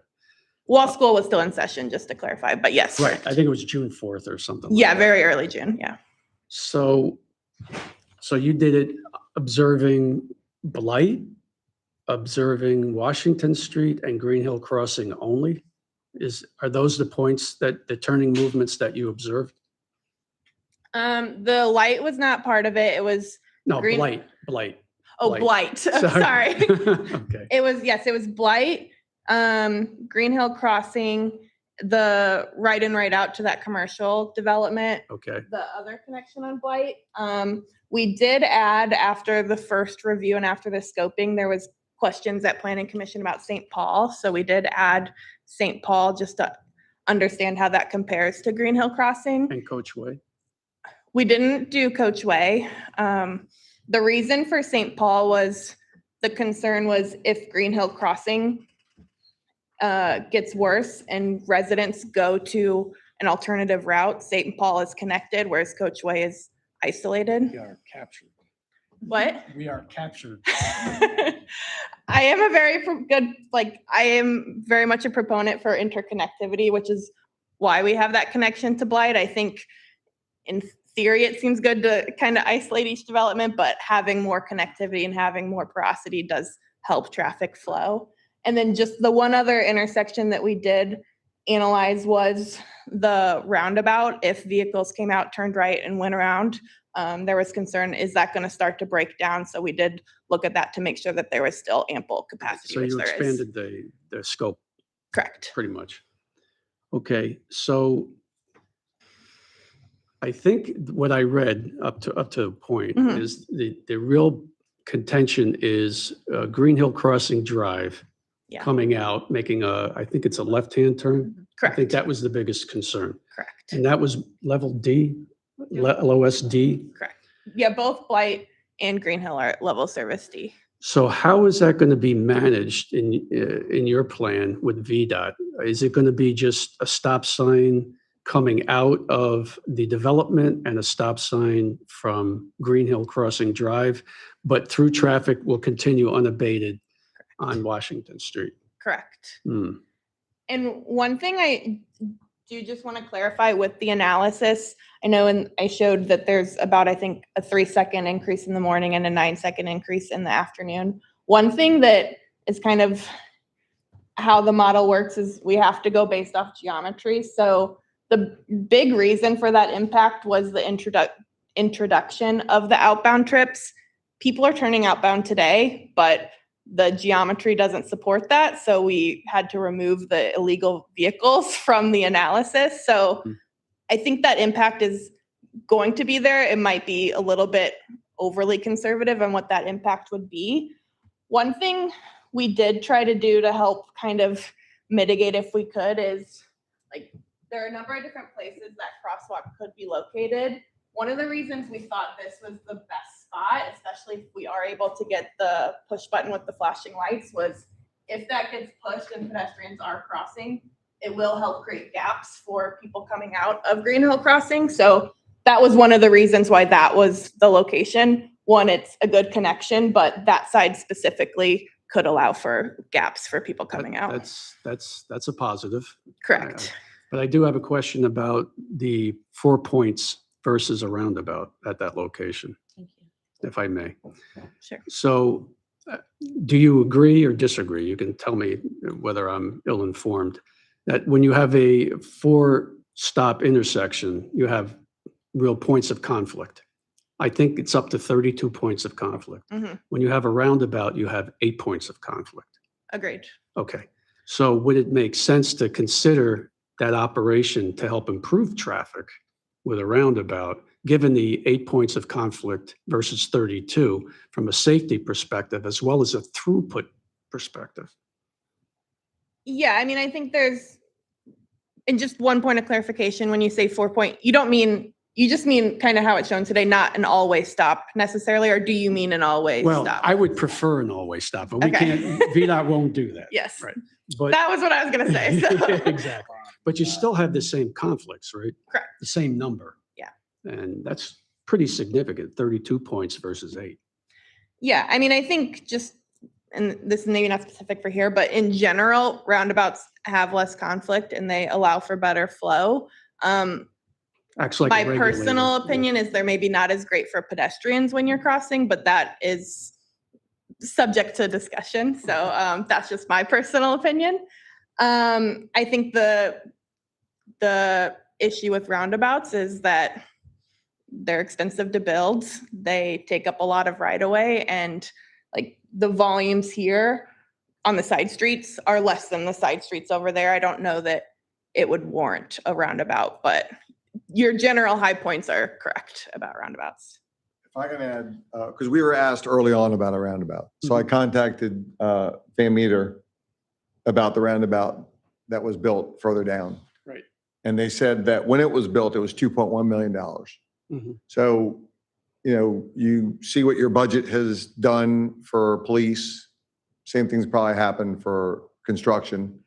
A 58 townhouse development, just never supporting. It's one of the reasons, we looked at it initially because our gut was it's just way too expensive to do. But that really validated it, that, just with the other improvements that are being done, a 58 townhome development just really wouldn't support it. And not just the 58, but it's also the commercial traffic that goes in and out of there as well. It's already there. What I'm saying is, so just keeping in mind that no off-site improvements would be done for a by right development. None. They're not allowed by state law. So if this gets done as a commercial development, there's no those things are not, they can't mandate those types of off-site proffers. But if the commercial, it would be 8 times what it would be residential, wouldn't that trigger an LOS of worse than what you're talking about?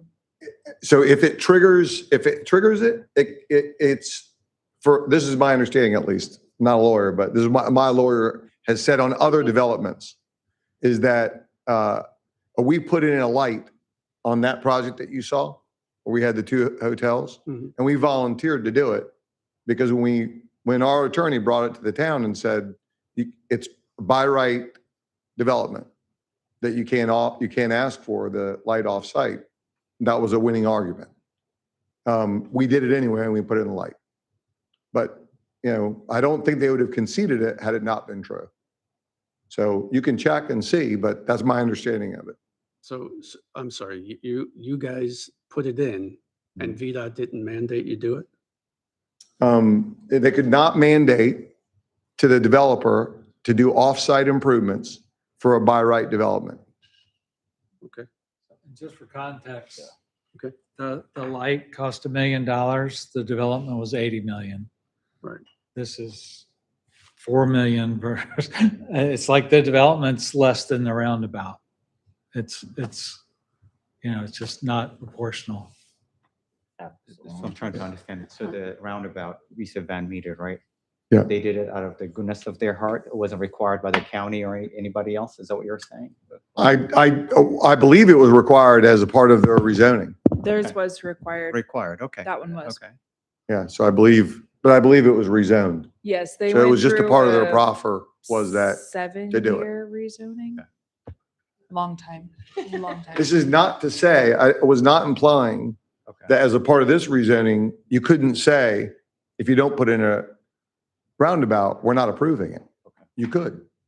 All I was saying was that if then we decide, well, we're just not gonna move forward, which we wouldn't, then the owner of the property could go do a commercial development and they wouldn't have to do a roundabout, is what I'm saying. So a TIA could not force a. That's my understanding. As I said, I'm not an attorney. I just know my one experience before and how it went. So can you go to the traffic study? If I can't find it out. If I'm not mistaken, you were specific in terms of the dates, right? You used I think the numbers that you provided were for specific dates as opposed to a general observation. Am I correct? Correct. The traffic volumes is on a typical weekday. That's how VDOT requirements. Observations obviously have been ongoing throughout the process, but the analysis is for one period of time, correct? For a couple of days, two different days. So why did you select those days? Well, one is a weekday, one is a Saturday, so that's why there's the But 2 why days. those dates though? I think you did the study, the observation for more than, I forget for how long it was. You collected the data, right? Yeah, we've gone back and done more observations, and obviously when we added St. Paul, like we got new data collection, but the requirements from VDOT is that it needs to be a weekday, and their classification of a weekday is Tuesday, Wednesday, or Thursday, so they don't let you do Monday and Friday just because traffic typically is a little bit lower on those days. And that was just the time frame we were starting the study, so that's when we went out. But their requirements is a weekday. Are you able to share with us the general observation for the period that you collected the data, as opposed to specifically for those 2 days? Yeah, I mean, I would say the times that I've observed have been pretty similar with, there's a lot of through traffic on Washington Street. I've seen people come up. I would say there's a lot of times when there's no one waiting at Blight or Green Hill. But then when someone comes out, I think sometimes they come at a good time. They're able to turning right is usually not an issue. It's turning left that we observed. Sometimes they come out, get a gap, they can go. Sometimes they have to wait for a while and wait for that gap. I think specifically here, I noticed at least a lot of like, people would come out, then they would see someone coming out of here, and there was a lot of confusion because there's a lot of conflict points there. We did observe one person come out, turn right, and then I assume go around the roundabout because I saw them come back again. So I didn't notice like major differences in the different times I was out there. It seemed pretty consistent to me. The problem, making the left turn out of Green Hill Crossing onto Washington Street is the sight line. From that turn lane, you're hidden back behind trees in front of your house. Yeah. And you cannot see anything to your left. You're taking your life in your hands making a left turn out of there. Right. Yeah, making the left there because of that turn lane, it sits you back so far you cannot see cars coming eastbound on Washington Street. Because the stop bar is so far back. So far back in. I want to come back to his question because I think he might be asking a different question. You stay up here because I don't have an answer. But I think so are you asking that you think maybe she observed 3 days and reported 1? And you were asking her to share multiple days? When you were doing the studies, we noticed that you had whatever things that you were using to do the observation, right? Yeah, the cameras. They were there for a while. They were not there for 2 days, right? For 2 days. I don't think they were there for, so that's what I'm getting at. Yeah, I understand. Right. So the reason she started it, all I know is the reason she started it when she started it was, that was when we authorized her to go do the study. And as soon as the school was out, it's over. You can't do it. So I know one of the reasons, we were trying to get it in there on that date at least was, we had authorized her to go out and go ahead and do the study because this was last June, I think. Yeah, and I don't remember how long the cameras were out there. I don't know that they were recording the whole time. I know we have that day's worth of data saved in our files, but I don't know that there was a specific rhyme or reason. It was just within a required set of criteria that we collected. I'd love to stand and point out a couple things. Sure. And again, Yeah. some concerns that I have, hopefully we'll come up with a solution to Sure. address them, right? So here, right now you're having an egress, right? So from Green Hill Crossing, if someone wants to make that left turn, right? All they need to do is find an opening on Washington Street. Today, you mean? Today. Yep. But once you add this, person exiting, a vehicle exiting here is gonna have a right of way. So in addition to waiting an opening here, they're gonna have to wait until this clears out in order to make a left turn. Yes. Correct? Right. Exactly Same right. thing on this side too, right? The opposite. So they're gonna have the right of way. Cars from here wanting to make a left turn, they're gonna have to, in addition to an That's opening, right? We're on this, so Mhm. there is. Can I say one thing on that? We said there's gonna be 7 seconds additional. I'm sorry. No, but you're fine. I don't buy into that based on my observation, right? Can I just say one thing about the right turns, just because I Sure. do want to make the point, because you're not wrong, obviously, when you add vehicles coming out, it's different character, but I do want to note, like, these right turns that are coming out, they'll be in conflict, but they were, like, the commercial trips that are coming out were already conflicting, so I just wanted to make that point of clarification. What I'm saying is it's gonna make it even more challenging to make the left turn from Green Hill Crossing in comparison to what it currently exists. Correct, and that's what it Well, is. so let me say, let's say that it stayed, none of this happened. Let's just say that. Do you think it would make it worse if just as it currently is, this were closed and this became two-way? I mean, why would it be more difficult? It'd be easier for me to pull out there and to not have to worry about what's happening with these cars and these than to just have them right in front of me where I can see what they're doing. Why would this by itself with nothing else be worse? So quick questions, and this goes back to the VDOT thing that I hate, the paperwork thing. no matter what happens, no matter if the project was to move forward with you or with anybody else, or even there was just a change in ownership of that piece of property, VDOT's going to mandate that change anyway. Period. There's a trigger there that's, yeah. Absolutely. They're going to force that closing no matter what happens here. The only way it's not going to change is if it stays where it is. Yeah, no, that's true. No, but you're, Right. but, Okay, yeah. that's my observation. Yeah. Okay, let's talk about light. Right now, Talking about. you realize this is the only access point for 58 townhomes. Yeah. For 12 townhomes back here, and then 11 proposed there. Right? The only. Yeah. Now you're adding an egress onto the property, which introduces additional traffic. And what you're saying is basically, you know, let's accommodate all that traffic, right, without any issues or challenges. I think that's what you're indicating. Is that what you're indicating? Here's what, I want to just clarify one thing. Remember, we started out the presentation with, we know there's going to be more traffic. So I don't want to sit here and disguise anything. And, there's going to be no difference about this. It's going to be 505 cars a day more, ballpark. That's really all I can say is, yes, it's going to be more traffic. It's going to be about 1/8 what it would be if it was a by right development. And certainly, if nothing happens here ever, there'll be less, it would be what it is today and it'd be less traffic. All we're proposing is, this is better than the alternative of a by right development. Understand. Okay. So I'm just pointing out the Yeah, challenge. yeah. And again, I'm hoping that we work together. Yeah, to come up with a absolutely. solution if possible, Yeah. And right? can I ask a question, if you don't mind, just for Blight, because yes, obviously adding the connection does add more traffic than zero. But one of the things I thought was a positive, and I'm just curious your perspective, is like residents now on Blight Drive only have that one point of access. And if that entrance gets blocked, or if something, like there's no other way in, whereas now they have a relief valve through this site.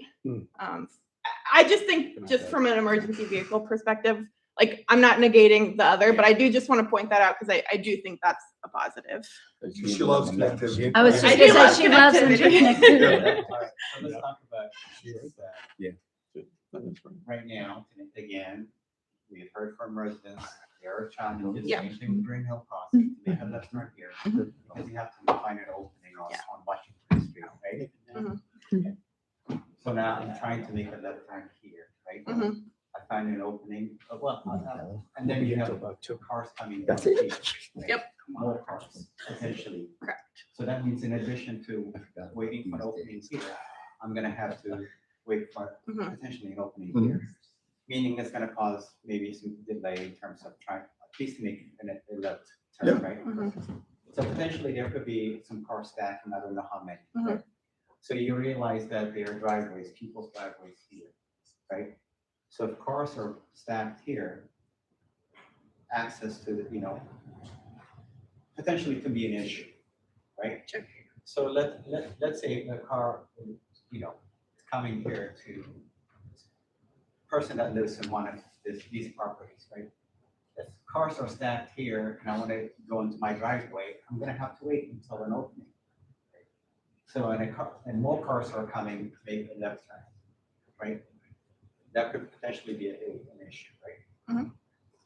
So, and again, these are some of the challenges that I foresee. I'm hoping that we can come up with, alternatives. What would you propose? Okay.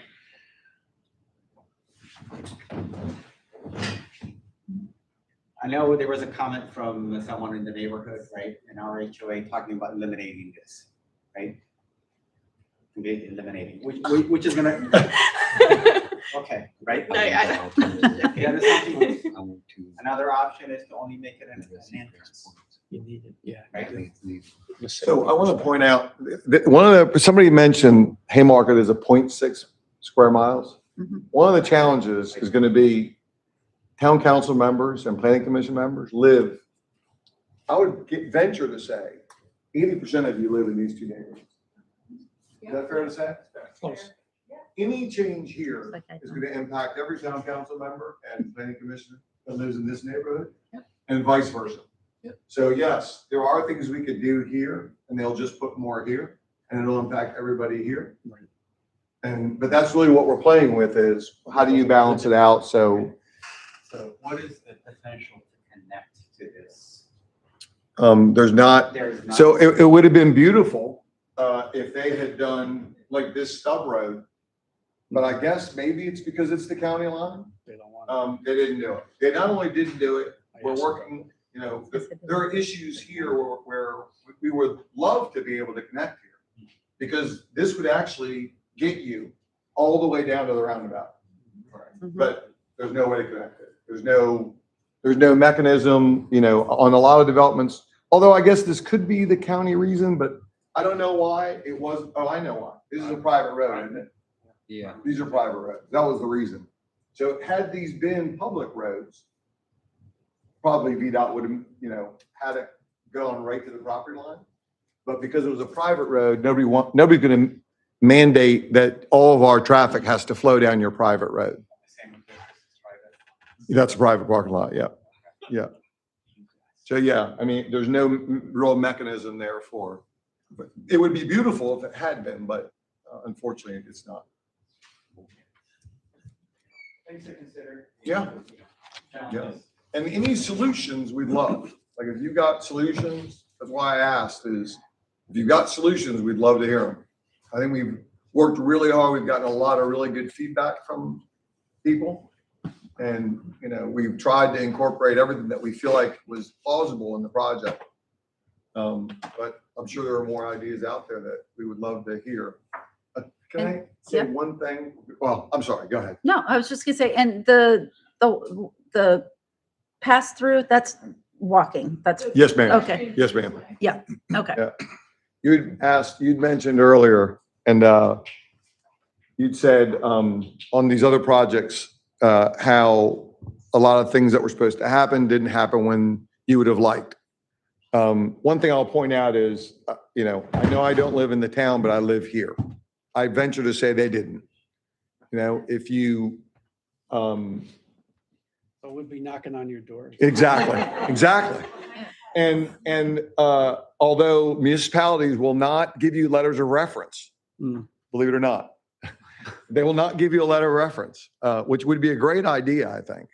The stuff that we've done in Blacksburg, which is where a lot of our stuff has been done, we've had nothing but positive things from the town there, which is a challenging town to get developments done in. And they've, a lot of things they've said have been, we're very good to work with.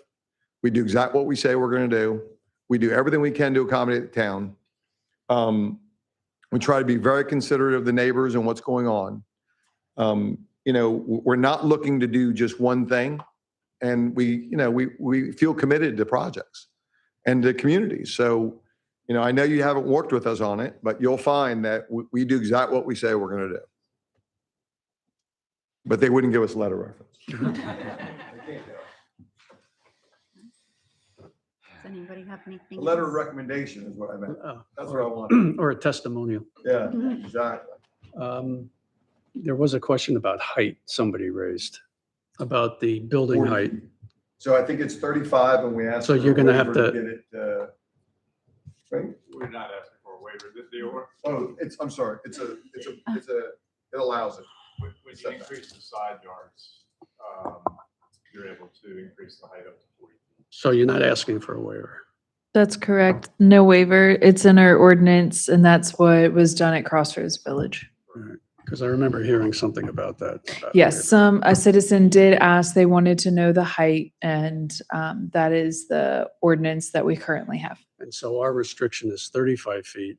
35, and when you increase side yards, there's a ratio that you increase it by to allow for additional height. To make that, there are a number of townhomes that are smaller than the other ones. I believe it is Four of them. four there's, yes. Yeah. Yeah. I read that. And the one thing I wanted to, Side yards. I didn't have room to increase the side yards on the sticks, so we just accepted 22-foot units. Yeah. 22 foot wide versus 24. Yeah. And one thing to point out, I know you can't see it from this image here, but The back sticks there, Siobhan, if you'll point to those all sit quite a bit lower than Alexandra's Keep would. So you do have some grading differences in that area as well. Yeah, that's why I was asking about the stormwater before. Mhm. And So are the 4 units, are they going to be at the same price point or they be less? probably a little less. Okay. all right. I don't know, Joe. The one thing I wanted to point out is because of the grade, if these, if this were more sloped where you could have a basement where it was like 50% buried, then 35 feet's really not a problem. You still put 3 stories in it because they'll measure it from the front door up and it would work. But this is an absolutely flat site. Well, not absolutely flat, but pretty flat. So you're not going to have anything that's sub-grade. So that was one of the reasons we're asking for it, is just, there's nothing that could be buried on it. Okay. Final question, if I may. We had an interesting write-in, the gentleman that was talking about all of the landscape. Would you care to?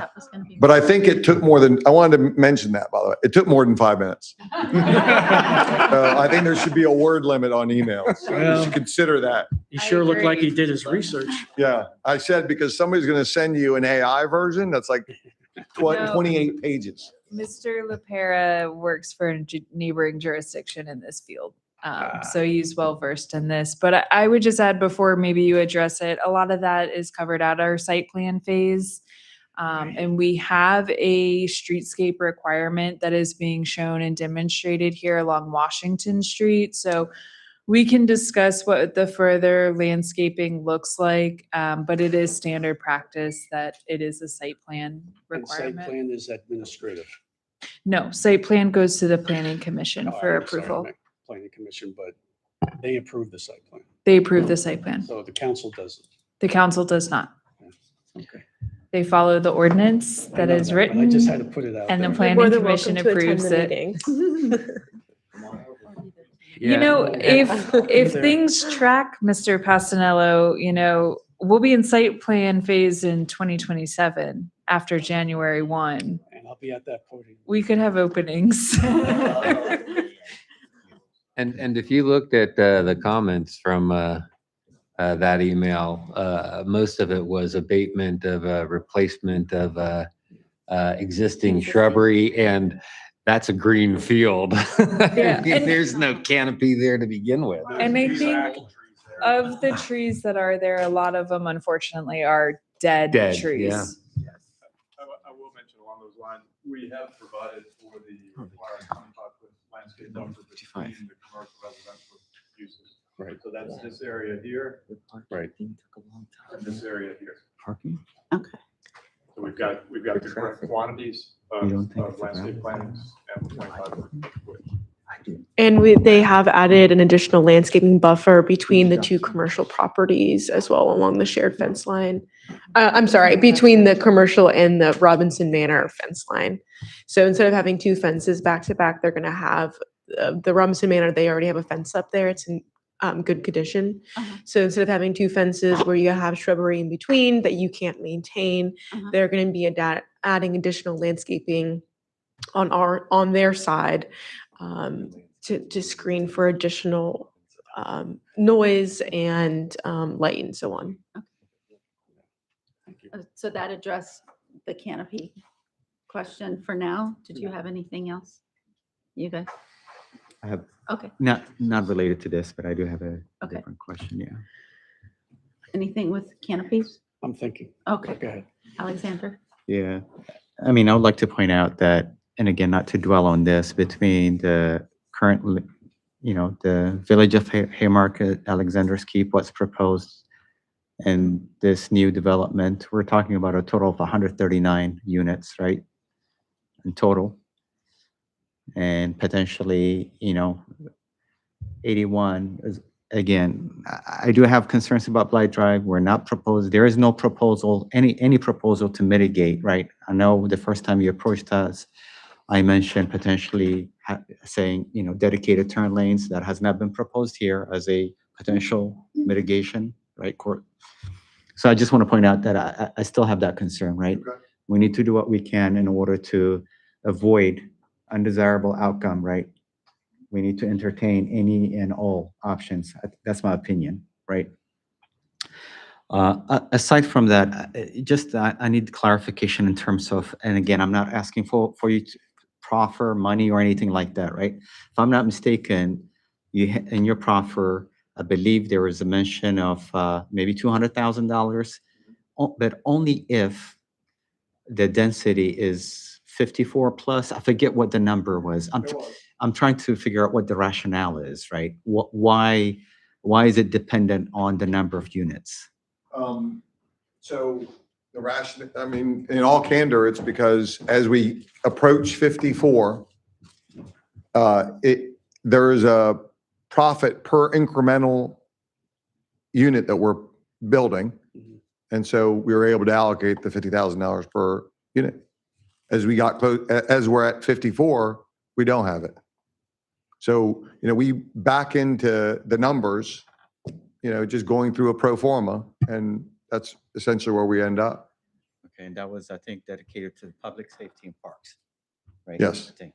So what you. And we'd be open to using it in some other way, but we felt a lot of the feedback we got was about parks. We're going to have some people here that would, I'm sure, enjoy the parks. So, and it's literally across the street. So we felt like that was a good use of it. So what you're saying is, in other words, if it's less than that number, 50, whatever, that 200 proffer towards public safety and park is not warranted. Is that what? It's not saying it's not warranted. In the study that was done, there was nothing warranted. We were proffering this aside from that. Okay. And it was 50,000 per unit above 54. So, okay, So, I mean, you're right, at 58, it's 200, but at 57, it was 150. I see. So on that point, in terms of density, Mm-hmm. based on that, it sounds like you're willing to maybe reduce the density. Am I correct? It's not we've been asked a lot about it. It was 62 to begin with. We tried to get it down to the absolute minimum. And I know that in every project we've done, there's a discussion about density to see what can be done. But 58, 56, 50, whatever, is going to have an impact of traffic of 2-3 cars a day. So almost every concern that people have is going to have absolutely minimal impact from 3 units.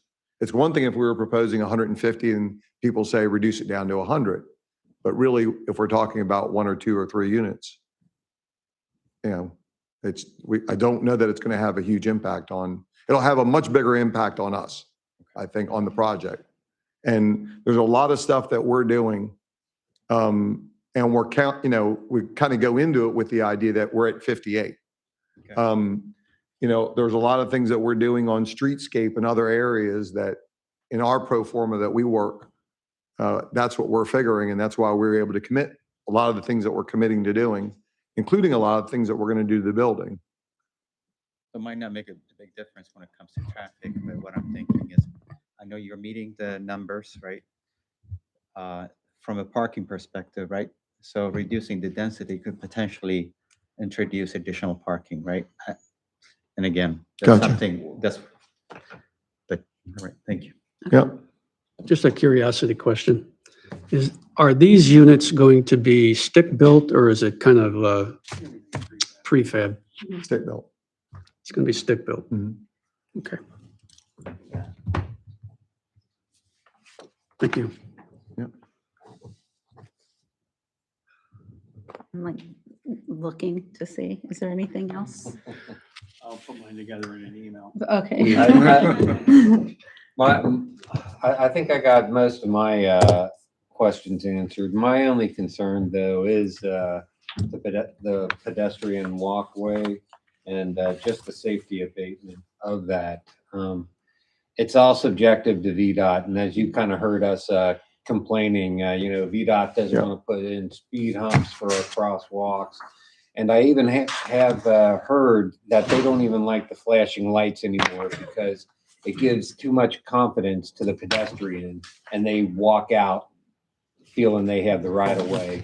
And I'll tell you what, when you compete a human being to a car always wins, right? Right.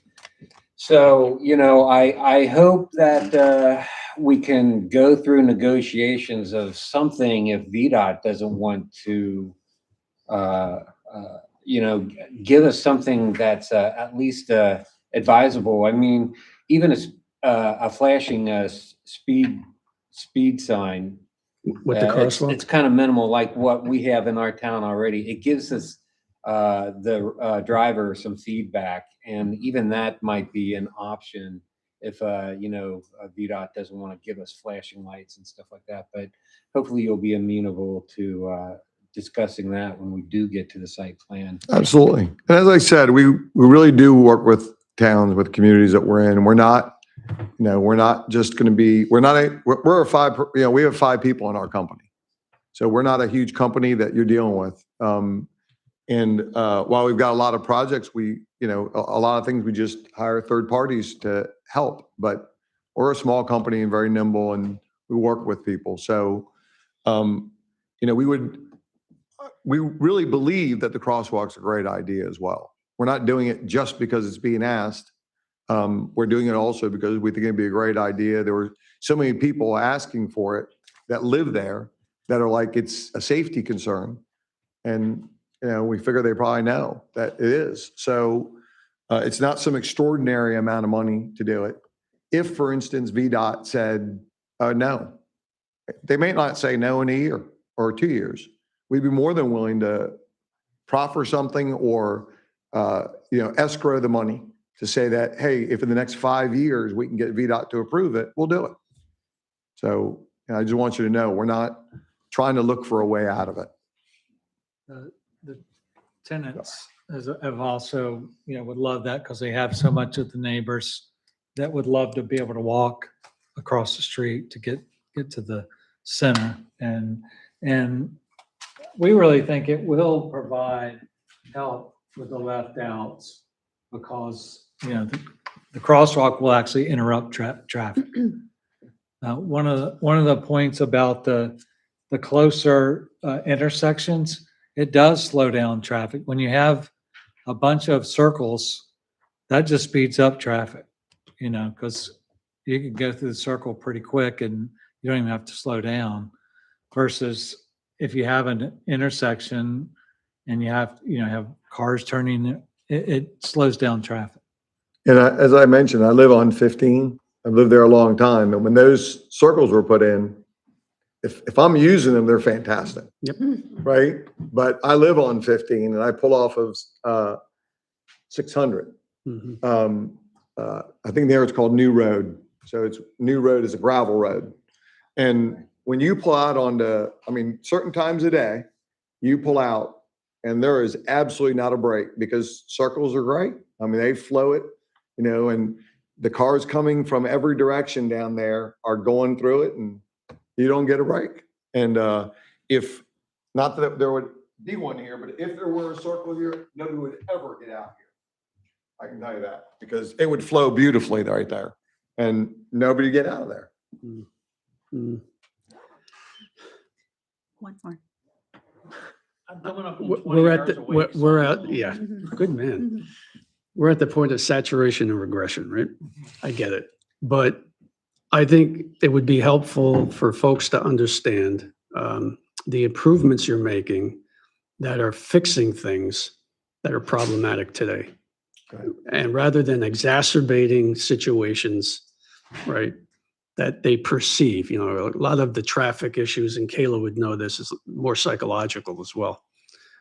Sitting in traffic and waiting, tend to get impatient. So if you could do that, that might be helpful as well. Great. From my Great perspective. suggestion. All good. Thank you very much. Thank you very We really much. appreciate the conversation and allowing us to Thank ask you. questions. So thank you. So what's the next step on this? Are we going to? Emily, we're going to put questions together. I'm going to cogitate. Huh? I said I'm going to cogitate. We'll review everything that was discussed. We'll pull together the items that council asked for. The resolution from the planning commission, the presentation from tonight, comments from the citizens, the current parking spaces on site. We'll get all that information together for council and get that sent out. And then we'll have summary points. We'll get with the applicant, have a meeting, and they'll come back at the work session to continue the conversation and address continued questions from council.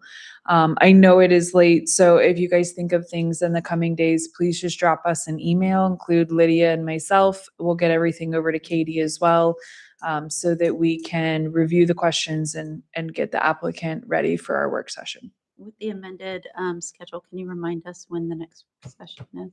Yes. The 29th of June. Yeah. Yep. So we'll be meeting on June 29th for the work session. Okay. Is that good? Still got to finish reading this. Yes. No, this will not be on this special meeting. No. This will not.